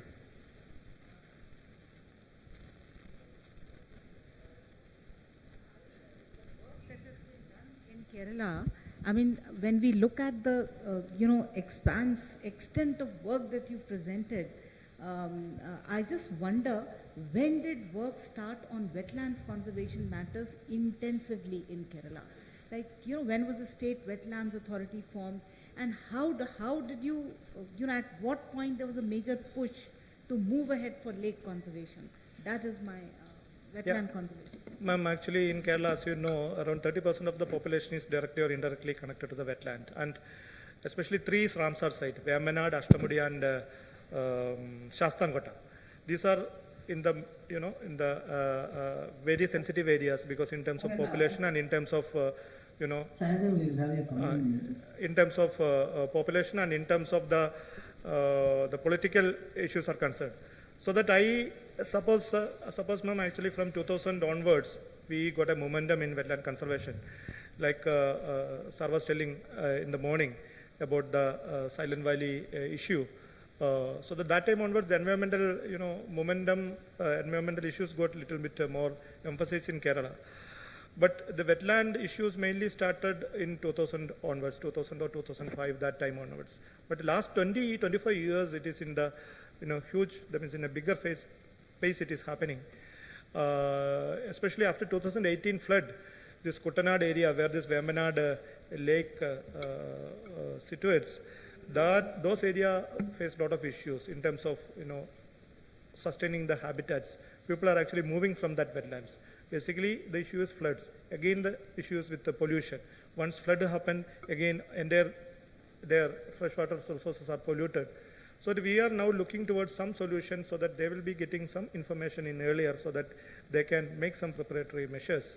And again, another point is the tourism. The tourism has a lot of, it got a lot of importance in last 2 decades. So that now the number of houseboats in Vemanad Lake itself crossed 1,000. It's a small lake, but the 1,000 lakes are operating daily, and entire waste from these houseboats are going to the lake itself. So how best we can sustain it in a long run? So that now the civil society is seriously thinking about all these things, because their drinking water started getting polluted.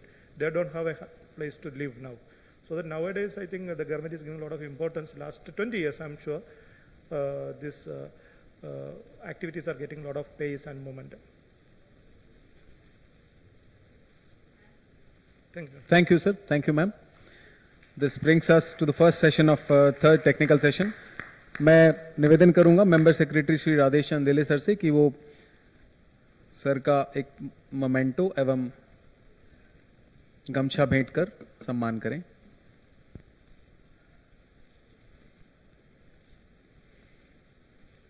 मैं बताना चाहूंगा उक्त गमछा sir का राजकीय गमछा के रूप में स्वीकार किया गया है.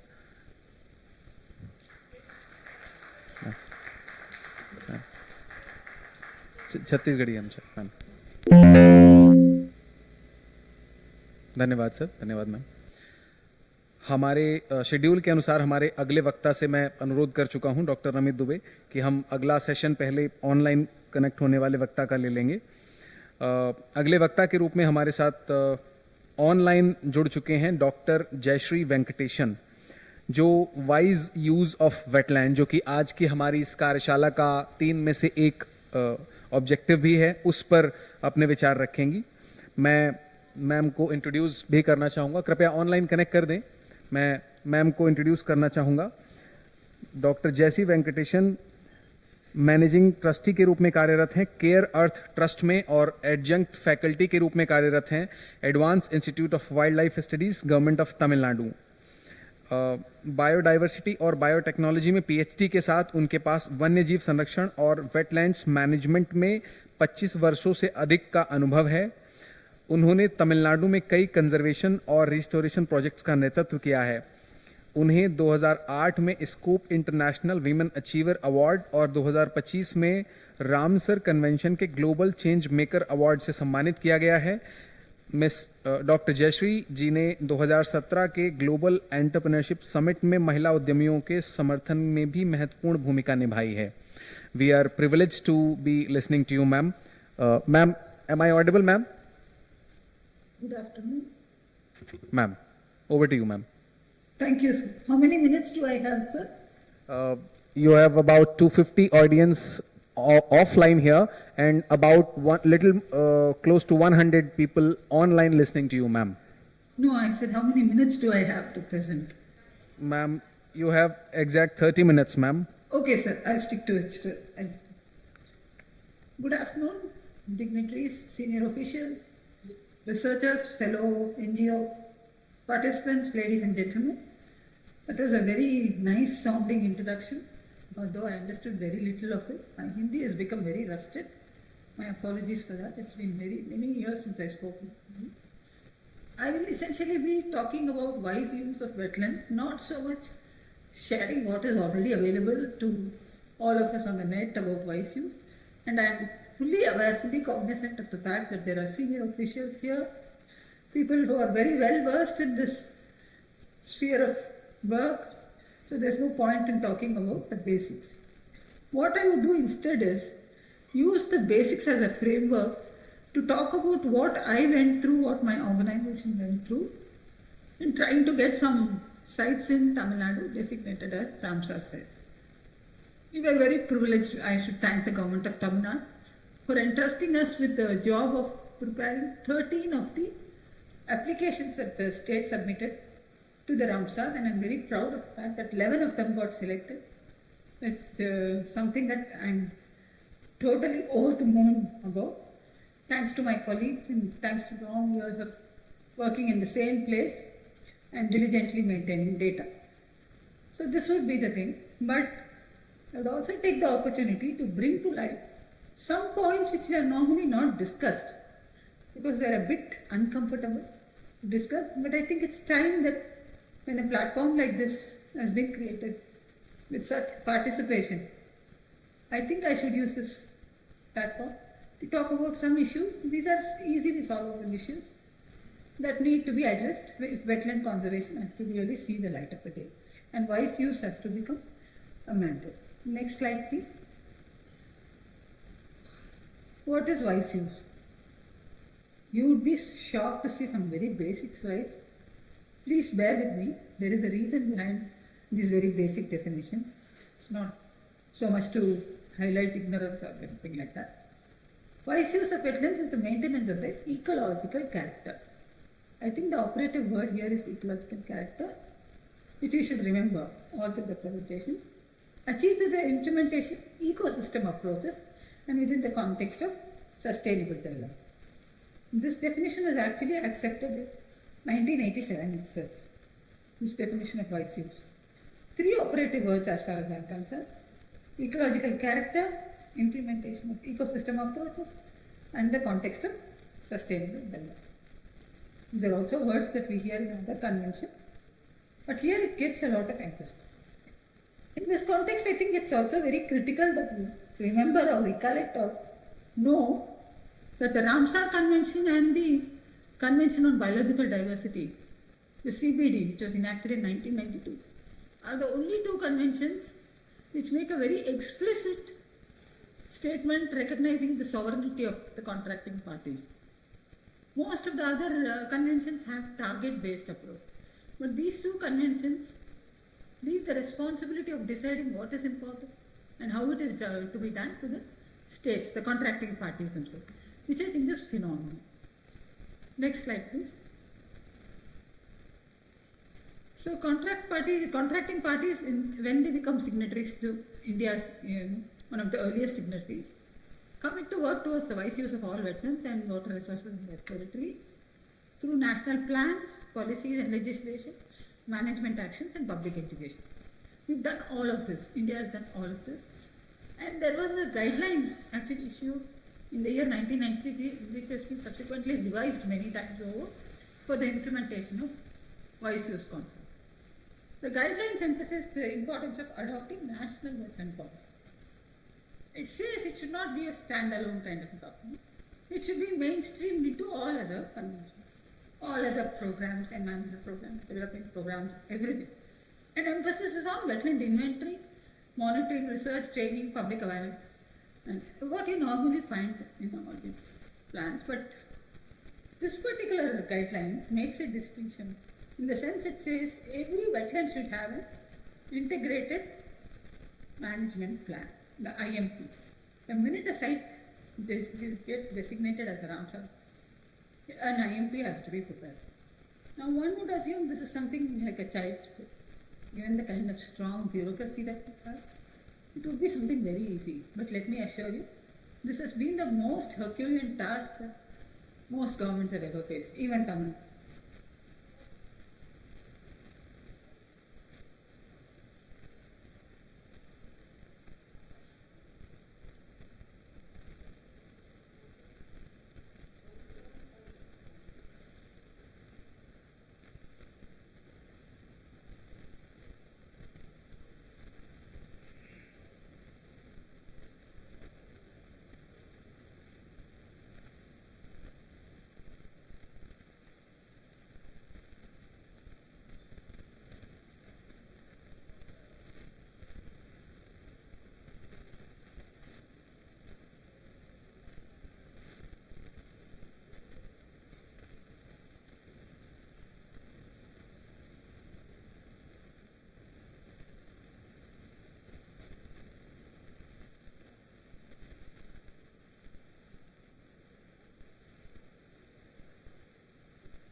दूसरे एंड से ही कुछ टेक्निकल इशू है.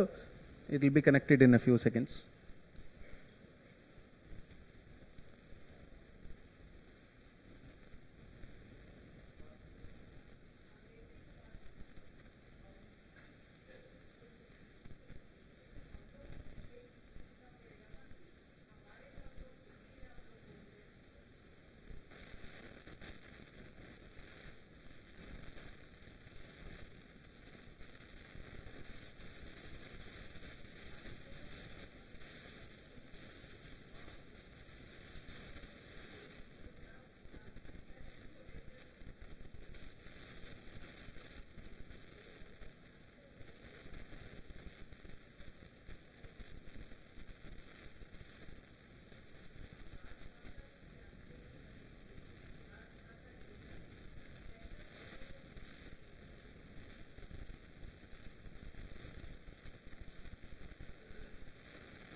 जब तक के लिए स्पीकर कनेक्ट होते हैं मैम, मैं कुछ चंद इंटरेस्टिंग फैक्ट्स फिर से मेंशन करना चाहूँगा. मैम, रतनपुर की बात जो मैं मॉर्निंग में किया था, वहाँ पे कहावत है 6 आगर 6 कोरी. दिस मीन्स आगर इज 20. दिस मीन्स 120 तालाब, 126 तालाब रतनपुर क्षेत्र में है.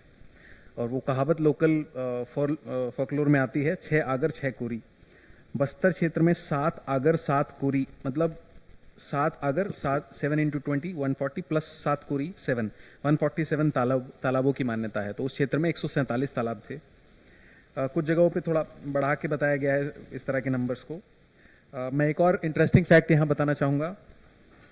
बस्तर में विवाह के कई रीति रिवाज हैं जिसमें पानी और तालाब से जुड़े हैं। कांकेर क्षेत्र में विवाह के अवसर पर वर कन्या तालाब के साथ फेरे लेते हैं और हर चक्कर करने के बाद परिवार के लोग उस तालाब में कुछ हल्दी चढ़ाते हैं। ये एक मान्यता है। दूल्हा अपनी नव विवाहिता को पीठ पर लादकर स्नान करने जलाशय लेके जाता है और पीठ पर लादकर ही लौटता है। छत्तीसगढ़ के तालाबों के विवाह की भी परंपरा है। इसमें तालाबों को अब किस तालाब का किससे विवाह है वो क्लियर नहीं है, लेकिन तालाब का विवाह किया जाता है और उस अनुष्ठान में, और ये अनुष्ठान होने के बाद ही कोई भी तालाब पब्लिक को समर्पित किया जाता है। उसके बाद उसका सार्वजनिक यूज होता है, प्रारंभ किया जाता है। अगर कोई तालाब अविवाहित रह जाता है तो उसके कुछ विशेष अलग यूज होते हैं। पूजा में उस तालाब का जल यूज किया जाता है और विवाहित होने के बाद तालाब के बीच में एक स्तंभ लगा दिया जाता है जिससे पहचान होती है कि यह तालाब अब विवाहित हो चुका है। Connected? I think ma'am is back. Ma'am? I'm back. Right, ma'am. Please. Yeah. I'm sorry for that glitch. The guidelines, as I was saying, emphasize the need to mainstream wise use across all existing policies dealing with environment and ecology, but laid emphasis on wetland inventory, monitoring, research, public awareness, training, education, and developing integrated management plans.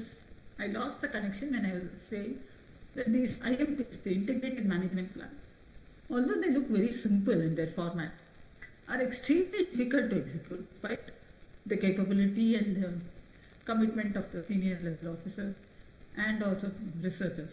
Extremely difficult, primarily because that kind of rigorous data is not available for most wetlands that are being prioritized.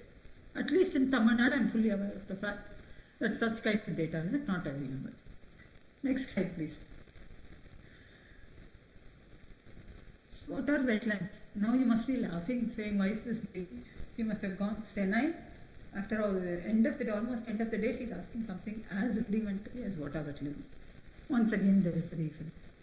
Wetlands include a wide variety of habitats such as marshes, peatlands, floodplains, and also coral reefs, marine area, not deeper than 6 meters, as well as human-made wetlands such as wastewater treatment plant. This is what the Ramsar Convention says. But here we made an exception. We excluded reservoirs, we excluded canals, we excluded wastewater treatment plant. We excluded a lot of entities from the definition of wetland, and that's come to bite us. And we will talk about it in a while. Next slide.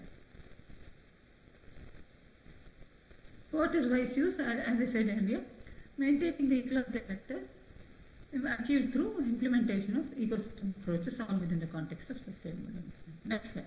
It's a repeat slide. Next slide, please. What is ecological character? This is a word that's thrown around like anything.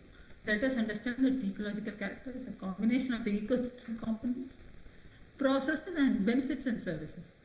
We should remember that Ramsar Convention was one of the earliest conventions that made an association between human well-being and the need to protect Earth. All other conventions largely stuck up. I mean, biological diversity is certainly an exception, but most other conventions talked about us saving wildlife, saving environment, saving ecology to the exclusion of humans.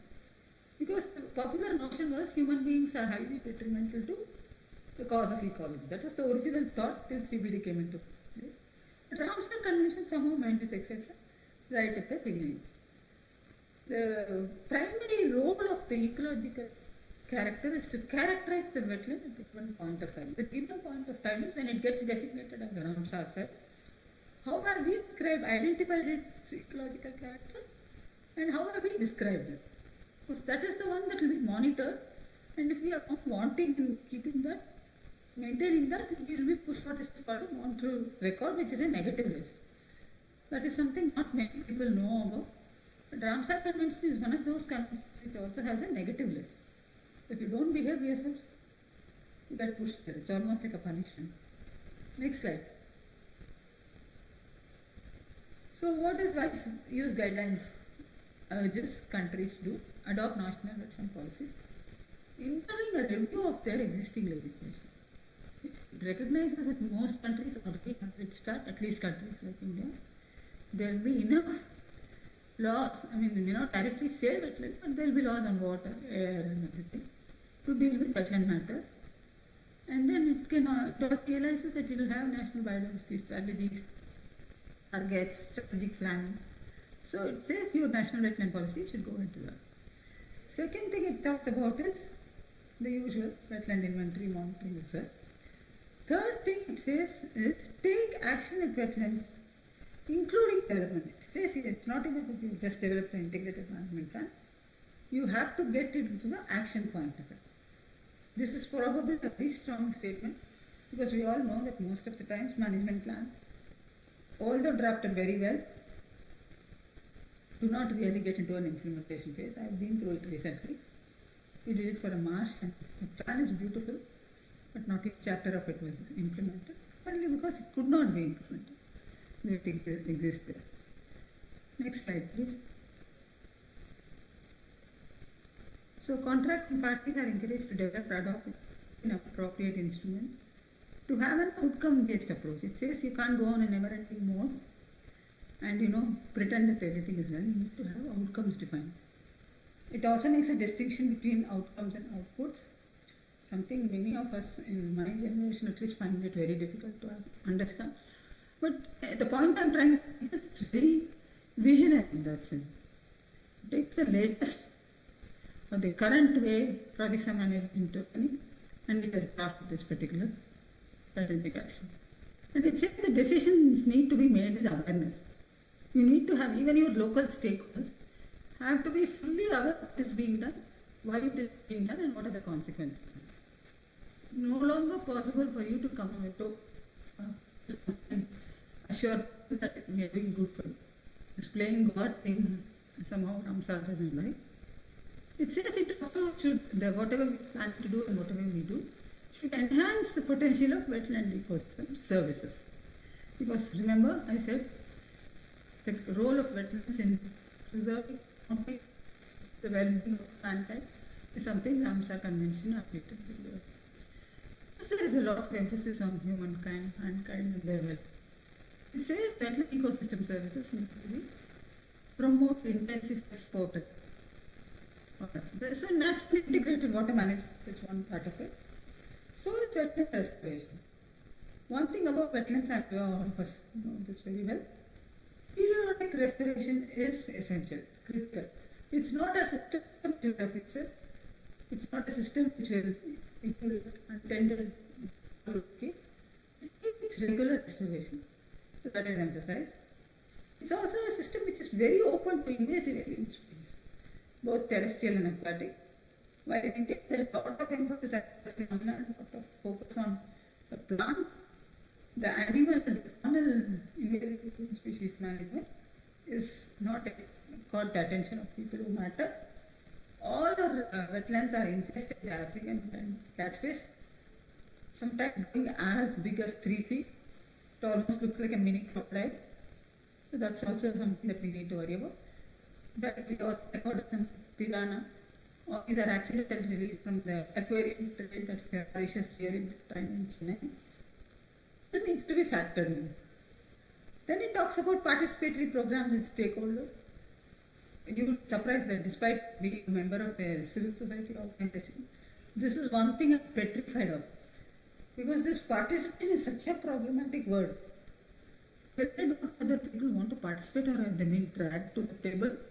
And once they participate, whether you will be able to fulfill their demands or requests or whatever we call it. At the end of the day, are they willing to take the custodianship? These things matter. Participatory management is not just easy.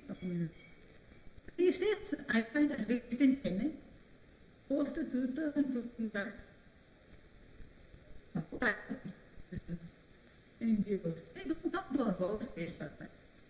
So participation is at its lowest ebb now. We hope that someday, very soon, this will turn around. Then, of course, it talks about the need to mobilize funds by involving the private sector.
I think technical glitch के कारण हम वक्ता की पूरी बात को नहीं सुन पाए हैं। हम उन्हें सादर धन्यवाद ज्ञापित करते हैं।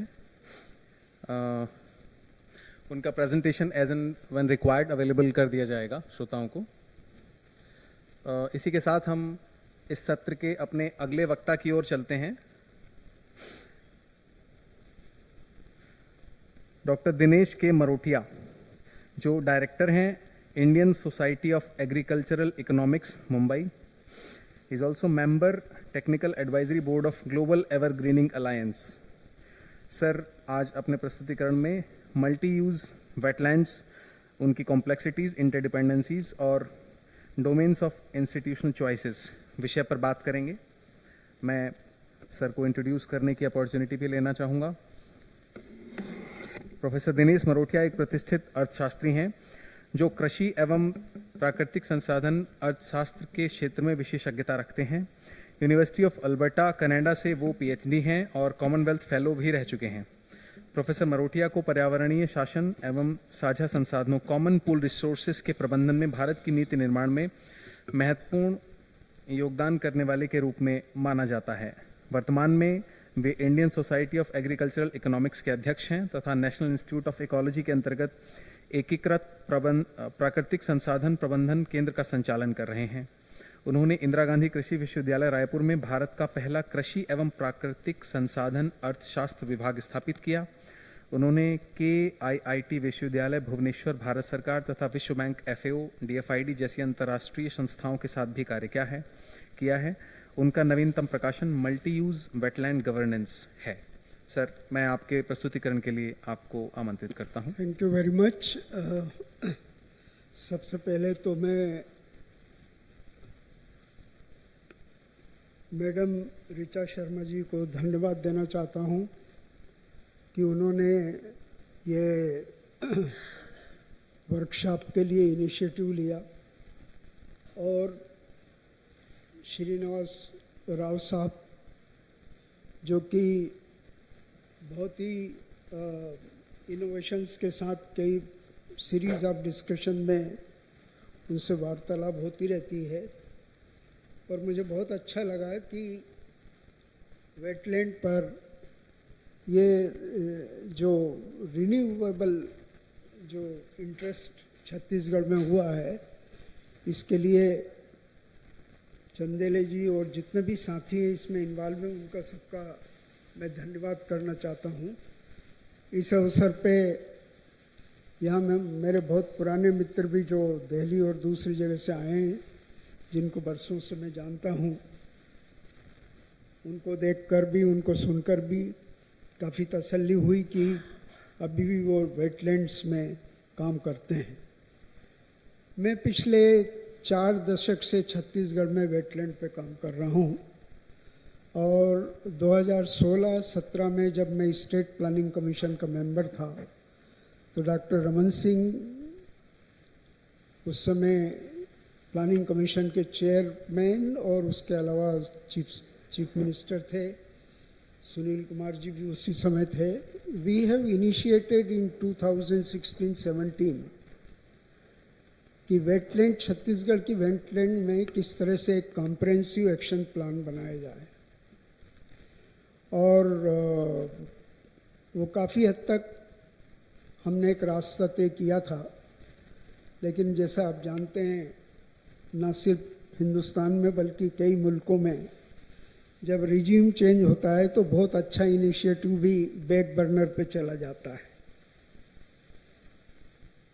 आज मैं जो आपके साथ 10-15 मिनट में जिन चीज़ों को साझा करना चाहता हूँ, उसमें जो ये मेरा 40-45 साल का सफ़र है छत्तीसगढ़ में, और जिसमें मैंने कई वेटलैंड्स पे काम किया है, और जो मेरे मित्र यहाँ बाहर से आए हैं, और मैडम ऋचा जी शर्मा जी को भी के ध्यान में लाना चाहता हूँ. रामसर कन्वेंशन की जितनी भी कैटेगरीज हैं, I have almost worked on all the wetlands, including the karst wetlands or the cave wetlands. And these have been reported in my recent book, which has been published by the Routledge, Taylor and Francis, which was released by Honorable Raman Singh ji in the Speaker House. And there Srinivas Rao Sahab was also invited, along with many other people who have been working in the wetland conservation and management. लेकिन उसके पहले मैं दो caveat यहाँ से शुरू अपनी बात करना चाहता हूँ. बहुत मित्रों ने गवर्नेंस की भी बात की है. मेरा अपना मानना है, इस लंबे सफ़र में जो मैंने महसूस किया है, कि wetland governance is a very complex kind of the phenomena. और ये इसलिए कॉम्प्लेक्स है कि इसमें different size of the wetlands, different stakeholders, users and non-users, and multiple agencies, they are competing for the same resource. And unless you have the workable institutional arrangements which are acceptable to all the stakeholders, to all the agencies, coordinated by a nodal agency, you cannot restore or you cannot possibly have the sustainable management of these resources. That is my first caveat. The second thing, which in the context of Chhattisgarh, I have been arguing, and I will emphasize that irrespective of the management or conservation rule 1710, whatever it is, if we can really include all the major wetlands of the Chhattisgarh, we need not to go in the depth, but at least we have the preliminary understanding of these wetlands, that how these wetlands, not only catering the needs of the humans, but also the non-humans, and they are important part of balancing all the ecosystem services, not only the provisioning or the non-services, but also those services which are difficult to estimate, but which can be estimated and can enter into the green GDP framework. And I have done little bit work on that, and I will be sharing with you. The second caveat which I have been advocating in the Indian context and South Asian context, because I have also been working in some of the South Asian countries on the wetland, the Western institutional framework which has been used, particularly I had the privilege to work with Elena Ostrom also. We need to extend that particular framework in order to have the socio-economic, cultural, religious, and the indigenous kind of the eco-cosmological the parameters which need to be included when we try to understand or we try to analyze the particular wetland ecosystem. Now, in next 15 or 20 minutes, I will only share with you, looking to the time, and those who are interested, maybe I will be very happy to share with my experiences, and Srinivas Rao Sahab have some of my publication which can be shared. Now the most important thing which I want to, I will share with you the 3 or 4 cases of Chhattisgarh. And then what Dr. Ritesh and other people have raised, the issues in the morning. Let me first share with you the Ratanpur wetland complex. In this particular wetland, I have been working since 1995. And periodically I have been going there and I have seen the gradual death of this particular wetland complex. And it is today, it is struggling for the existential crisis. Now if you see this, if you see the history of the Ratanpur wetland complex, you will surprised to know that this complex, it was, constructed from 10th to 18th century by the Kalchurist dynasty. And originally it was almost 1500, interconnected ponds with the best, water science, the ingenious hydromorphology, the best computer, contour mapping, the gravitational, whatever जो भी principal आप water science का चाहते हैं वो आपको पता चलेगा कि 10वीं शताब्दी में रतनपुर वेटलैंड कॉम्प्लेक्स को डेवलप करने के लिए उस ज़माने में वहाँ के जो रूलर्स थे उन्होंने उसको लगाया। मैं यहाँ ये बात इसलिए कहना चाहता हूँ कि जब ये वाटर साइंस अपने क्लाइमैक्स पे थी उस समय दुनिया के कई देश पैदा नहीं हुए थे, including united state and the Australia, from where we are now learning that how to translate the water science and connect with the modern science. Now, if we see the ecosystem services, I mean these are all tanks which are existing now. They are desilted, encroachment has been done, and then, there is an increase, tube intensity, very poor and disjointed governance structure, because there only Ratanpur Nagar Palika, the fisheries department is there, the water resource department is there, but there is no apex body which really oversees this. And since most of the attention we pay in the in the ponds and the wetlands located in the capital, this site has not received that much attention which it deserves. I have calculated some of the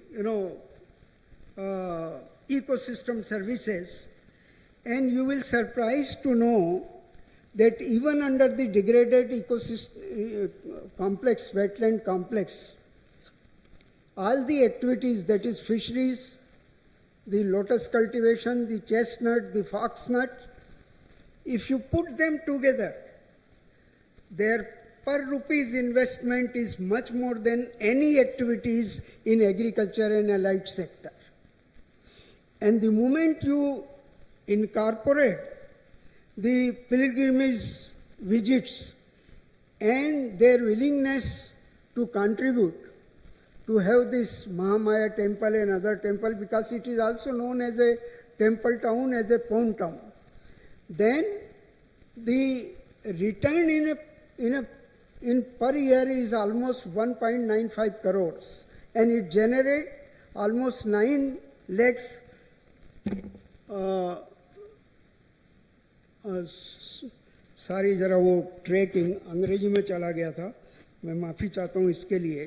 तो अगर आप उसको देखें, उनका contribution degraded complex होने के बावजूद भी, तो रूरल इकोनॉमी में उनका कंट्रीब्यूशन जो है ये वेटलैंड कॉम्प्लेक्स का काफ़ी स्ट्रांग है।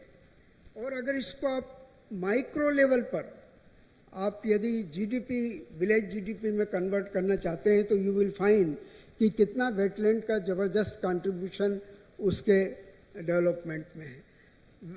रतनपुर, जैसा कि आपको बहुत सारे लोगों को पता होगा कि माइग्रेटरी बर्ड्स और लोकल बर्ड्स के लिए भी it is a very fascinating, बहुत ही ज़्यादा लुभावना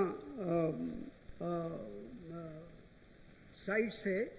तो पहले ये आर्गुमेंट होता रहा जब सुनील कुमार भी थे और डॉक्टर रमन सिंह जी के टाइम पर, और बहुत सारी बात श्रीनिवास राव साहब से भी कही कि क्या ये मुमकिन है कि उसको रिस्टोर करके, एंड लकीली रितेश भाई इज़ हियर, क्या ये मुमकिन है कि उसको रिस्टोर करके क्या हम एक पहल कर सकते हैं कि इसको रामसर वेटलैंड सिटी के लिए एक डिक्लेरेशन हो जाए। हालांकि ये बड़ा हरकुलियन टास्क इसलिए है कि जब आप जाएंगे तो हर एक टैंक को या टैंक की जितने भी वो है उसको काफ़ी इंक्रोच किया हुआ है, but still I am hopeful. और इस सिलसिले में मैं अभी 4-5 रोज पहले भी कुछ वेल मीनिंग लोगों से बात कर रहा था कि ये अगर हो सकता है, और इसके बाद इस वर्कशॉप में मैडम अपने जो कोर ग्रुप है अगर उनसे भी डिस्कशन करें, तो मुझे लगता है कि छत्तीसगढ़ के लिए एक आप तो वैसे प्रयास कर ही रहे हैं बर्ड सेंचुरी के लिए, उसके लिए।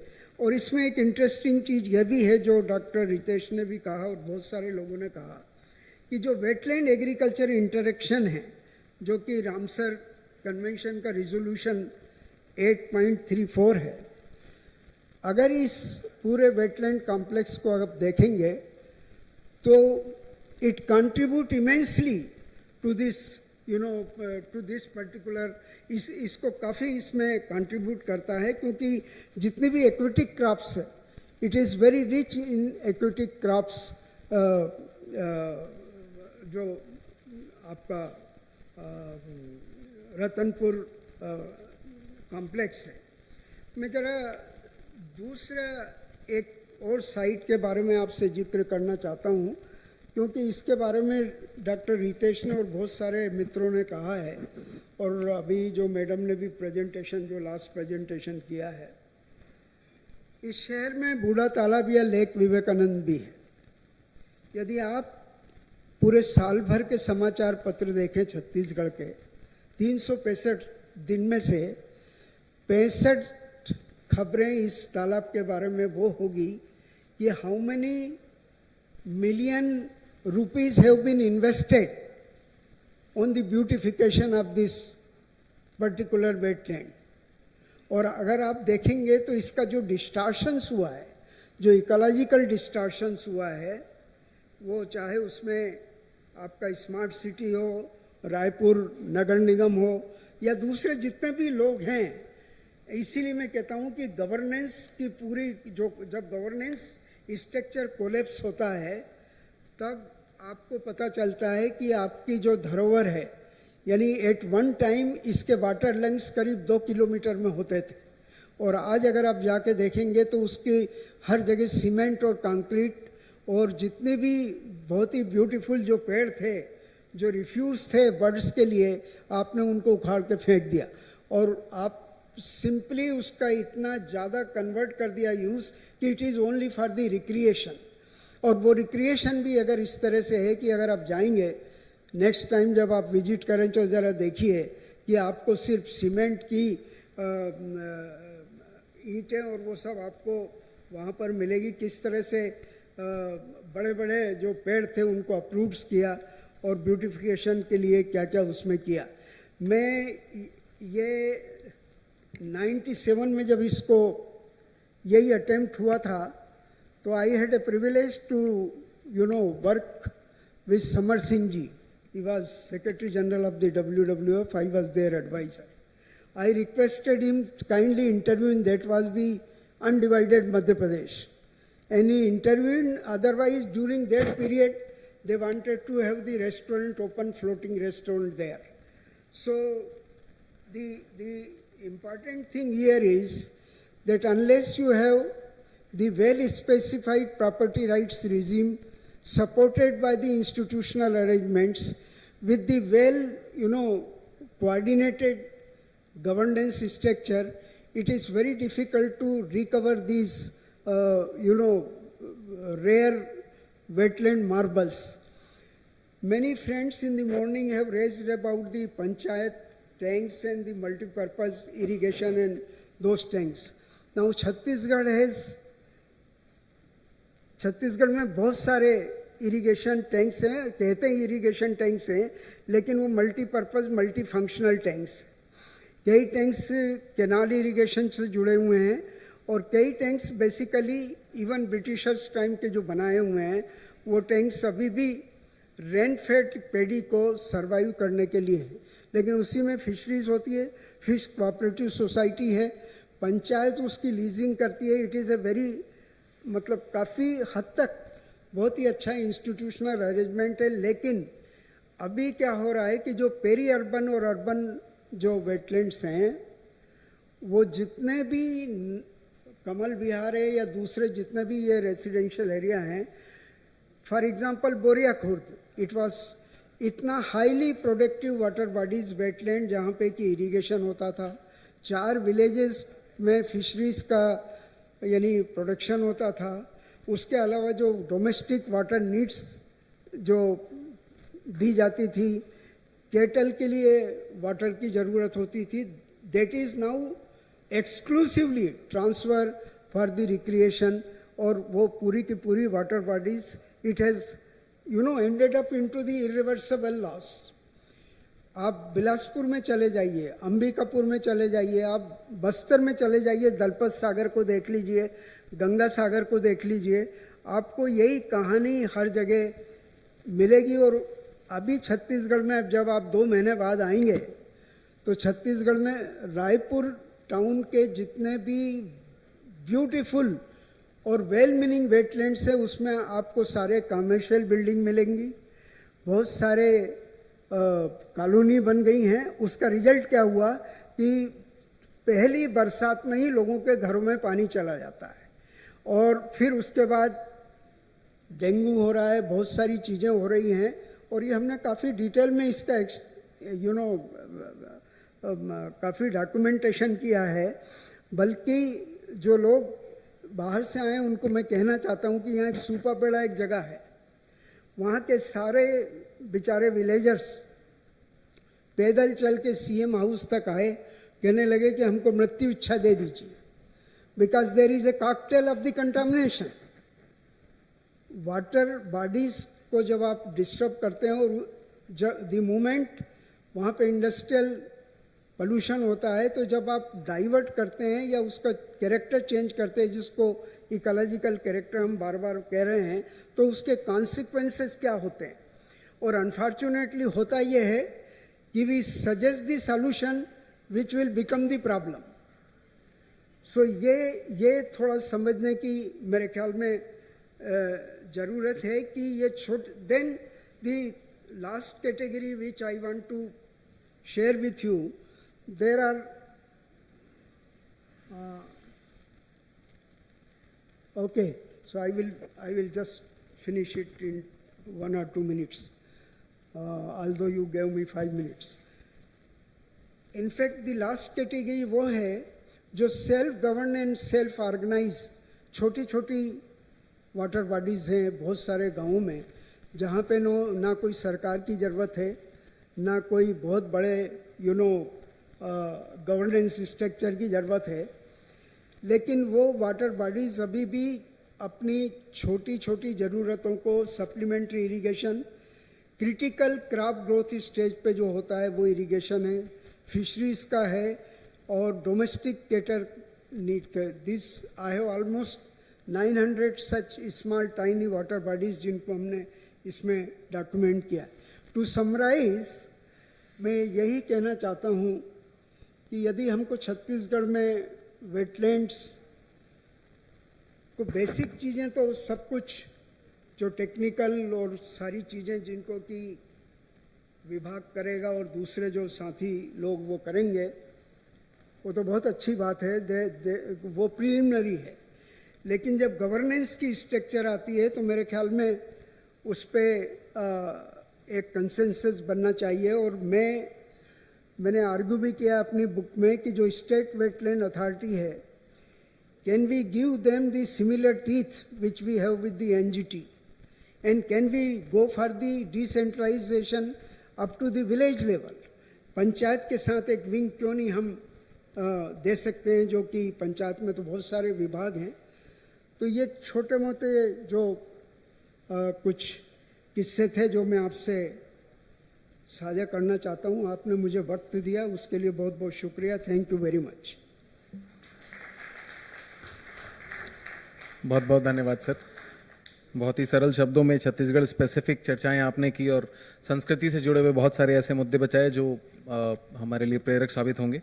मैं आपको धन्यवाद ज्ञापित करने के लिए मेंबर सेक्रेटरी साहब श्री राजेश चंदेले साहब को आमंत्रित करना चाहूँगा।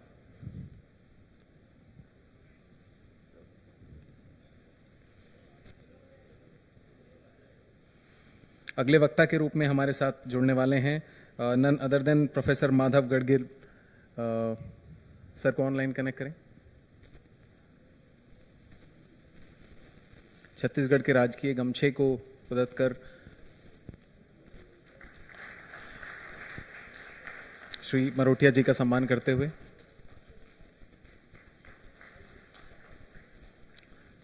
धन्यवाद सर। अगले वक्ता के रूप में हमारे साथ जुड़ने वाले हैं ऑनलाइन संपर्क के माध्यम से प्रोफेसर माधव गढ़गिल, जो कि फॉर्मर मेंबर हैं scientific advisory council to the prime minister of India and head of western Ghat ecology expert panel, जो कि गढ़गिल कमीशन के नाम से हम सभी के बीच में ज्ञात है। He is also recipient of UN highest environmental honour UN champions of the earth 2024। Doctor Madhav Dhananjay Gadgil एक विख्यात भारतीय परिस्थितिकी विज्ञानी, आईआईएससी बेंगलोर में सेंटर फॉर इकोलॉजिकल साइंसेस के संस्थापक हैं।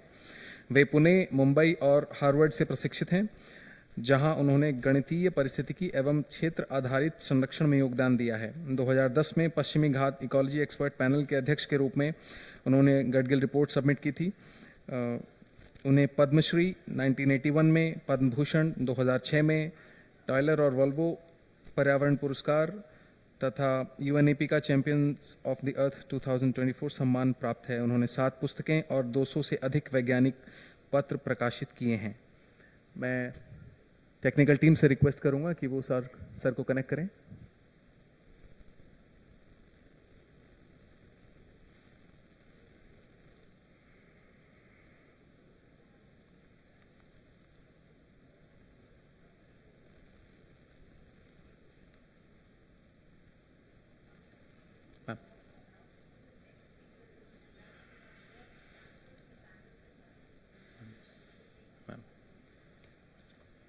माननीय मंत्री जी के आगमन की भी सूचना हो चुकी है, तो समय एकदम कट टू कट है। मैं डॉक्टर अमित दुबे जी से रिक्वेस्ट करूंगा कि प्रोफेसर माधव गढ़गिल जी के वक्तव्य के बाद आप तैयार रहें सर। समय का ध्यान रखते हुए आपका वक्तव्य आप पूर्ण करेंगे।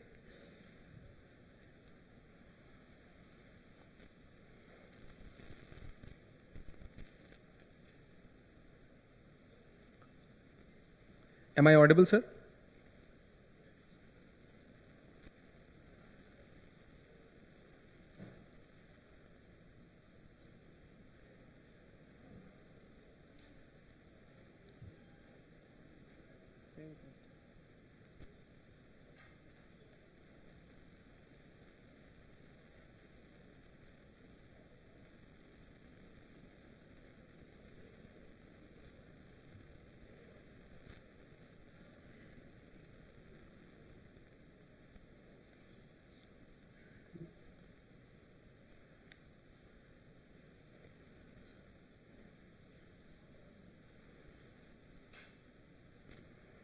सर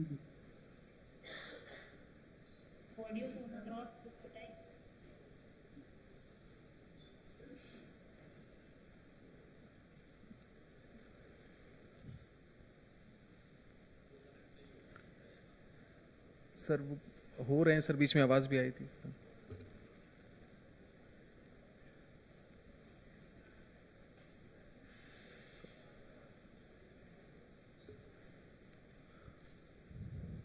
कुछ ही क्षणों में हमारे साथ होंगे डॉक्टर माधव गढ़गिल, वर्चुअल माध्यम से अपना वक्तव्य प्रस्तुत करेंगे।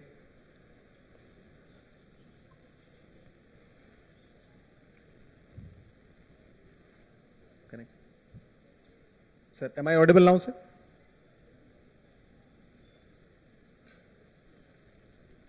Sir. Please stop phoning me. I have joined. Sir. You can please start your presentation, sir. Yes, yes, yes. Yes. Shall I start speaking? Please start, sir. Right. Namaskar. I am very happy to be with you and join this workshop and share my experiences, my ideas about conservation, management and wise use of wetlands. May I have the next slide, please? So, India is a country, one must realize, of humanized landscapes. It is not as if there are completely untouched natural landscapes anywhere really in the country. Everywhere people have touched, but people have also traditions of nature conservation and have preserved many examples of natural landscapes as well as waterscapes. Perhaps the most intact traditions existed in the northeastern hills till about 1960 or so, when the roads were built to connect those areas. I have spent time, Manipur has become quite a talked about state with the conflicts between the Meiteis of Irrawaddy Valley and the Kukis of the hills. I had a student who was a Meitei, but he was very interested. He was interested in human ecology and he wanted to work on the hills tribes, the Kuki areas.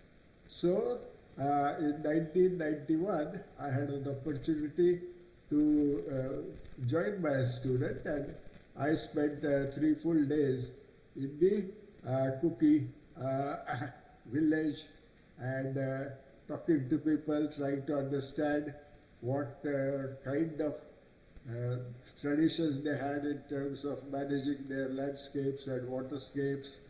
And they said that before the roads connected them, they preserved traditionally about 20% of the landscape as sacred grounds or as forests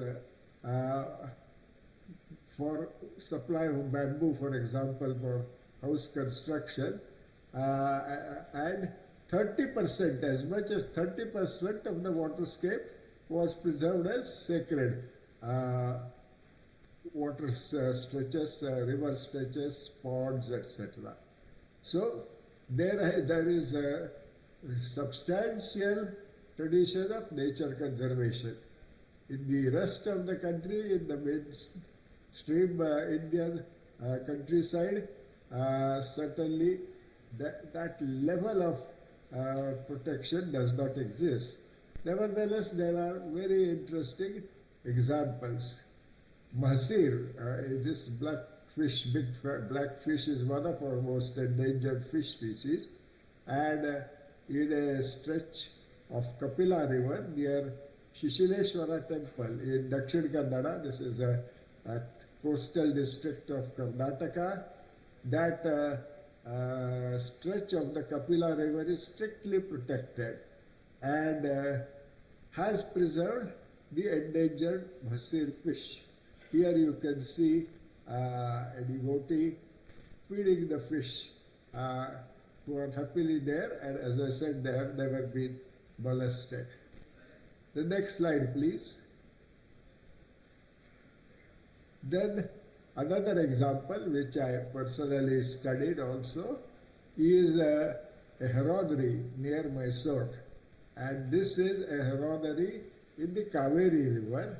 It's a series of islands in the Kaveri River, and during the monsoon it has a big population of water birds nesting there, and that population includes a tremendous variety of species. I have listed them here: painted stork, open-billed stork, woolly-necked stork, black-headed ibis, glossy ibis, Indian pond heron, grey heron, purple heron, great egret, intermediate egret, little egret, cattle egret, little cormorant, Indian cormorant, darter, and the night heron. So you can see a whole variety of birds is strictly protected during the breeding season. And apart from the birds, there are crocodiles in the same stretch of the river which are also protected. Next slide, please. नमस्ते भैया वो ना पानी ले आना ना एक गिलास हाँ Sorry? The next slide has not come up. There is some Shama Patel. Sir, the slide of Bharatpur wetland is open, sir. Now it is open. In between it had vanished. Okay, thank you. Another wetland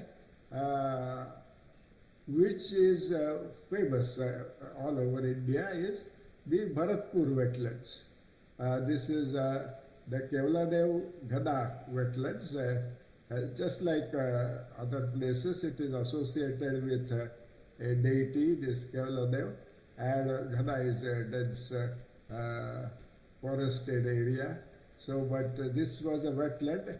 As early as 1765, it was created for irrigation, and the wetland began to attract very large number of waterfowls. But the wetland area and its surroundings were subject to grazing by buffaloes and other local uses such as collection of khas grass for centuries. I mean, from 1765 onwards for 2 centuries till the 1960s. And the wetland had remained, retained its integrity. It was still home to huge number of birds. The next slide shows the kind of hunting that went on there. Then in 1899, the Maharaja of Bharatpur took over the wetland as his own private hunting preserve, and they did not interfere with the rural uses. Buffalo grazing and so on was continuing, but there were these incredibly large number of hunts by guests of Maharaja of Bharatpur, and of course, and those years pre-independence, the most honored guest that Bharatpur Maharaja could think of was the Governor General of India. This was a gentleman called Lord Linlithgow. And to show what a great man he was, his way of showing what a great man he was is hunting enormous number of waterfowls. In a single day, there is this whole record of how this was managed, with gun, freshly loaded gun being handed over to him every minute. He hunted as many as 4,273 waterfowl in a single day on November 12, 1938. Incidentally, this was 42nd birthday of Dr. Salim Ali. Anyway, so on that day there was this big hunt, but the birds continued coming. I mean, there were so many that this kind of a pressure they could take. The Lindley, of course, wanted to boast of his great achievement of killing so many animals. So there is a plaque you can see in the Bharatpur National Park now, saying that this on that day, the great Lord Linlithgow had killed so many birds. The next slide, please. Salim Ali, he had been studying birds at this site for long time, since some 20 years till this 1960s. I had the privilege, I got to know Salim Ali and I started working with him in the field as early as 1956 when I was all of 14 years old, a high school student. Salim Ali was a friend of my father's and I got to know him. And we went around a lot together. He enjoyed my company and of course I very much enjoyed his company. He was a very witty man and great knowledge of birds and his enthusiasm, they all were very attractive and I had spent all this time. So several times he had taken me to Bharatpur Sanctuary also, before it became sanctuary, when it was still the hunting preserve of the Maharaja. And he would see buffaloes returning from the area of the wetland in the evening. And he always would make a wry face and will say, Madhav, when these wretched buffaloes are gotten rid of, then the sanctuary will be secured. Now, there was no ground really for saying this, because obviously if for 200 years buffaloes had been grazing and there were so many waterfowl still, why should buffalo grazing being stopped make the sanctuary area secure? There is a completely uncalled for notion. And Salim Ali, of course, as I said, was a great birdman, but he had no really broader interest in or understanding of the ecosystem as such. And an ecosystem, as one knows, is an intricate connection between many components, and how it is functioning can understood really finally only based on historical experiences. And historical experience in this case was that the local use had been compatible with persistence of biodiversity here. So there was no reason to feel that grazing buffaloes would do any good. Anyway, the next slide.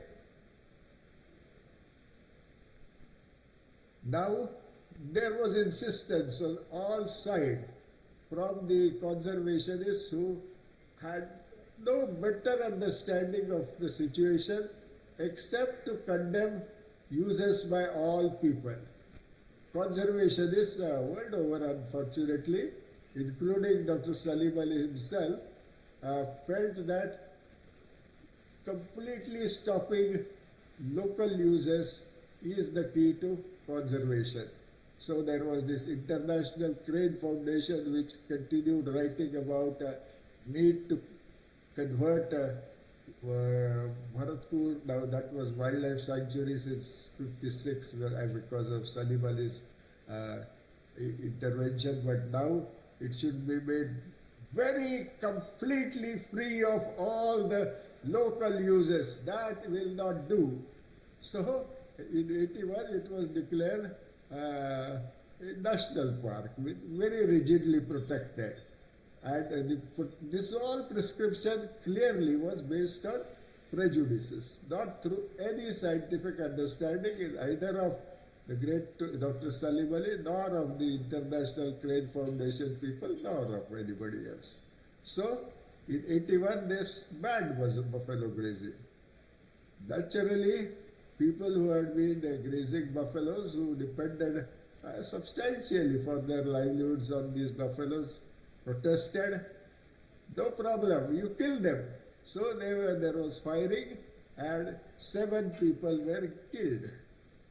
Salim Ali, apparently, I felt very sad, did not regret the killing at all. Hey, these people had no business to protest, so they got killed. That was it. I felt, although in every way I respected him, I felt was a very wrong attitude on his part. In any case, so the buffalo grazing was banned. And what did the ban do? The ban did not result in any better protection for the wetland. In fact, it turned out there was clear scientific evidence which got collected later that buffaloes were keeping under check in that wetland a water-loving grass, Paspalum disticum. And when the buffalo grazing was stopped, actually, next slide please. Next slide may I have? When the grazing stopped, then not only this paspalum, but water hyacinth, they all grew unchecked, and it rendered a wetland a worse habitat for waterfowl.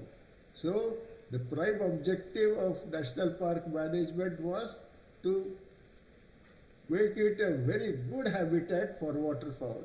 And this unthinking ban on all local uses in this, as I said, humanized landscape and waterscape of India actually led to worse situation for the waterfowl.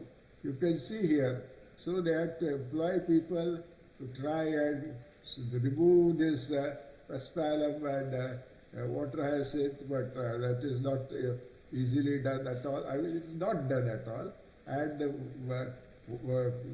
Bharatpur National Park, though today one goes, okay, it is all right, but it was definitely a much better habitat for waterfowl than before its declaration as a national park. Next slide, please.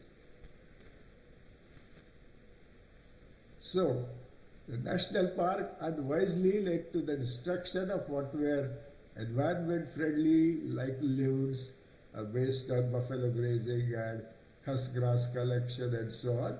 And my personal lesson that I take from all this history is that good, flexible management is what we need, and that management must involve people, because it is the people who are the repository of broad understanding of many local specific, location specific aspects of ecosystem and its history, and by fully involving them, will you be able to wisely protect nature, not through bureaucratic, unthinking, rigid bans, as Bharatpur example clearly shows. Thank you very much for this opportunity, these experiences and ideas with you. Thank you very much for inviting me to do so. Thanks.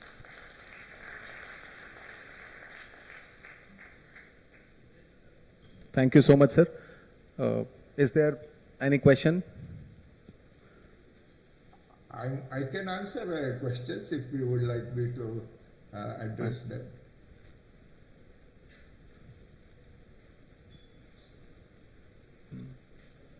There seems to be no question then, sir. Thank you so much for your detailed experience sharing, and I'm sure we all have learned our lessons here and we'll take it forward. Thank you so much for joining with us here, sir. And if there are opportunities further, we would like to interact further in future. Sir. Thank you very much. Namaskar once again for giving me this opportunity. Goodbye. Thank you sir. मैं अगले त्वरित session के लिए आमंत्रित करना चाहूँगा doctor Amit Dubey, head wetland WWF India. Sir आज आप बोलेंगे the conservation and management of urban wetlands, experiences of management of Bhojtal lake.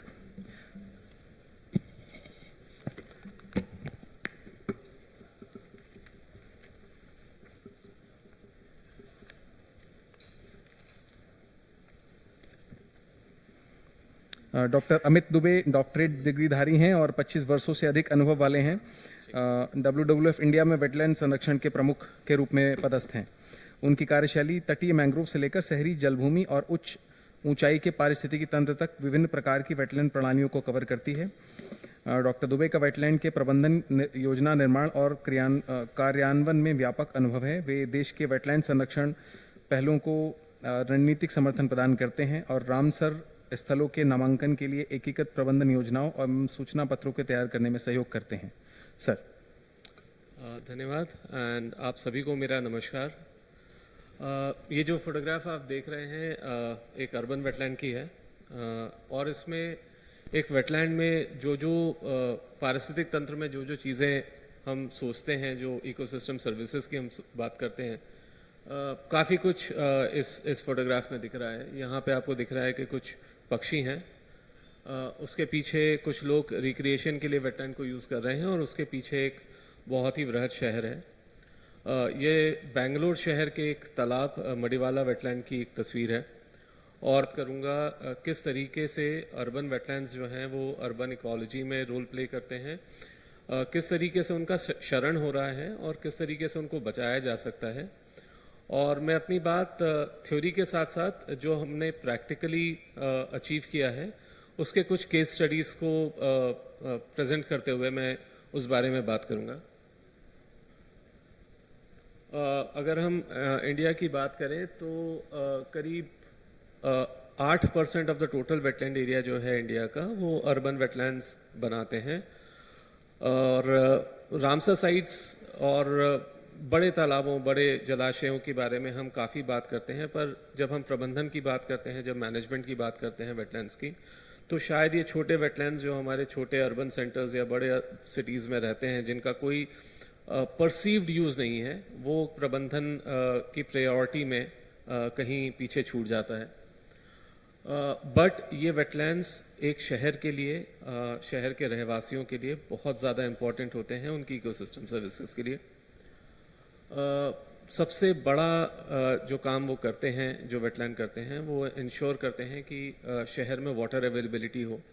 हमारे जो शहर हैं, most of the cities that we have in the country या तो ग्राउंड वाटर डिपेंडेंट हैं या जो नई सिटीज़ जहाँ एक्सपेंशन हो रहा है जिन सिटीज़ का, वहाँ पे ग्राउंड वाटर डिपेंडेंस बहुत होती है. और ये जो वेटलैंड्स होते हैं ये ग्राउंड वाटर को रिचार्ज करने में एक बहुत बड़ा कारक रहते हैं. अर्बन फ्लडिंग की हम लोगों ने सुबह से काफ़ी बात सुनी है. बेंगलोर में हर साल अर्बन फ्लडिंग होती है, बहुत सारे शहरों में, चेन्नई में अर्बन फ्लडिंग होती है. और उसका रीज़न ये है, बेंगलोर की अगर मैं बात करूं तो बेंगलोर में करीब 800 तालाब हुआ करते थे आज से कुछ 50-70 साल पहले, जो बच के 100 रह गए हैं. तो इन इकोसिस्टम सर्विसेज के कारण जो वेटलैंड्स हैं, अर्बन वेटलैंड्स, वो बहुत इंपॉर्टेंट हैं. और ये कुछ वेटलैंड की इकोसिस्टम सर्विसेज हैं जिनके बारे में मैं विस्तार से चर्चा नहीं करना चाहूँगा. इस बारे में काफ़ी बातें हो चुकी हैं सुबह से, so I will skip this slide. But despite जितने भी इनके इकोसिस्टम सर्विसेज हैं, ये वेटलैंड्स जो हैं सबसे ज़्यादा स्ट्रेस्ड इकोसिस्टम है. जो वेटलैंड्स हमारे फॉरेस्ट एरियाज़ में हैं, जो प्रोटेक्टेड एरियाज़ में हैं, उनके कंजर्वेशन के लिए मैनेजमेंट प्लान्स बन जाते हैं, उनका बाउंड्री डिलिनेशन हो जाता है, डिमार्केशन हो जाता है, नोटिफाई हो जाते हैं, रामसर साइट्स हो जाती हैं. इस तरीके के वेटलैंड्स जो हैं, इस तरीके के वेटलैंड्स में जितनी बुरी चीज़ें हो सकती हैं एक वेटलैंड के साथ, वो सारी की सारी चीज़ें जो हैं हमारे अर्बन वेटलैंड्स फेस करते हैं. अर्बन वेटलैंड्स का सबसे बड़ा प्रॉब्लम जो है वो शायद वाटर क्वालिटी डिग्रेडेशन है. और वाटर क्वालिटी डिग्रेडेशन जो होता है वो urban sewage, domestic waste, solid waste उसके डिस्पोजल के कारण। आज से कुछ 15-20 साल पहले तक जो वेटलैंड्स थे उनको वेस्टलैंड कंसिडर किया जाता था, और क्योंकि हमारे अर्बन एरियाज़ जो हैं वो बहुत तेज़ी से बढ़ रहे हैं, तो वहाँ पे लैंड की डिमांड हमेशा रहती है। तो सेकंड जो सबसे बड़ा फैक्टर था जिन्हें हमारे अर्बन वेटलैंड्स को इम्पैक्ट किया, वो था conversion for non wetland uses. तो शुरुआत हुई वेटलैंड्स को एग्रीकल्चर फील्ड में कन्वर्ट करने की, एग्रीकल्चर फील्ड से institutional areas and then eventually human settlements. तो हमने काफ़ी सारे वेटलैंड्स जो हैं वो लूज़ किए हैं because of conversion to non wetland uses. कुछ वेटलैंड्स जिनमें हमने काफ़ी सो कॉल्ड ब्यूटिफिकेशन कर दिया है, वो वेटलैंड्स अब विक्टिम हो रहे हैं अनकंट्रोल्ड टूरिज्म के। जब टूरिज्म होता है, Nainital lake is a great example, many other lakes for that matter. Delhi में ओखला बर्ड सेंचुरी में एक प्रपोजल था कि वहाँ पे एक फ्लोटिंग रेस्टोरेंट क्रिएट करेंगे हम लोग। So this kind of examples, I mean आप जहाँ भी उठा लें, इस टाइप के एग्जाम्पल्स काफ़ी सारे हैं जहाँ अनकंट्रोल्ड टूरिज्म होता है, जिसमें टूरिज्म के जो इम्पैक्ट्स हैं उसके बारे में नहीं सोचा जाता, एंड उस तरीके से वेटलैंड्स जो हैं वो डिग्रेड होते हैं। काफ़ी सारे वेटलैंड्स जिनका कैचमेंट एरिया जो है वो रूरल एरियाज़ में है, पेरी अर्बन एरियाज़ में है, वहाँ से एक्सेसिव वाटर डाइवर्जन होता है फॉर इरिगेशन पर्पसेस। और काफ़ी वक्ताओं ने पहले भी कहा है कि अगर हम सेक्टर को देखें तो इंडिया में एग्रीकल्चर सेक्टर सबसे ज़्यादा पानी यूज़ करता है। Around 70% of the total water use that we do is in agriculture sector। और एग्रीकल्चर सेक्टर से अगर आप डायरेक्टली पानी वेटलैंड से लें या ग्राउंड वाटर से लें, इवेंचुअली उसका इम्पैक्ट जो है वो वेटलैंड्स पे पड़ता है, क्योंकि वेटलैंड्स और ग्राउंड वाटर कांस्टेंट इंटरैक्शन में रहते हैं। Surface water ground water interaction हमेशा ही बना रहता है। पॉपुलेशन का जो प्रेशर है वो हम सभी जानते हैं कि जैसे जैसे पॉपुलेशन बढ़ रही है हमारे वेटलैंड्स पे और सारे रिसोर्सेज पे उसका इम्पैक्ट पड़ रहा है। इम्पैक्ट्स ऑफ क्लाइमेट चेंज के बारे में भी काफ़ी बातें हो चुकी हैं। Extreme rainfall events, extreme drought events जो हैं वो बढ़ते जा रहे हैं। रेगुलेशंस जो हैं, हमारे पास एक्ट्स बहुत अच्छे हैं पर शायद उनका इन्फोर्समेंट इतने अच्छे से नहीं हो पा रहा है। और land encroachment and conversion of built up areas. Land encroachment सिर्फ वेटलैंड में नहीं, वेटलैंड के जो कैचमेंट एरिया है, जो इनफ्लो चैनल्स हैं, और मैं केस स्टडीज़ में बताऊंगा कि किस तरीके से वेटलैंड को अगर आप ना भी छुएं और अगर कैचमेंट एरिया को अगर आपने इंक्रोच कर दिया तो किस तरीके से वो वेटलैंड के ऊपर इम्पैक्ट डाल सकता है, उसके बारे में मैं भी सब्सिक्वेंट स्लाइड्स में बात करूंगा। सो बेसिकली 2 केस स्टडीज़ मैं यहाँ पे प्रेजेंट करना चाहता हूँ, और मेरा जो पहला केस स्टडी है ये पेरी अर्बन एरिया है बेंगलोर का, बेंगलोर रूरल डिस्ट्रिक्ट में है। जो पहला फोटोग्राफ आप देख रहे हैं ये वेटलैंड की स्थिति थी 2016 में, और ये जो दूसरा फोटोग्राफ आप देख रहे हैं ये 2019 की स्थिति है, 3 साल के इंटरवेंशंस। और 2016 का जो फोटोग्राफ है, ऐसी स्थिति में ये वेटलैंड पिछले करीब 35 सालों से था। 40 सालों से ये वेटलैंड ओवरफ्लो नहीं हुआ था। 35 सालों से around 75 to 80% of the area of the wetland was dried. Peri urban area था, ऐसा नहीं है कि बिल्कुल रूरल बेंगलोर में ये प्रेजेंट था। ये क्यों इम्पॉर्टेंट है वेटलैंड, इसके बारे में भी मैं बात करूँगा।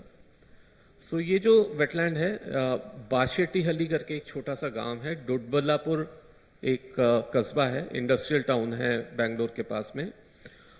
देवनहल्ली जो डिस्ट्रिक्ट हेडक्वार्टर है बेंगलोर रूरल डिस्ट्रिक्ट का, उससे करीब 30 किलोमीटर दूर है।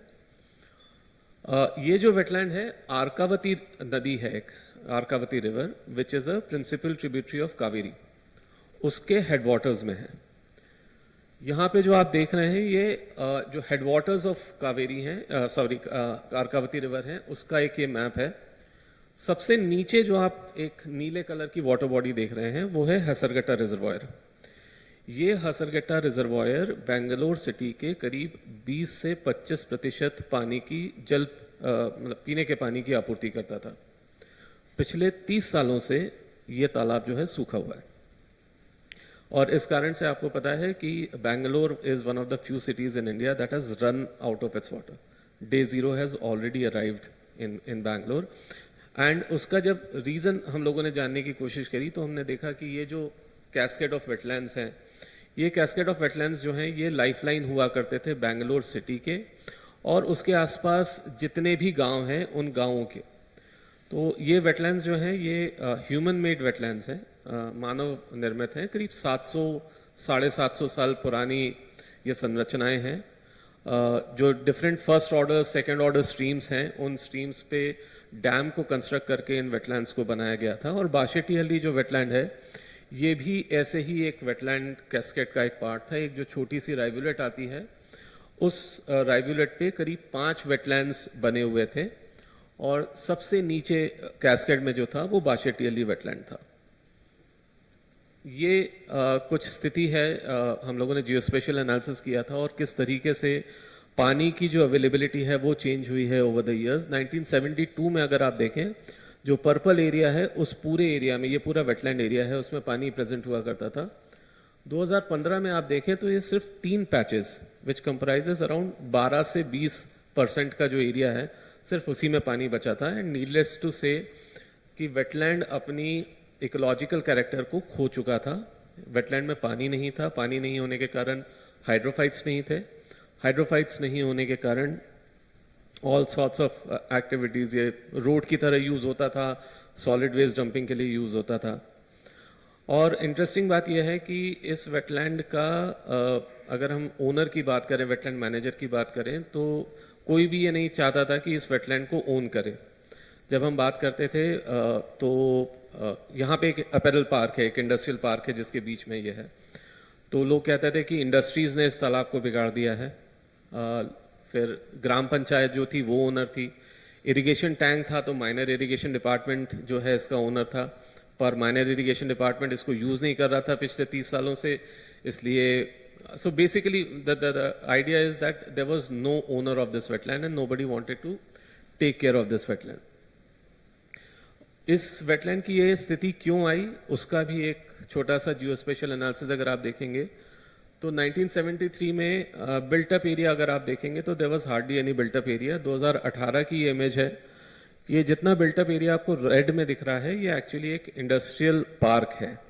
ये इंडस्ट्रियल पार्क जो है KIADB ने डेवलप किया, और जब उन्होंने ये पार्क डेवलप किया तब उन्होंने ये चीज़ ध्यान में नहीं दी, क्योंकि ये वेटलैंड सूख गया था, ये ध्यान में नहीं दी कि इसकी भी कुछ इनफ्लो चैनल्स हो सकती हैं जो इसमें पानी ला सकती हैं। तो उस कारण से इसमें जितना थोड़ा बहुत भी पानी आता था वो पानी आना भी पूरी तरीके से बंद हो गया। तो जैसे मैंने बात किया कि जब हमने सोचा कि इस वेटलैंड को रिवाइव किया जाए तो किस वेटलैंड मैनेजर से बात किया जाए, किससे बात किया जाए, तो सबसे पहला कार्य हमने ये किया कि सारे स्टेक होल्डर्स को हम एक प्लेटफॉर्म पे लेके आए।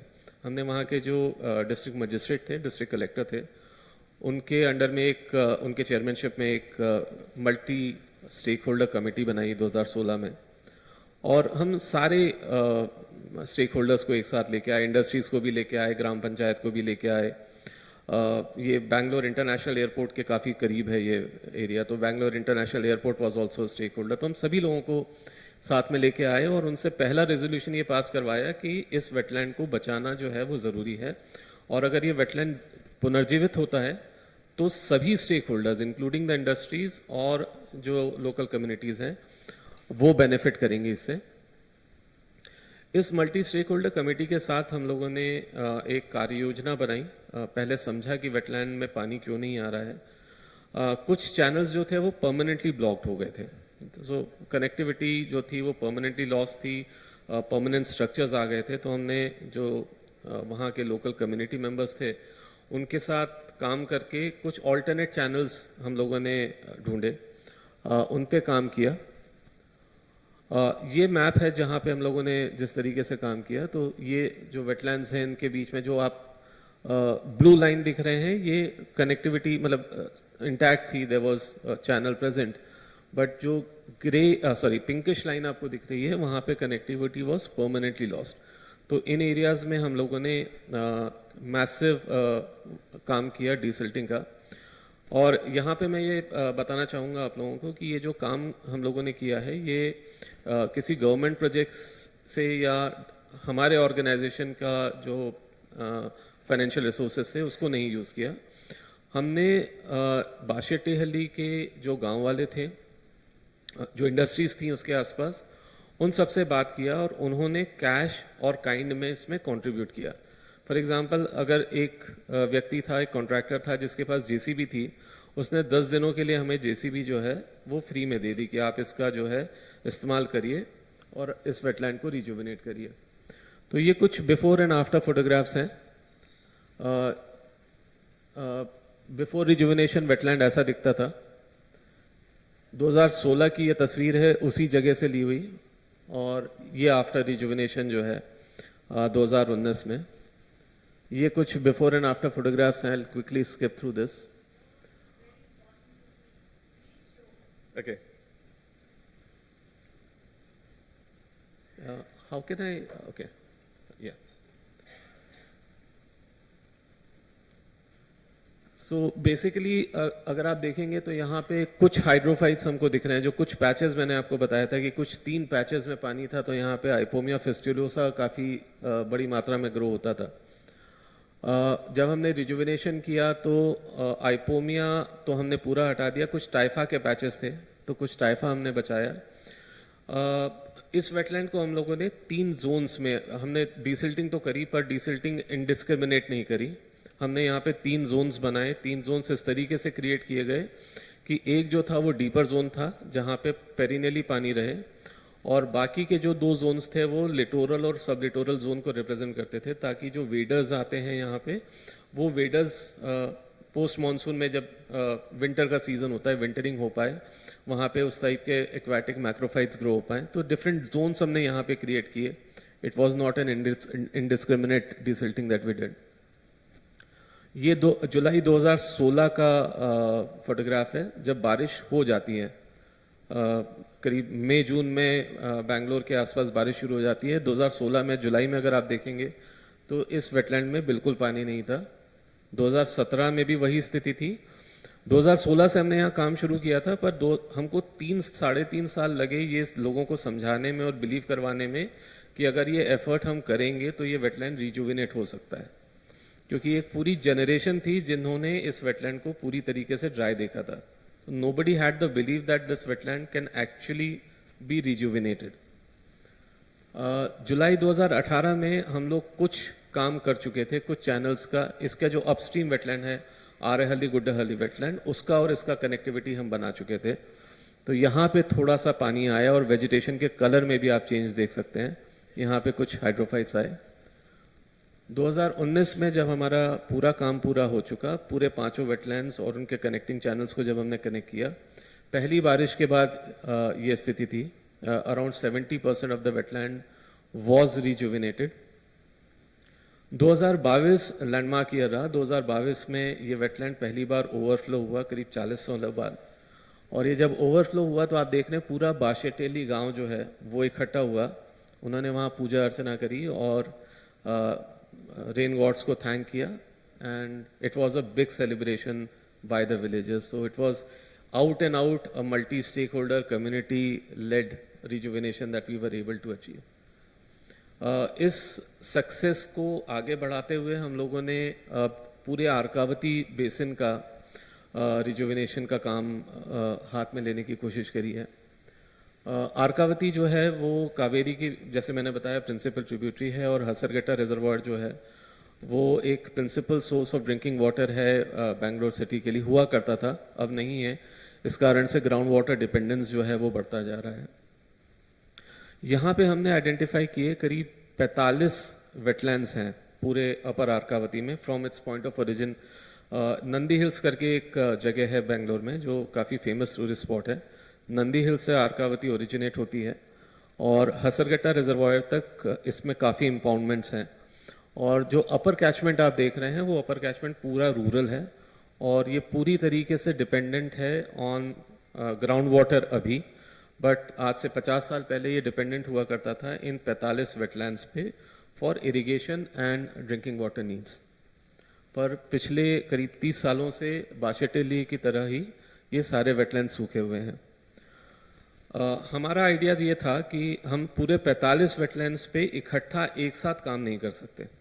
हमारा आइडिया ये है कि हम इसको फेज वाइज मैनर में लें और उस फेज वाइज मैनर में लेने के लिए पहले हमको ये प्रायोरिटाइज करना था कि कौन से वेटलैंड्स ऐसे हैं जो हमारे पास जो अवेलेबल रिसोर्सेज हैं. And one of the topics that was given to me is how do you prioritise the wetland for conservation. तो उसका एक छोटा सा एग्जांपल हम लोगों ने यहाँ पे लिया. और प्रायोरिटाइजेशन वेटलैंड्स का किस तरीके से करें, उसके लिए ये जानना ज़रूरी है कि आपका मैनेजमेंट का मोटिवेशन क्या है. आप किस चीज़ के लिए, किस मोटिवेशन के साथ वेटलैंड को मैनेज करना चाहते हैं. यहाँ पे जो मोटिवेशन था हमारा वो ये था कि हम जो लोकल कम्युनिटीज़ हैं उनकी रेजिलियंस बढ़ाना चाहते हैं towards the impacts of climate change. तो जो पहली चीज़ हमने देखी वो ये देखी कि यहाँ के क्लाइमेट ट्रेंड्स क्या हैं. और क्लाइमेट ट्रेंड्स ने ये बताया कि अगले 20 सालों में यहाँ पे एक्सट्रीम क्लाइमेटिक इवेंट्स बढ़ेंगे, रेनफॉल की इंटेंसिटी बढ़ेगी. और अगर रेनफॉल की इंटेंसिटी बढ़ेगी तो उस रेनफॉल को एब्जॉर्ब करने के लिए हमारे पास कुछ स्ट्रक्चर्स ऐसे होना चाहिए जहाँ पे ये रेनफॉल एब्जॉर्ब कर सके. दूसरा जो प्रोजेक्शन था वो ये था कि ड्राई स्पेल्स भी बढ़ेंगे. इसका ये मतलब है कि जो ये वनरेबल कम्युनिटीज़ हैं, ये वनरेबल कम्युनिटीज़ समर के सीज़न में एक्सपोज ज़्यादा होंगी टू ड्रायर स्पेल्स. अब यहाँ पे क्योंकि एक स्टैंडिंग ऑर्डर है गवर्नमेंट ऑफ कर्नाटका का कि ये वेटलैंड्स डायरेक्टली यूज़ नहीं हो सकते हैं for irrigation purposes. So we wanted to choose wetlands जो इम्पॉर्टेंट है ग्राउंड वाटर रिचार्ज के लिए. तो हमने इस पूरे बेसिन की एक जियो हाइड्रोलॉजी स्टडी करी और हमने वो पोटेंशियल एरिया आइडेंटिफाई किया जहाँ पे सबसे ज़्यादा रिचार्ज हो सकता था. ये कुछ स्टडीज़ हम लोगों ने करी हैं और जिसके बारे में मैंने अभी आपको संक्षिप्त में बताया. इन सारी स्टडीज़ के बाद हमने कुछ 6 वेटलैंड्स आइडेंटिफाई किए जिसमें हमने रिजुविनेशन किया है. और ये किसी जो एक जर्नी दिखाता है कि किस तरीके से हमने वेटलैंड्स को प्रायोरिटाइज किया, किस तरीके से मैनेजमेंट प्लानिंग करी और किस तरीके से फिर हमने ऑन ग्राउंड इम्प्लीमेंटेशन करके हमने जो लोकल कम्युनिटीज़ हैं और लोकल एडमिनिस्ट्रेशन है along with the government departments, उनको ट्रेनिंग देके एम्पावर किया कि ये वेटलैंड की हेल्थ को रेगुलर मॉनिटर करें. एंड वेटलैंड हेल्थ का मतलब है जो हाइड्रोलॉजिकल पैरामीटर्स हैं उनको भी रेगुलर मॉनिटर करते हैं, वाटर क्वालिटी को भी मॉनिटर करते हैं और बायोडाइवर्सिटी को भी मॉनिटर करते हैं. हमारे पास करीब 1,500 वेटलैंड मित्रास का कैडर है. उनमें से कुछ जो हैं वो मिनिस्ट्री के पोर्टल पे एज वेटलैंड मित्रास रजिस्टर्ड हैं, कुछ हमारे अनरजिस्टर्ड वेटलैंड मित्रास भी हैं और ऑल वॉक्स ऑफ लाइफ से हैं. वो स्टूडेंट्स हैं, फिशरमैन हैं, फेरीमैन हैं, इंडस्ट्रीज़ के मेंबर्स हैं. इनफैक्ट वहाँ के जो डिस्ट्रिक्ट कलेक्टर हैं वो भी हमारे साथ as a wetland Mitra registered है. तो ये कुछ एक्टिविटीज़ थी. हम लोगों ने मैसिव डीवीडिंग करी, डीसिल्टिंग करी, in situ water quality improvement measures किए. I will take you, so ये कुछ इंटरवेंशंस के फोटोग्राफ्स हैं. ये आर्कावती रिवर है. इस रिवर की स्थिति ये हुआ करती थी सिल्टेशन. हमने पूरा आर्कावती करीब 25 किलोमीटर का जो स्ट्रेच है जहाँ पे ऑब्स्ट्रक्शंस थे और यही रिवर जो है इन वेटलैंड्स में पानी लेके आती थी. मेन इनफ्लो चैनल यही था, ये कनेक्टिविटी चैनल थी. तो इसको हमने पूरी तरीके से रिस्टोर किया जहाँ जहाँ ऑब्स्ट्रक्शंस थे. ये लोकल कम्युनिटी मेंबर्स हैं जो हमारे साथ पार्टिसिपेट कर रहे हैं वेटलैंड हेल्थ मॉनिटरिंग में. ये कुछ फोटोग्राफ्स हैं बिफोर एंड आफ्टर. ये एक वेटलैंड है पालन जोगनहल्ली जिसमें आप देख सकते हैं ये पूरा एरिया जो है एलिगेटर वीट, ऑल्टरनेंथेरा और वाटर हाइसिंथ से इन्फेस्टेड है. हमने इस पूरे एरिया को डीवीड किया और ये डीवीडिंग भी जो है वहाँ के डिस्ट्रिक्ट एडमिनिस्ट्रेशन ने करी है और पूरा का पूरा जो बायोमास निकला है उसको कंपोस्ट किया गया है और उस कंपोस्ट को यूज़ किया गया है जो एवेन्यू प्लांटेशंस हैं डोडबल्लापुर में, वहाँ पे ये मैन्योर जो है वो यूज़ किया गया है. ये नागरकेरे एक बहुत इंपॉर्टेंट वेटलैंड है डोडबल्लापुर में. यहाँ पे भी वाटर हाइसिंथ का बहुत प्रोलिफिक ग्रोथ था, उसको भी हमने डिवीट किया.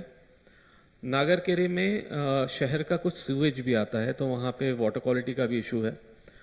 हम लोगों ने यहाँ पे फ्लोटिंग फाउंटेन्स लगाए फॉर एरेशन पर्पसेस और ये फ्लोटिंग फाउंटेन्स जो हैं ये सोलर पावर्ड है. सोलर पैनल्स जो हैं हमने बंड पे इंस्टॉल किए, उससे जो पावर जनरेट होता है उससे ये फ्लोटिंग फाउंटेन्स जो हैं वो चलते हैं. उसके अलावा जो एग्रीकल्चर रन ऑफ आता है जिन वेटलैंड्स में, उसमें न्यूट्रिएंट एब्जॉर्प्शन के लिए हमने आर्टिफिशियल फ्लोटिंग आइलैंड्स जो हैं वो इंस्टॉल किए हैं। ये केस स्टडी जो थी ये कर्नाटका से थी। जो नेक्स्ट केस स्टडी है वो भोज वेटलैंड, भोज ताल भोपाल का जो है उसके बारे में है। मैं WWF में कार्य करने से पहले एप्को के साथ कार्य करता था, करीब 16 साल मैंने कार्य किया है। एंड आज सुबह कुछ बात हो रही थी लिम्नोलॉजी डिपार्टमेंट की बरकतुल्लाह यूनिवर्सिटी की, तो मैं वहीं का प्रोडक्ट हूँ। मैं और मनोज विश्वकर्मा जो हैं हम लोग साथ में वहीं से पढ़े हैं, और मेरा वेटलैंड के लिए जो इंक्लिनेशन है, जो कुछ सीखा हूँ मैं, इस वेटलैंड ने एक बहुत बड़ा योगदान दिया है उस काम में। And I started my career with Bhoj wetland project. One of the earliest projects था ये वेटलैंड कंजर्वेशन का कंट्री का। 1995 में JBIC ने इसको अप्रूव किया था। कुछ 247 करोड़ इसका टोटल कॉस्ट था। भोज वेटलैंड जो है ये दो डिस्टिंक्ट तालाब, भोपाल में इनको बड़ा और छोटा तालाब कहा जाता है। It is actually a cascade. बड़ा तालाब जो है करीब 31 स्क्वायर किलोमीटर्स का है, छोटा तालाब जो है करीब 1.8 स्क्वायर किलोमीटर्स का है। बड़े तालाब से पानी रिस के छोटे तालाब में जाता था, जो इवेंचुअली बेतवा में बहता था। तो ये ओरिजिनल हाइड्रोलॉजी थी।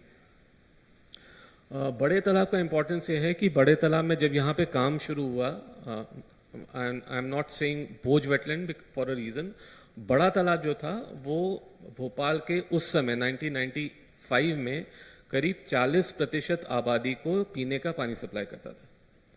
अदर देन दैट बहुत सारे यूजर्स थे इसके, बहुत सारे फिशरमैन जो थे वो इस पर डिपेंडेंट थे, रिक्रिएशन होता था। भोपाल में अभी भी है, अगर आप भोपाल में कहीं जाएंगे लोगों से मिलने और पहली बात पूछेंगे कि अगर कहीं घूमने जाना है तो पहला पॉइंट जो है वो आपको बड़े तालाब पे लेके जाएगा। So Bada Talab is synonymous to Bhopal, so very very important wetland in Bhopal. ये जो आप देख रहे हैं ये कैचमेंट एरिया है। अभी इसका लैंड यूज जो है ये काफ़ी पुराना, मेरे ख्याल से 2002 का मैप है। मेरे काफ़ी लैंड यूज यहाँ पे चेंज हो चुका है, बट अगर आप देखेंगे तो अराउंड 70% एरिया, जो अब शायद 60% एरिया के आसपास है, कैचमेंट जो था वो रूरल था, और करीब 30% जो कैचमेंट एरिया है वो इसका भोपाल सिटी में आता है। जब ये प्रोजेक्ट शुरू हुआ तो जो मेजर इश्यूज थे वो थे कि जो रूरल एरिया था वहाँ से काफ़ी सिल्ट आती थी और काफ़ी सिल्टेशन हो गया था, specially on the northern fringes of the wetland. Outflow channel जो थी जहाँ से पानी इसमें निकलता था वो भी काफ़ी सिल्टेड हो गया था। उस कारण से जो इसका डैम था, अर्दन डैम था, करीब 1100 साल पुराना अर्दन डैम है जिसके कारण ये तालाब बना है। वो अर्दन डैम के ऊपर स्ट्रक्चरल स्टेबिलिटी में प्रॉब्लम थी। तकिया आइलैंड, इसके बीच में एक आइलैंड है जो रिलीजियस सिग्निफिकेंस है जिसका, वो आइलैंड भी जो है वो भी डिग्रेड हो रहा था, उसका भी क्षरण हो रहा था। इसके अलावा क्योंकि ये पीने के पानी का स्रोत था इसलिए वाटर क्वालिटी बहुत इंपॉर्टेंट थी, और ये वाटर क्वालिटी काफ़ी डिग्रेड हो रही थी। करीब 15 mld सीवेज आता था इसमें। कैचमेंट एरिया में इंक्रोचमेंट था। इस तालाब में क्योंकि भोपाल के आसपास कोई बहुत बड़ी नदी नहीं है, तो जितने ताज़िया, जितने मूर्ति विसर्जन हैं वो इसी तालाब में हुआ करते थे। उस कारण से तालाब में टॉक्सिसिटी जो है वो बढ़ती जा रही थी। यहाँ पे वॉशिंग ऑफ क्लोथ्स होते थे, लोग अपनी गाड़ियाँ धोते थे, और उसके अलावा सॉलिड वेस्ट डंपिंग जो है कैचमेंट एरिया में, क्योंकि कोई प्रॉपर सॉलिड वेस्ट मैनेजमेंट नहीं हुआ करता था उस समय पे, तो सॉलिड वेस्ट जो है इसके फ्रिंजेस में डंप कर दिए जाते थे और इवेंचुअली वो लेक में आ जाया करते थे। इन सब चीज़ों से क्या होता था इस तालाब में कि वहाँ पे जो एक्वाटिक प्लांट्स हैं और वो भी ऑब्नॉक्शियस वीड्स हैं, उनका ग्रोथ जो है वो काफ़ी ज़्यादा हुआ करता था। ये कुछ फोटोग्राफ्स हैं, काफ़ी पुराने फोटोग्राफ्स हैं, तो I am sorry for the quality, but ये एक मेजर घाट था जहाँ पे वॉशिंग ऑफ क्लोथ्स, नहाना, ये सारा हुआ करता था। यही घाट यूज़ होता था आइडल इमर्जन के लिए, और काफ़ी आइडल, करीब 20 से 25 हज़ार आइडल्स जिनकी हाइट 6 से 10 फीट के आसपास रहा करती थी, तो उतना सारा सिल्ट और उतना सारा हैवी मेटल जो इसको डेकोरेट करने के लिए यूज़ होता है वो तालाब में जाता था। और जहाँ पे ये ट्रेडिशनल आइडल इमर्जन साइट थी, बिल्कुल उसके पास वाटर इनटेक पॉइंट था, तो वो सारी टॉक्सिसिटी जो है वो इवेंचुअली पानी में घुलती थी। इसके अलावा इनफ्लो ऑफ सूवेज होता था। ये जो राइट हैंड साइड में आप फोटोग्राफ देख रहे हैं, ये छोटे तालाब जो लोअर लेक है, the second wetland which comprises of Bhoj wetland, वहाँ पे करीब 300 फैमिलीज रहा करती थी फिशरमैन वॉशरमैन की। एक पूरा धोबी घाट हुआ करता था और वो जो डिटर्जेंट्स यूज़ करते थे काफ़ी फॉस्फैटिक डिटर्जेंट्स थे और वो सारा फॉस्फोरस जो है वो तालाब में जाता था और उसके कारण वहाँ पे वाटर हाइसिंथ और अल्गल ब्लूम्स की बहुत ज़्यादा प्रॉब्लम थी। तो किया ये गया कि इसका एक इंटीग्रेटेड कंजर्वेशन प्लान बनाया गया।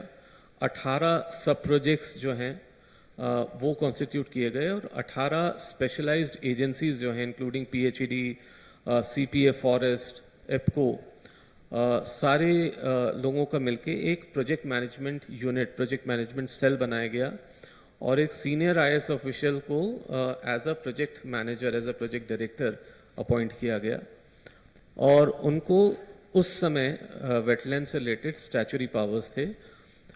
ये जो प्रोजेक्ट मैनेजमेंट सेल था ये रिपोर्ट करता था एक एम्पावर्ड कमेटी को। वो empowered committee was headed by the then CM and was convened by the chief secretary. So किसी एक शहर के एक तालाब को बचाने के लिए सीएम तक ने इंटरेस्ट लिया था वहाँ पे। उस समय सीएम जो थे वो भोपाल के हुआ करते थे, बाबूलाल गौर जी, तो उस कारण से भी एम्फेसिस जो था उस तालाब पे ज़्यादा था। और जो एक्टिविटीज़, जो सब एक्टिविटीज़, मैं सारी एक्टिविटीज़ के डिटेल में नहीं जाऊंगा, पर जो कुछ काम हमने किए हैं, हमने तालाब में मैसिव डीसिल्टिंग करी। डीसिल्टिंग करने के बाद जो छोटा तालाब था वो, क्योंकि बड़े तालाब में काफ़ी वेटलैंड कैरेक्टर्स हैं, ये तालाब जो है वो सूख जाया करता था, तो वहाँ पे dry desilting was possible. But छोटे तालाब में, और वहाँ पे ऑर्गेनिक मक इकट्ठा थी, करीब 50 mld सूवेज जो है वो छोटे तालाब में जाया करता था, तो वहाँ पे सालों से ऑर्गेनिक मक डिपॉजिट होता था। इस कारण से इसकी वाटर क्वालिटी बहुत ज़्यादा ख़राब थी, तो वहाँ पे वेट ड्रेजिंग करी गई। जो स्पिल चैनल है, बदबदा की स्पिल चैनल जहाँ से पानी बाहर निकलता है, उसकी भी वाइडनिंग करी गई, उसकी भी डीपनिंग करी गई, ताकि जब बारिश ज़्यादा हो और पानी ज़्यादा आए तो वो ईजीली मूव आउट कर सके लेक में। क्योंकि अगर स्ट्रक्चरल स्टेबिलिटी को कुछ होता है, जो डैम बना है, नीचे पूरा भोपाल शहर है जो रिस्क पे था। जब हमने डीसिल्टिंग कर दी तो ये इंश्योर करने के लिए कि जो सिल्ट है वो वापस ना आ पाए, हमने मैसिव प्लांटेशन ड्राइव करी कैचमेंट एरिया में, और पूरा का पूरा जो ईस्टर्न, वेस्टर्न और नॉर्दर्न पेरिफेरी है वेटलैंड की, उसमें करीब 16 लाख पेड़ हम लोगों ने प्लांट किए with almost 110% of survival rate. उसके बाद हमने सॉलिड वेस्ट मैनेजमेंट के लिए नगर निगम भोपाल का जो है उसको स्ट्रेंथन किया। उनको इस तरह के व्हीकल्स प्रोवाइड किए गए और उनकी कैपेसिटी जो थी वो 70 मेट्रिक टन पर डे से हम लोगों ने इंक्रीज़ करी। 18 वार्ड्स हमने आइडेंटिफाई किए जो लेक्स के अराउंड थे। हमने 4 सीवेज ट्रीटमेंट प्लांट्स बनाए। करीब 60-65 mld सीवेज उस समय दोनों तालाबों में जाया करता था, पर हम लोगों ने करीब 86.7 किलोमीटर्स की सीवर पाइपलाइन डाली और करीब 100 mld की ट्रीटमेंट कैपेसिटी जो थी वो डेवलप करी। इसके बाद हमने कंट्रोल्ड एंड सिलेक्टिव डिवीडिंग करी वेटलैंड्स की, क्योंकि हम चाहते थे कि वेटलैंड का कैरेक्टर बना रहे, सारे वीड्स जो हैं, जो सारे एक्वाटिक मैक्रोफाइट्स हैं वो ना निकलें। तो कंट्रोल डिवीडिंग करने के बाद हम लोगों ने किस तरीके से, I'll just rush through, I got this reminder. So dividing करने के बाद उस डिवीडेड मटेरियल का हम क्या कर सकते हैं, तो पहला काम हमने उसका कंपोस्ट बनाने का किया, और दूसरा जो सबमर्ज मैक्रोफाइट्स हैं उसको कंट्रोल करने के लिए हमने पायलट किया। एक ग्रास का फिश आती है टीनोफेरेजेंडोन आइडेला, उसको हमने इंट्रोड्यूस किया। इससे 2 चीज़ें हुई, जो सबमर्ज मैक्रोफाइट्स हैं उसको भी कंट्रोल करने में मदद मिली, बायोलॉजिकल कंट्रोल, और जो फिशरमैन फोक्स थे उनकी भी जो लाइवलीहुड्स हैं वो भी इस कारण से बढ़ी। जो आउटकम्स हैं वो हम सभी जानते हैं। मेरे ख्याल से गिने चुने अर्बन वेटलैंड्स हैं में से एक वेटलैंड है जो अभी तक पीने का पानी सप्लाई करता है, इसकी वाटर क्वालिटी अभी भी इतनी अच्छी है। Lake perimeter is well protected. 50 metre का जो जोन है वो नो कंस्ट्रक्शन जोन है अभी भी, one of the first wetlands in the country to declare that. Encroachment is entirely control, जहाँ जहाँ एनक्रोचमेंट हो सकता था वहाँ पे बायोलॉजिकल फेंसिंग कर दी गई या एक रोड बना दी गई। एक मेजर एरिया था नॉर्दर्न फ्रिंज में, अब वो रोड जो है वो भोपाल एयरपोर्ट को कनेक्ट करती है, वीआईपी रोड कहते हैं उसको। तो आप जब भी भोपाल जाएंगे इस रोड को डेफिनेटली यूज़ करेंगे। उसके बाद फिशरमैन, लोकल कम्युनिटीज़, इन सभी को एंगेज किया गया और बड़ा तालाब जो है वो अब it's a matter of pride for the local communities, and this has helped Bhoj wetland to still serve the ecosystem services that it is serving. So I would like to end my presentation with this. Thank you very much for your time.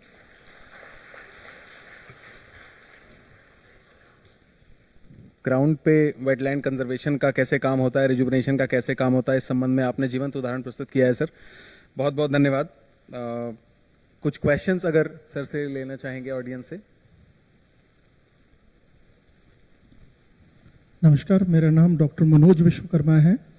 मैं बहुत बहुत धन्यवाद देना चाहता हूँ, thank you बोलना चाहता हूँ इतना अच्छा प्रेजेंटेशन के लिए, और इसके प्रीवियस भी जितने स्पीकर्स ने प्रेजेंटेशन दिए उनको भी बहुत बहुत बधाई देना चाहता हूँ।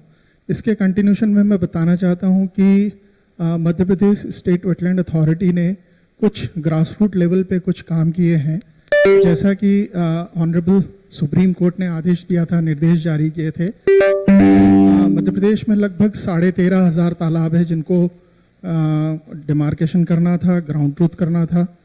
तो इसके लिए एक बहुत बड़ी कार्य प्रणाली तैयार की और इसमें चीफ सेक्रेटरी साहब ने इनिशिएट लिया, सभी डिस्ट्रिक्ट कलेक्टर्स को निर्देश जारी किए कि आप टाइमलाइन में ये इस कार्य को संपन्न करें, और ACS forest, PS revenue, PS environment department ने एक कंबाइंड एक लेटर जारी किया, नोडल अधिकारी को नॉमिनेट किया, और इसके साथ हमने लगभग 13,500 पटवारी को, जो जैसे कि प्रीवियस स्पीकर्स ने बात की थी कि हमेशा टॉप टू बॉटम नहीं होना चाहिए, बॉटम टू टॉप अगर हमको काम करना चाहिए तो हमको इस तरीके का हमको एक योजना बनानी पड़ेगी। तो हमने इस तरीके के काम किए और आज मैं बताना चाह रहा हूं आपको कि लगभग 99% हमने वेटलैंड मध्य प्रदेश में ग्राउंड ट्रूथ कर दिया है और उनका डिमार्केशन भी हो गया है विद द हेल्प ऑफ पटवारीज। और दूसरी चीज़ मैं बताना चाह रहा हूं कि यहाँ डॉक्टर रितेश बैठे हुए हैं, वो हमारे वेटलैंड अथॉरिटी के एक्सपर्ट मेंबर रहे हैं। एक बार एक मीटिंग में उन्होंने एक सजेशन दिया था कि हर डिस्ट्रिक्ट में एक डिस्ट्रिक्ट वेटलैंड कंजर्वेशन कमेटी होनी चाहिए। तो हमारे यहाँ ऑनरेबल एनवायरनमेंट मिनिस्टर को ये बात बहुत अच्छी लगी, उन्होंने तत्काल एक आदेश जारी किया और आज मैं बताना चाह रहा हूँ कि लगभग सभी जिलों में हमारे यहाँ डिस्ट्रिक्ट वेटलैंड कमेटी कॉन्स्टिट्यूट हो गई है और वो स्थानीय स्तर पे बड़े अच्छे काम कर रहे हैं। और इसी के लिए जितनी भी वहाँ प्रॉब्लम्स होती हैं वो स्थानीय स्तर पर उसका निपटारा कर देते हैं। वेटलैंड की कुछ ऐसी बड़ी समस्या होती है तब जाकर के वो भोपाल तक पहुँचती है, अदरवाइज हर जिले में डिस्ट्रिक्ट वेटलैंड कमेटी है जो वहाँ स्थानीय स्तर पर ही काम कर लेती है।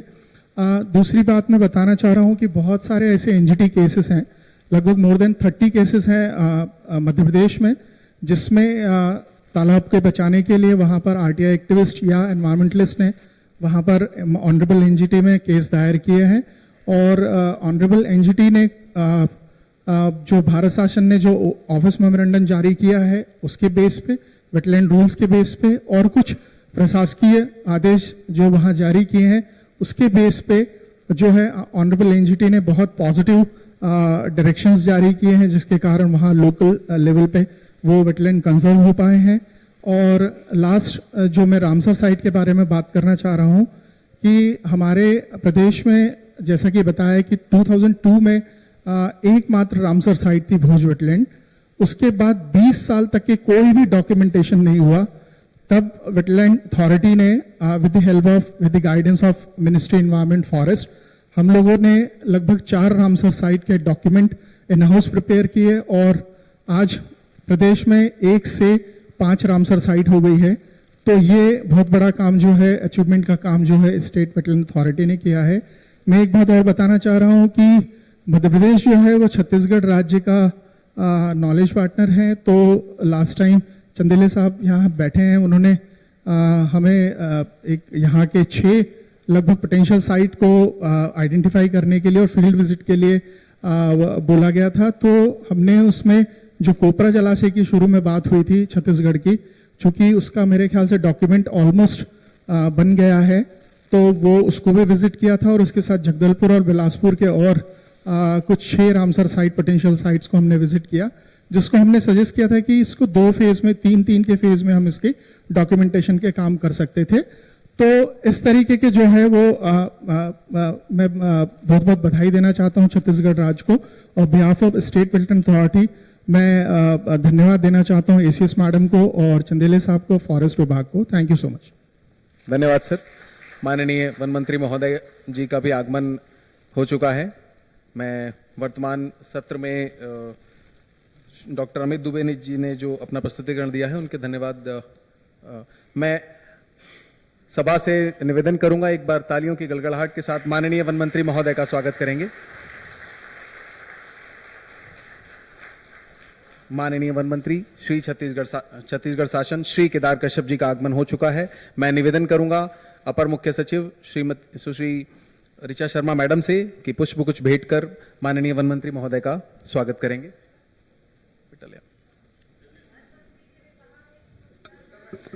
सर धन्यवाद सर। डॉक्टर अमित दुबे जी का प्रस्तुतिकरण यहाँ पूर्ण हुआ है। मैं उनके धन्यवाद ज्ञापन के लिए member secretary Shri Rajesh Chandrele sir से निवेदन करूंगा कि एक मोमेंटो एवं छत्तीसगढ़ का राजकीय गमछा उनको भेंट कर धन्यवाद ज्ञापित करें।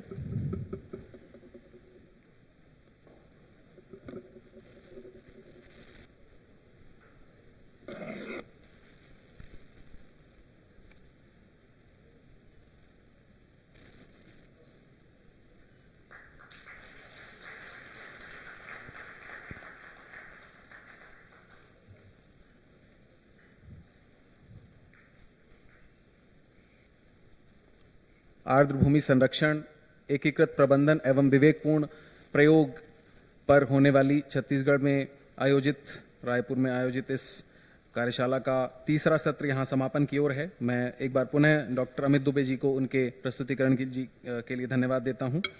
वर्कशॉप अपने अंतिम चरण की ओर है।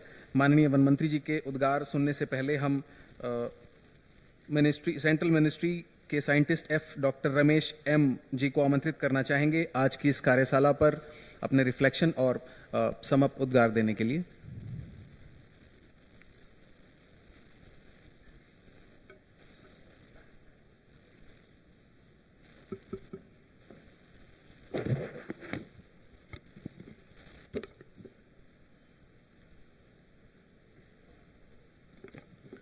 माननीय वन मंत्री छत्तीसगढ़ सरकार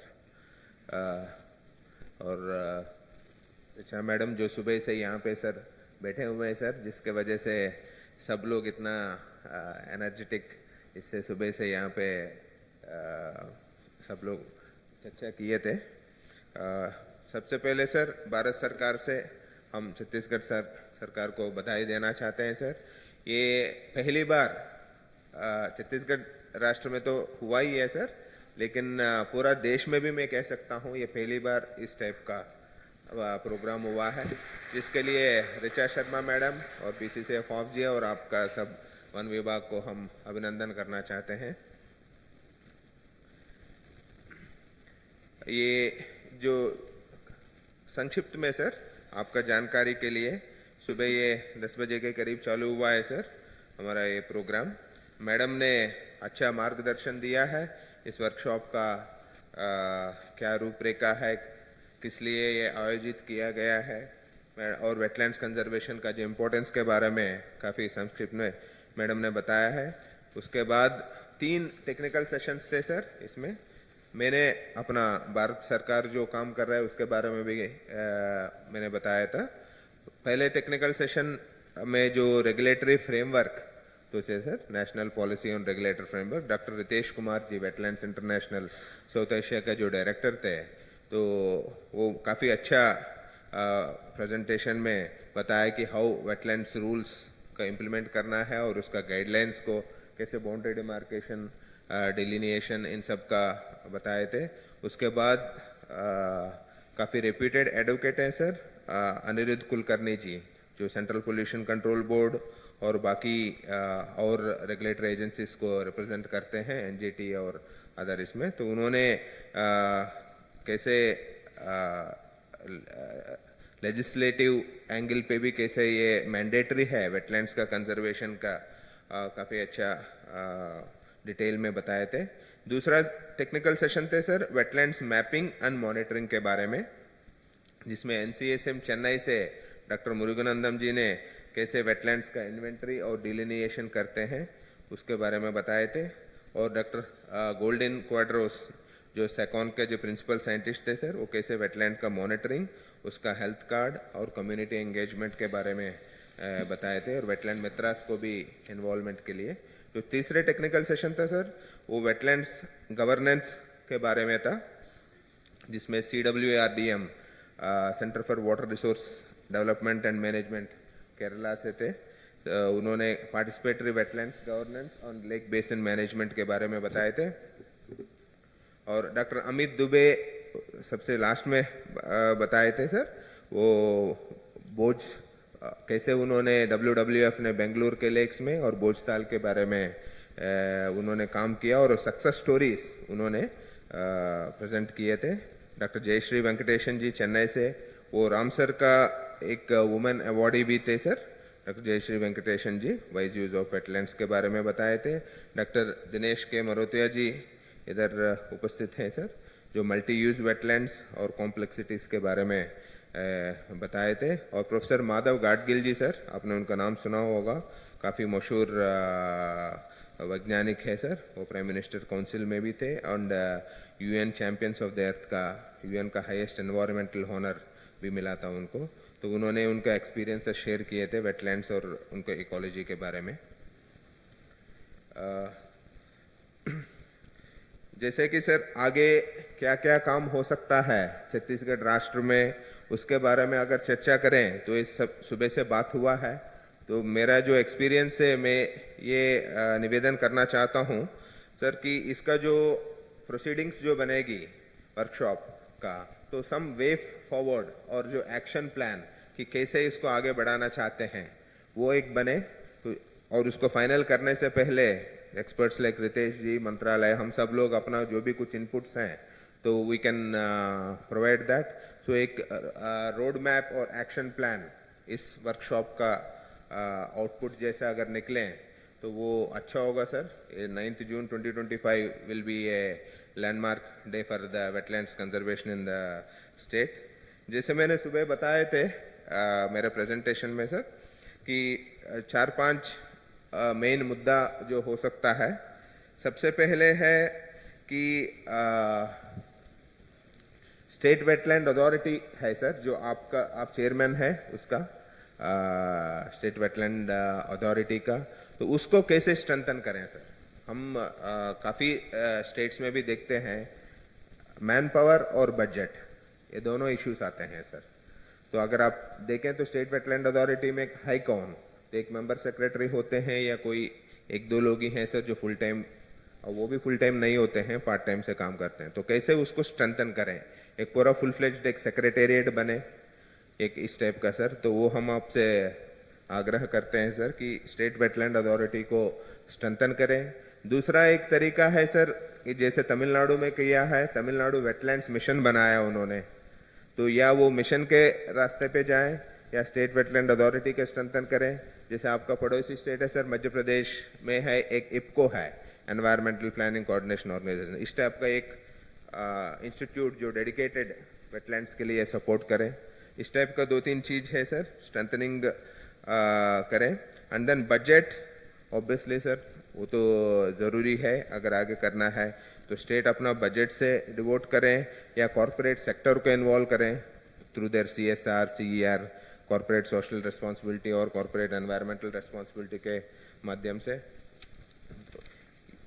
और दूसरी बात है सर कि जो मेरा सेक्रेटरी साहब ने, मुख्य सचिव पूरा स्टेट्स को लिखे थे, सुबह मैंने उसके बारे में चर्चा किया था सर। उसमें 4-5 पॉइंट मुद्दे थे सर।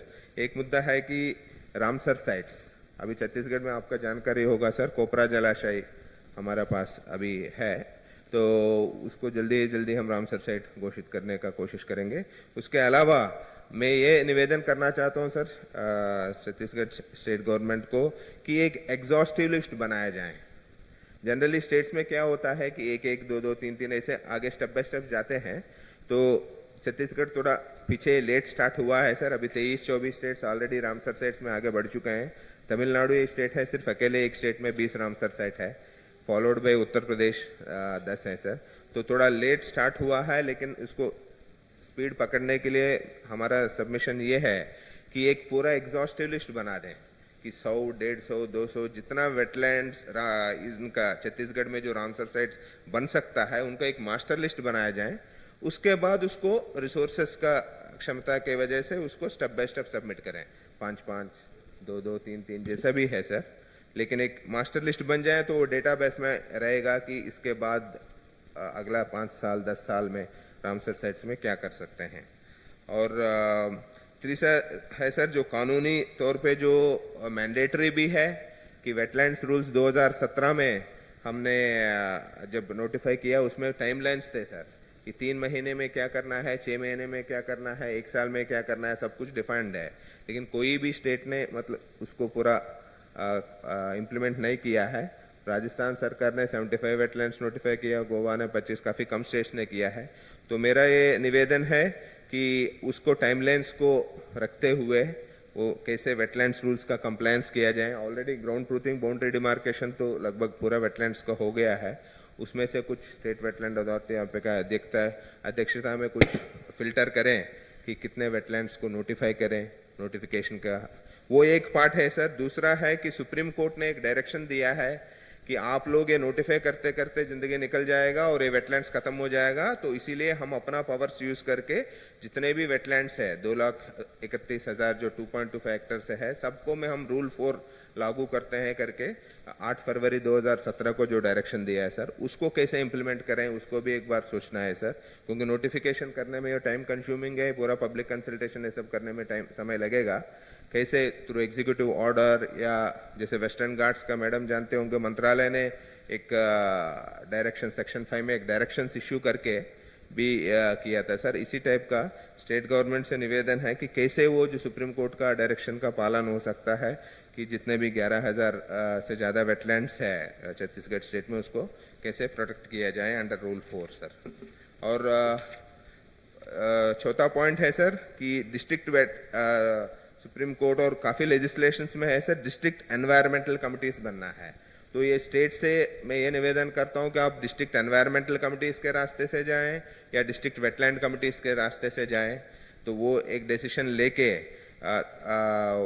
हर डिस्ट्रिक्ट वेटलैंड कमिटी को स्ट्रेंथन करें थ्रू देयर कोई लोकल इंस्टीट्यूट्स जो सपोर्ट करें उनको टेक्निकल इसमें, और उसको कैसे पंचायत लेवल तक और वेटलैंड मित्रास, वेटलैंड स्कूल्स और जो इको क्लब्स, अगर आप जानते होंगे लगभग 2 लाख के करीब इको क्लब्स है पूरा कंट्री का जो मिनिस्ट्री सपोर्ट भी करते हैं उनको, तो कैसे वो जो इको क्लब्स में ये वेटलैंड्स का कोर्सेस और ये सब इंक्लूड करके तो डिस्ट्रिक्ट लेवल पे स्कूल्स को स्ट्रेंथन कर सकते हैं।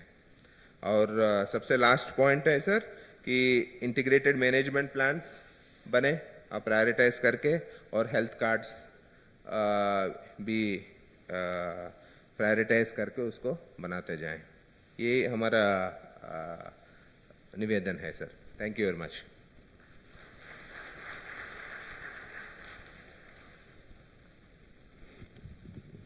बहुत बहुत धन्यवाद डॉक्टर रमेश। केंद्रीय वन एवं जलवायु परिवर्तन मंत्रालय से आपने यहाँ उपस्थित होकर न केवल पूरी कार्यशाला को सुना, अपने उद्गार भी प्रस्तुत किए और माननीय वन मंत्री महोदय के समक्ष पूरी रूपरेखा को समप भी किया है। हम आपका धन्यवाद ज्ञापित करते हैं।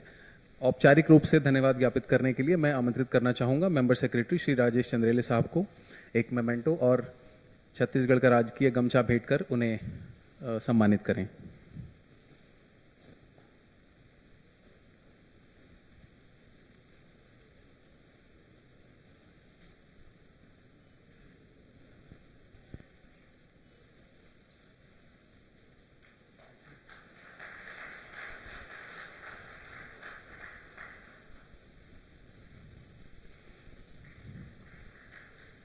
बहुत बहुत धन्यवाद सर। दिन भर की इस कार्यशाला में हम सभी ने टेक्निकल सेशन 3 टेक्निकल सेशंस देखे हैं, विधिक प्रावधानों को देखा है, गवर्नेंस के मुद्दों को देखा है और टेक्निकल गुड यूज पॉलिसी को इम्प्लीमेंट करने के तरीकों को देखा है। अब समय है माननीय वन मंत्री जिनके मार्गदर्शन में ये कार्यशाला आयोजित हुई है, उनके आशीर्वचन को सुनने का मैं पूरे आदर और सम्मान के साथ आमंत्रित करना चाहूंगा मंच पर श्री केदार कश्यप, माननीय वन मंत्री छत्तीसगढ़ शासन। सर।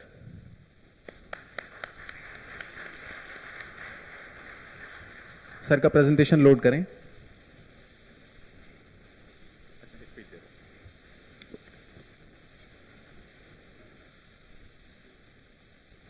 आज के इस एक दिवसीय कार्यशाला में उपस्थित हमारे पूरे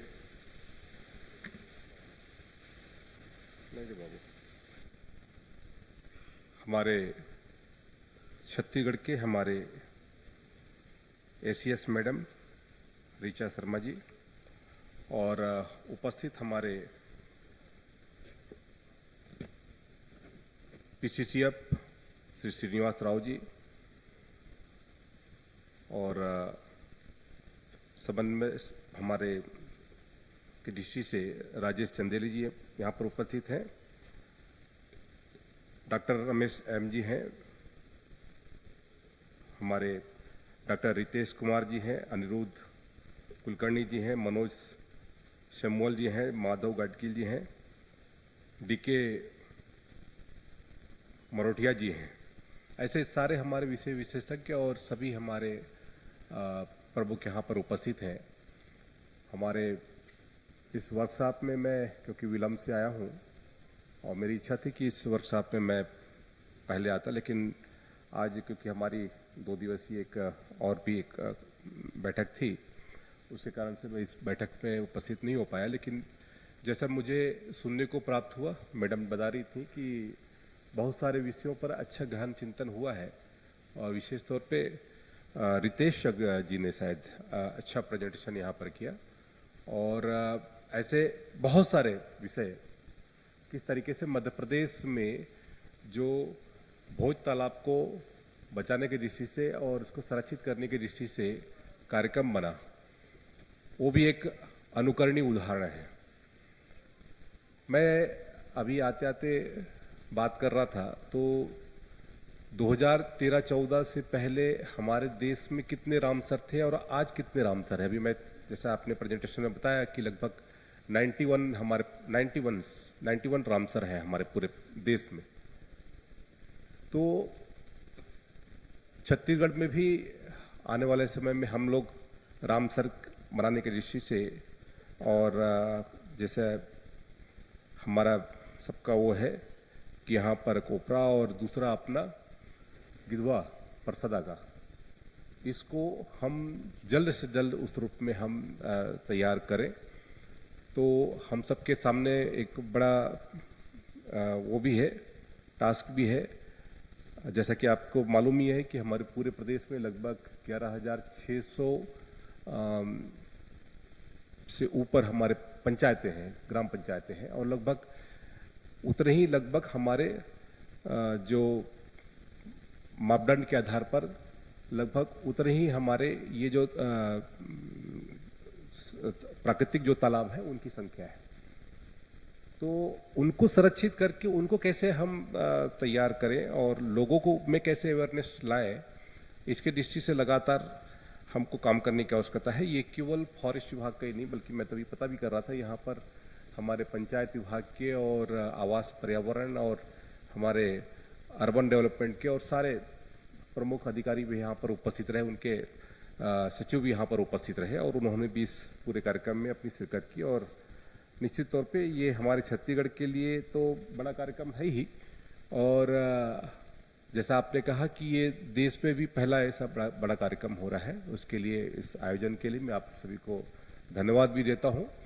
और हमने माननीय मुख्यमंत्री जी से इस बात में चर्चा भी की। माननीय मुख्यमंत्री जी क्योंकि वो भी एक ट्राइबल बेल्ट से आते हैं और उन्होंने भी इस बात के लिए कहा कि आने वाले समय में जब सत्र का होगा हमारा विधानसभा सत्र, उसके दौरान हम अपना एक विधायकों का और जो मिनिस्टर्स का और जो हमारे सेक्रेटरीज लेवल के उसकी भी एक अलग से एक हम वर्कशॉप रखेंगे ताकि और कैसे हम उसके मानसिक रूप से तैयार कर सकें। ये भी हम सबके लिए कार्यक्रम रहेगा। आने वाले हमारे विधानसभा सत्र में इसका हम कार्यक्रम करेंगे। और जैसा कि आपने सुझाव दिया कि हमको आने वाले समय में किस किस तरीके से हमारे राज्य में यहाँ पर जो वेटलैंड को बचाने के दृष्टि से जो काम करने की आवश्यकता है उसके दृष्टि से जिले स्तर पर, राज्य स्तर पर जो भी साधन संसाधन जुटाने की बात होगी वो सारे साधन संसाधन हम जुटाएंगे। मैं क्योंकि इसलिए कह रहा हूँ क्योंकि हम लोग अभी कुछ समय पहले ही हम लोगों ने बैठक की और एक बात तो यह है कि हम लोग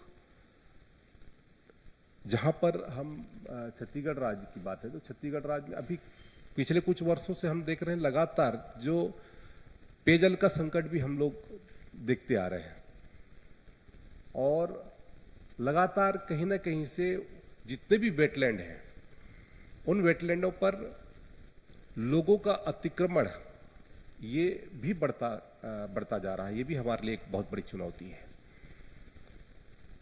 हम लोग, मैं जिस विधानसभा से मैं पहली बार चुन के आया था तो मेरा एक गांव हुआ करता था, शायद हमारे कुछ अधिकारियों को मालूम हो, बस्तर में उस बस्तर को इसलिए नाम बस्तर डिस्ट्रिक्ट का उसका नाम भी है, डिस्ट्रिक्ट का नाम भी है, संभाग का नाम भी है, परंतु एक बस्तर गांव का भी नाम है। उस गांव को इसलिए जाना जाता था क्योंकि वहां पर 140 हमारे पास में तालाब थे। अभी मुश्किल से मतलब 100-105 लगभग चलते हैं वो तालाब अभी जीवित हैं, बचे हैं।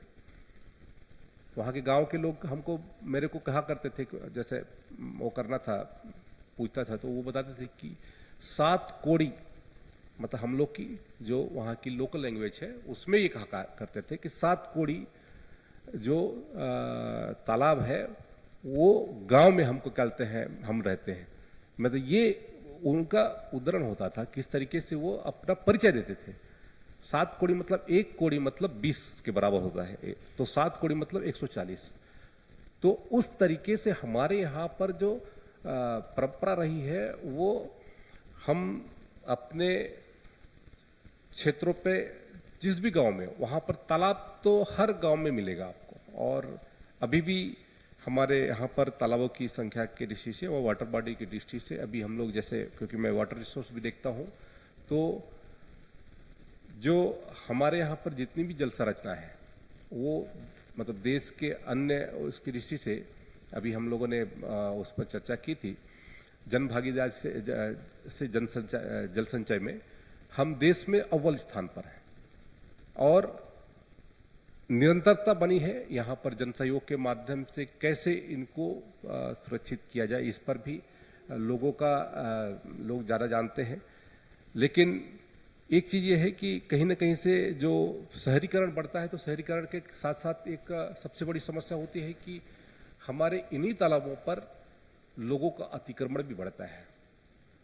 हमने कई ऐसे स्थानों को देखा है, मैंने रायपुर में देखा है, आज कई ऐसे वो है वार्ड है जहाँ पर वो पहले तालाब हुआ करता था, पानी से भरा हुआ करता था, लेकिन आज वहाँ पर टावर खड़े हो गए हैं, बड़ी बड़ी बिल्डिंगें खड़ी हो गई। तो कहीं ना कहीं से इन सब चीज़ों पर हमको चिंता करने की आवश्यकता है और आप लोग यहाँ पर विशेषज्ञ उपस्थित हैं। और जहाँ तक जल का संबंध है तो जल तो हमारा मुख्य आधार है। हम यदि मैं कहूँ जन्म से लेकर के मृत्यु तक, या फिर ये कहूँ कि जीवन के साथ भी और जीवन के बाद भी यदि किसी की उपयोगिता है तो वो जल की महत्ता है। हम लोग अपनी जो धार्मिक आस्था है, जो हमारा परंपरा है, उसके आधार पर हम लोग जन्म से लेकर मृत्यु के बाद में भी हम लोग अपने पूर्वजों को तर्पण देते हैं, अर्पण करते हैं। तो जितने भी हमारे धार्मिक स्थल है, जितने भी हमारे महानगर हैं, कहीं ना कहीं से वो हमारे ऐसे जल वाले क्षेत्र, नदी के तट में है या फिर किसी बड़े तालाब के उसके किनारे में है। तो कहीं ना कहीं से उन सब चीज़ों को हमको संरक्षित करने की आवश्यकता भी है। एक चीज़ और जो हमारे जिसके कारण से हमारे यहाँ पर तालाबों की जो स्थिति है वो बदतर होती जा रही है। एक तो जितने भी हमारे केमिकल खाद के कारण से हम लोग अपने तालाबों को, और प्लास्टिक के कारण से, अभी कुछ दिन पहले मैं वहाँ गया था, बेमेतरा गया था, तो वहाँ पर बता रहे थे कि कुछ लोग तालाब के किनारे बैठ करके ही नशा पान करते हैं। सबसे आसान हो जाता है, तालाब के किनारे नशा पान करते हैं, वहीं प्लास्टिक की गिलासें ले जाएंगे या प्लास्टिक की बोतल वहीं ले जा करके फेंक करके उसको कैसे दूषित करना।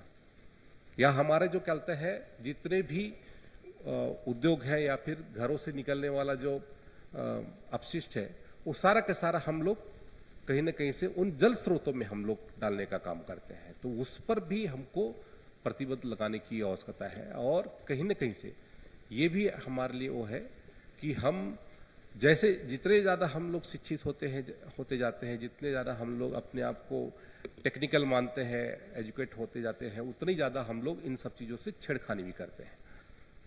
तो आज यदि हम बात करें तो हम लोग का जो उन सुदूर वनांचल क्षेत्र जहाँ पर लोगों का यदि हम टेक्नोलॉजी या फिर जहाँ प्लास्टिक नहीं पहुँच पाया है, तो वहाँ पर हमारे जितने भी प्राकृतिक जो भी तालाब है वो आज भी संरक्षित है। वो आज भी ऑर्गेनिक रूप से खेती का उत्पादन करते हैं, वो कमर्शियल उसमें दौड़ में नहीं है। तो कहीं ना कहीं से उन सब बातों को भी हम लोगों को ध्यान देने की आवश्यकता है कि उनका जो नॉलेज है वो नॉलेज कहीं ना कहीं से हम लोग से भी मतलब ज़्यादा वो है रखता है।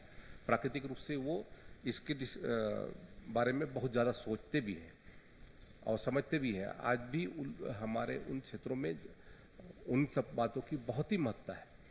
हमारे यहाँ पर तालाब है, पोखर है, या फिर हम लोग के यहाँ पर तरिया भी हम लोग कहते हैं। तो उन सब बातों को भी हम लोगों को विशेष तौर पर, क्योंकि हमारा जीवन का जो मुख्य आधार है वो 3 चीज़ों पे बटा है। एक तो जल, जंगल, जमीन हम लोग कहते हैं। जो जल के किनारे है वो जल के पर उसका व्यवसाय उसका निर्धारित है, और जो जंगल के किनारे है तो वो जंगल के में रहता है, तो वो उस पर वनोपज पे आधारित उसका जीवन है। और जहाँ पर जमीन है तो खेती करेगा ही। तो ये 3 चीज़ों पर, और बाकी हो सकता है, लेकिन मुख्य तौर पे जो वास्तविकता है कि इन्हीं तीनों चीज पर ही हमारा जीवन आधारित है। और उस हमारा जो जीवन का जो आधार है, यदि उसको ही हम लोग खत्म करने लग जाएंगे तो हमारा जो वहाँ का जो जल का जो इकोसिस्टम है वो भी खत्म हो जाएगा। फिर आपके यहाँ पर जल में जितने भी हमारे जो पदार्थ मिलते हैं, जो भी हमको कंदमूल मिलते हैं, या फिर हमको जो मछली मिलती है, या फिर अन्य जितने भी उत्पाद मिलते हैं, वो सारे के सारे बंद हो जाएंगे। अभी हम लोग केमिकल का इतना उपयोग करते हैं कि अब एक समय हुआ करता था कि हम लोग खेत जाते थे तो खेत किनारे हम लोग पार करते थे अपने मेड से, तो मेंढक उछलते थे, या फिर वो क्या बोलते हैं उसको, ग्रासकोपर, क्या बोलते हैं, ग्रासकोपर बोलते हैं ना। आजकल वो देखने को नहीं मिलता। गांव हमारे यदि बच्चों को पूछेंगे ना ग्रासकोपर देखे, बोल से नहीं जानते होंगे। यहाँ तक कि तितली नहीं देखे। तो कहीं ना कहीं से उन सब को वो खत्म करने का काम कर दिया। अभी तो हम लोग खेत जाते हैं तो बड़े आसानी से ले जाते हैं, कोई हमको मतलब वहाँ पे जली जीव हमको दिखाई नहीं देता ना, उसके माध्यम से हमको वो समझ में आता है। तो ये परिस्थिति आ गई है। उन सब चीज़ों को हम कम से कम उपयोग करें, और हमारा जो ये जो इकोसिस्टम है उसको हम बेहतर बनाने के दृष्टि से हम लगातार काम करें। और जैसा कि आपने सुझाव भी दिया है कि हमारे छत्तीसगढ़ में वेटलैंड के दृष्टि से, तो उसके दृष्टि से हमारे एसीएस मैडम और पूरा टीम यहाँ पर बैठा हुआ है। और निश्चित तौर पे इस वर्कशॉप के माध्यम से बहुत सारा विषय हम लोगों तक आया है, और उन विषयों पर चिंता करके आने वाले समय में क्या हमारा एक रोड मैप बने, जिसके माध्यम से छत्तीसगढ़ भी इस मामले में अग्रणी राज्य के रूप में स्थापित हो, ये हम सबकी कामना है और यही आप लोग की भी कामना है और हमारे देश के यशस्वी प्रधानमंत्री माननीय नरेंद्र मोदी जी की भी कामना है और हम सभी इस दृष्टि से लगातार हम काम करें और हमारे इन प्राकृतिक हमारे जो जल संरचना है, जितने तालाब है, उनको हम संरक्षित करके रखेंगे तो आने वाली पीढ़ी तक हमको उसको याद रखा जाएगा। आज भी हम लोग कोई तालाब खोदते हैं तो वो तालाब में उतना पानी नहीं होता जितना हमारे पूर्वजों ने तालाब खोद के रखा है, वो आज भी जीवित रहता है। कहीं ना कहीं से उन क्षेत्रों का चिन्हांकन और राजा महाराजाओं के समय से ये चला आ रहा है और राजा महाराजा के समय से ही इन सब चीज़ों को विशेष तौर पे ध्यान रखा जाता। अभी तो स्थिति ऐसी हो गई कि टोटल सरकार के ऊपर निर्भरता हो गई है कि सरकार चाहेगी तो वेटलैंड का वो संरक्षण करेगी, सरकार चाहेगी तो हमारे क्या कहते हैं इन सब बातों का विशेष तौर पे ध्यान रखेगी।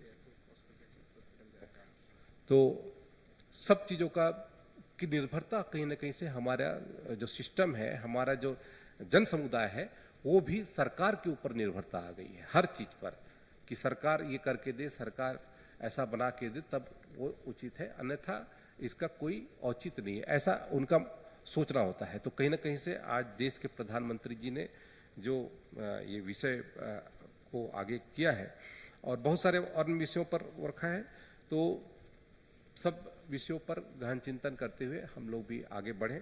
और जैसा हमारे यहाँ पर, क्योंकि हम लोग, मैं एक बार पीएचई विभाग भी देख रहा था, तो पीएचई समय में एक हमारे पास में आर.एन. गुप्ता करके हमारे एनसी हुआ करते थे, उन्होंने तालाबों का एक किताब लिखा था कि छत्तीसगढ़ के तालाब, जीवनदायिनी तालाब। तो ऐसे जो हमारे तालाबों की रक्षा करने वाले, तालाबों के लिए चिंता करने वाले, उसकी संरक्षण की दृष्टि से जो जिम्मेदारी उठाने वाले जो लोग हैं, उनको भी हमको कहीं ना कहीं से आने वाले समय में हम कैसे पुरस्कृत करें, कैसे उनको एक उचित स्थान दें, ये हम सबका की महती जिम्मेदारी है। आज की इस अवसर पर मैं ज़्यादा कुछ नहीं कहते हुए आप सभी यहाँ पर उपस्थित हैं, आप सभी का हृदय से यहाँ पर स्वागत करते हुए, अभिनंदन करते हुए मैं अपनी वाणी को यहीं विराम देता हूँ। बहुत बहुत धन्यवाद, बहुत बहुत आभार। बहुत बहुत धन्यवाद सर। मैं जीवन के साथ भी, जीवन के बाद भी बहुत ही सहजता और गंभीरता से सर आपने आज की इस कार्यशाला को समाप्त किया है।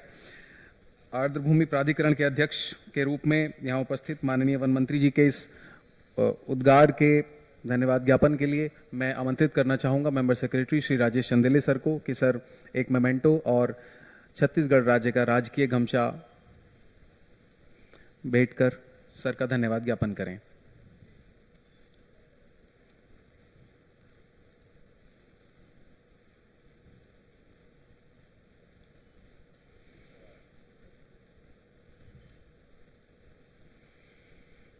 सर के उद्गार को न केवल आज इस सभा ने सुना है, अपितु वर्चुअल माध्यम से समस्त जिलों के कलेक्टर, सीओ जिला पंचायत और नगरीय निकाय के प्रतिनिधियों ने भी सर के उद्गार को सुना है। ऐसी आशा है कि सर के द्वारा दिखाया गया जो मार्ग है, उस मार्ग पर चलते हुए हम लोग आर्द्र भूमि का एकीकृत प्रबंधन और बेहतर विवेकपूर्ण उपयोग कर पाएंगे। इस कार्यशाला का तीसरा और अंतिम सत्र समापन की ओर है। मैं माननीय वन मंत्री महोदय की अनुमति से धन्यवाद ज्ञापन के लिए इस कार्यशाला में श्री आलोक तिवारी सर को निमंत्रित करना चाहूँगा कि सर इस कार्यशाला का औपचारिक धन्यवाद ज्ञापित करें।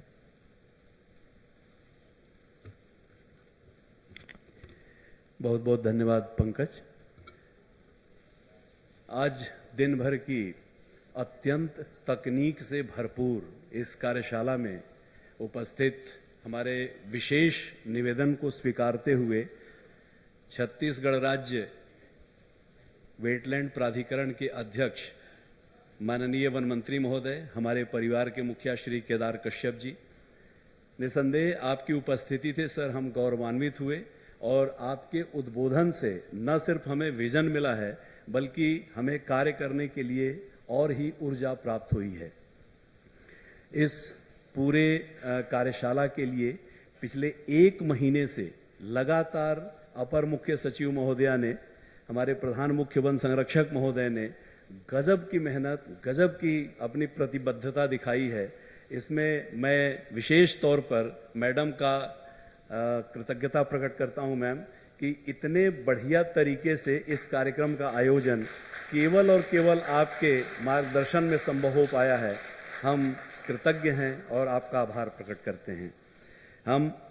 हम आभार प्रकट करते हैं हमारे बनमल प्रमुख महोदय का, जिन्होंने न सिर्फ एक एक मिनट टू मिनट कार्यक्रम को बल्कि हमारे जितने भी उप समितियों का गठन हुआ था उनमें अपना मार्गदर्शन दिया, साथ में एक एक चरण में किस तरह से कार्रवाई होनी चाहिए, किस तरह से क्षेत्रीय अधिकारियों का उपयोग होना चाहिए, आपने मार्गदर्शन देकर हमें कृतज्ञ किया और कार्यक्रम को सफल बनाया। माननीय, मैं इस अवसर पर हमारे बीच अंतर्राष्ट्रीय और राष्ट्रीय ख्याति प्राप्त वक्ता और विषय विशेषज्ञ उपस्थित थे। मैं सभी का एक एक करके धन्यवाद करता हूं। डॉक्टर रमेश ने जिस तरह से अपने विदूषक होने का यहाँ प्रमाण दिया है और जिस तरह से हमें कृतज्ञ किया है अपनी बातों से, अपने मार्गदर्शन से, हम आपके प्रति सर आभार प्रकट करते हैं। हम आभार प्रकट करते हैं डॉक्टर रितेश कुमार का, जिन्होंने न सिर्फ पूरे योजना के निर्माण किस तरह से वैज्ञानिक पहलू इसका हो सकता है और किस तरह से हमें आगे प्रोसीड करना चाहिए, इसके बारे में विस्तृत जानकारी आपने दी है महोदय। आपके प्रति हम कृतज्ञ हैं।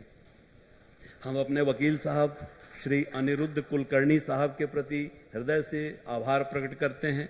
न सिर्फ आपने वैज्ञानिक पहलू के साथ साथ जोड़कर किस तरह से कानूनी पक्ष इसका रखा जा सकता है और बहुत सारे केस स्टडी के बारे में आपने यहाँ जानकारी दी, हमारे भी दृष्टि खुले हैं और इससे न सिर्फ हमारे इस कार्यशाला के इस सभागार में उपस्थित बल्कि जिला स्तर से जुड़े कलेक्टर साहबान भी, क्योंकि इसमें चूंकि बहुत सारा ऐसा इंट्रिकेसी है जो माननीय सुप्रीम कोर्ट और एनजीटी के निर्देश पर ही चल रहा है, तो डेफिनेटली वे सभी लाभान्वित हुए। आपके प्रति सर हम कृतज्ञ हैं। मैं इस अवसर पर doctor Muruganandan, doctor Goldin Quadros, doctor Manoj P Samuel, doctor Amit Dubey और डॉक्टर दिनेश के मरोठिया, आपके प्रस्तुति के लिए सर हम कृतज्ञ हैं। आप सबों के प्रति आभार प्रकट करते हैं। हमारे बीच दो वक्ता जो अंतर्राष्ट्रीय ख्याति प्राप्त हैं और न सिर्फ एक डेकोरेटेड परिवार से हैं, डेकोरेटेड पर्सनालिटी हैं, बल्कि आपने ऑनलाइन अपना मार्गदर्शन भी हमें दिया है। डॉक्टर जयश्री वेंकटेशन और प्रोफेसर माधव गाडगिल, निसंदेह आपके जेस्चर को यहाँ पर हमें जो सीधे रूबरू होने का मौका मिला, हम आपके प्रति सर आभार प्रकट करते हैं। इस अवसर पर हमारे बीच बहुत सारे सचिव, प्रधान सचिव महोदय उपस्थित हुए, निहारिका बारिक मैडम उपस्थित हुई, अंकित आनंद साहब उपस्थित हुए, बसवा राजू साहब उपस्थित हुए, भीम सिंह साहब उपस्थित हुए। हम आपकी उपस्थिति के लिए सर बहुत बहुत आभारी हैं, आपको बहुत बहुत धन्यवाद प्रस्तुत करते हैं। इस पूरे कार्यक्रम के दौरान न सिर्फ हमारे सभी प्रधान मुख्य वन संरक्षक महोदय नंदी साहब, अरुण पांडे साहब, प्रेम कुमार साहब, सुनील मिश्रा साहब, कौशलेंद्र कुमार साहब उपस्थित रहे, बल्कि आपने समय समय पर प्रश्न पूछकर इस कार्यशाला को जीवंत बनाया है सर। हम आपके प्रति, आप सभी के प्रति कृतज्ञता प्रकट करते हैं। यहाँ पर हमारे बीच अपर प्रधान मुख्य वन संरक्षक महोदया संजीता मैम उपस्थित थी। हमारे पास मुख्य वन संरक्षक, वन मंडल स्तर के सभी अधिकारी जो उपस्थित हुए, हम सभी के प्रति कृतज्ञता प्रकट करते हैं। वर्चुअल माध्यम से सभी कलेक्टर साहबान जुड़े थे, सभी जिला पंचायतों के सीईओ हमारे इस कार्यक्रम से जुड़े थे और लाभान्वित हुए। हम सभी के प्रति कृतज्ञता प्रकट करते हैं और सभी का आभार प्रकट करते हैं। नगरीय निकाय के जुड़े लोग, क्षेत्रीय अधिकारी जो हमारे पास स्ट्रीमिंग के माध्यम से, लाइव स्ट्रीमिंग के माध्यम से जुड़े रहे और जिन्होंने बीच बीच में चैट बॉक्स के माध्यम से बहुत सारे प्रश्न भेजे हैं, उनका भी हम आभार प्रकट करते हैं। उनके उत्तर कुछ समय पश्चात यहाँ से दे दिए जाएंगे। कार्यशाला में सहयोग देने के लिए हमारे पास सभी कुछ क्षेत्रीय वनाधिकारी चयनित हुए थे। साथ में हमारे पास आईएफएस प्रोबेशनर्स जिन्होंने बहुत सक्रिय भूमिका अदा करते हुए यहाँ पर इस कार्यक्रम को सफल बनाने में अपना योगदान दिया है। हमारे पास राज्य वन सेवा और हमारे पास परिक्षेत्र अधिकारी के बहुत सारे ऐसे अधिकारी जिनको अलग अलग ज़रूरतों के हिसाब से उनकी ड्यूटी लगाई गई थी। आप सबों का हृदय से धन्यवाद करते हुए हम आपके प्रति कृतज्ञता प्रकट करते हैं। होटल की व्यवस्था देखने के लिए बहुत सारे क्षेत्रीय अधिकारियों, बहुत सारे वन रक्षकों, वन क्षेत्रपालों सबकी ड्यूटी लगाई गई थी। मैं एक बार पुनः सभी का हृदय से धन्यवाद करते हुए आप सबों के प्रति आभार प्रकट करता हूँ। साथ में मैं उन सभी जिनका मैं नाम नहीं ले पाया, प्रत्यक्ष या परोक्ष रूप से जिन्होंने अपना श्रम दिया है, अपनी मेधा दी है, अपनी सोच यहाँ पर अर्पित की है, आप सबों के प्रति एक बार पुनः मैं छत्तीसगढ़ राज्य वेटलैंड अथॉरिटी की ओर से पुनः धन्यवाद करते हुए अपनी वाणी को विराम देता हूँ। बहुत बहुत धन्यवाद, बहुत बहुत आभार। धन्यवाद सर। केंद्रीय वन मंत्रालय के इनिशिएटिव पर एक वेटलैंड प्लेज है जो मैं आदरणीय अपर मुख्य सचिव मैडम से अनुरोध करूंगा कि मैडम वो प्लेज दिलाने का कष्ट करेंगे। Ma'am it will be better ma'am.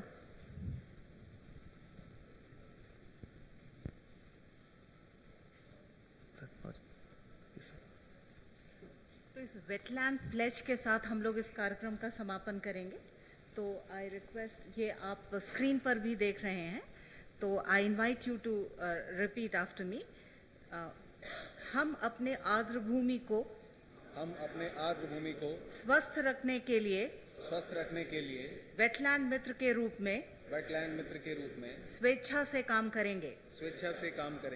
हम मानते हैं कि आर्द्र भूमि सामाजिक, आर्थिक और पर्यावरणीय हितों में महत्वपूर्ण भूमिका निभाती है।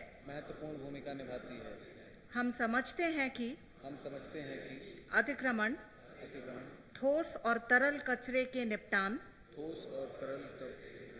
और संसाधनों के अधिक उपयोग से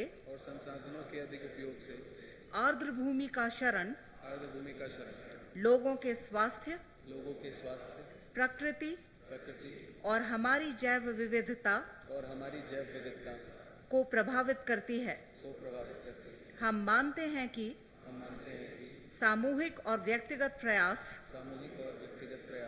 आर्द्र भूमि संरक्षण की दिशा में सकारात्मक बदलाव लाएंगे।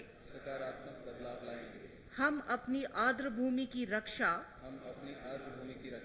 और संरक्षण के लिए आवश्यक कदम उठाने और विभिन्न हितधारकों के साथ हाथ मिलाने का संकल्प लेते हैं। हम आर्द्र भूमि को ठोस और तरल कचरे से मुक्त रखेंगे,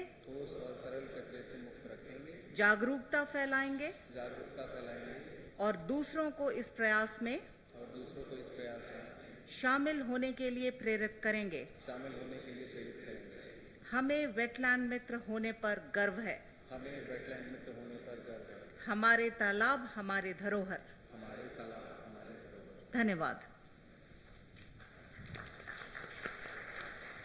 बहुत बहुत धन्यवाद मैम। इसी के साथ आज की ये एक दिवसीय कार्यशाला अपने समापन की ओर है।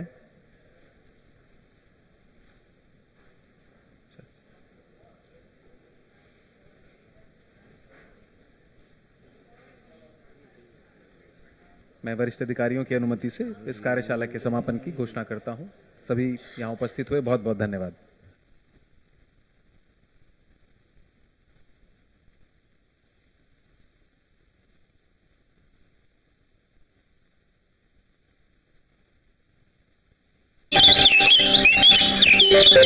Thank you.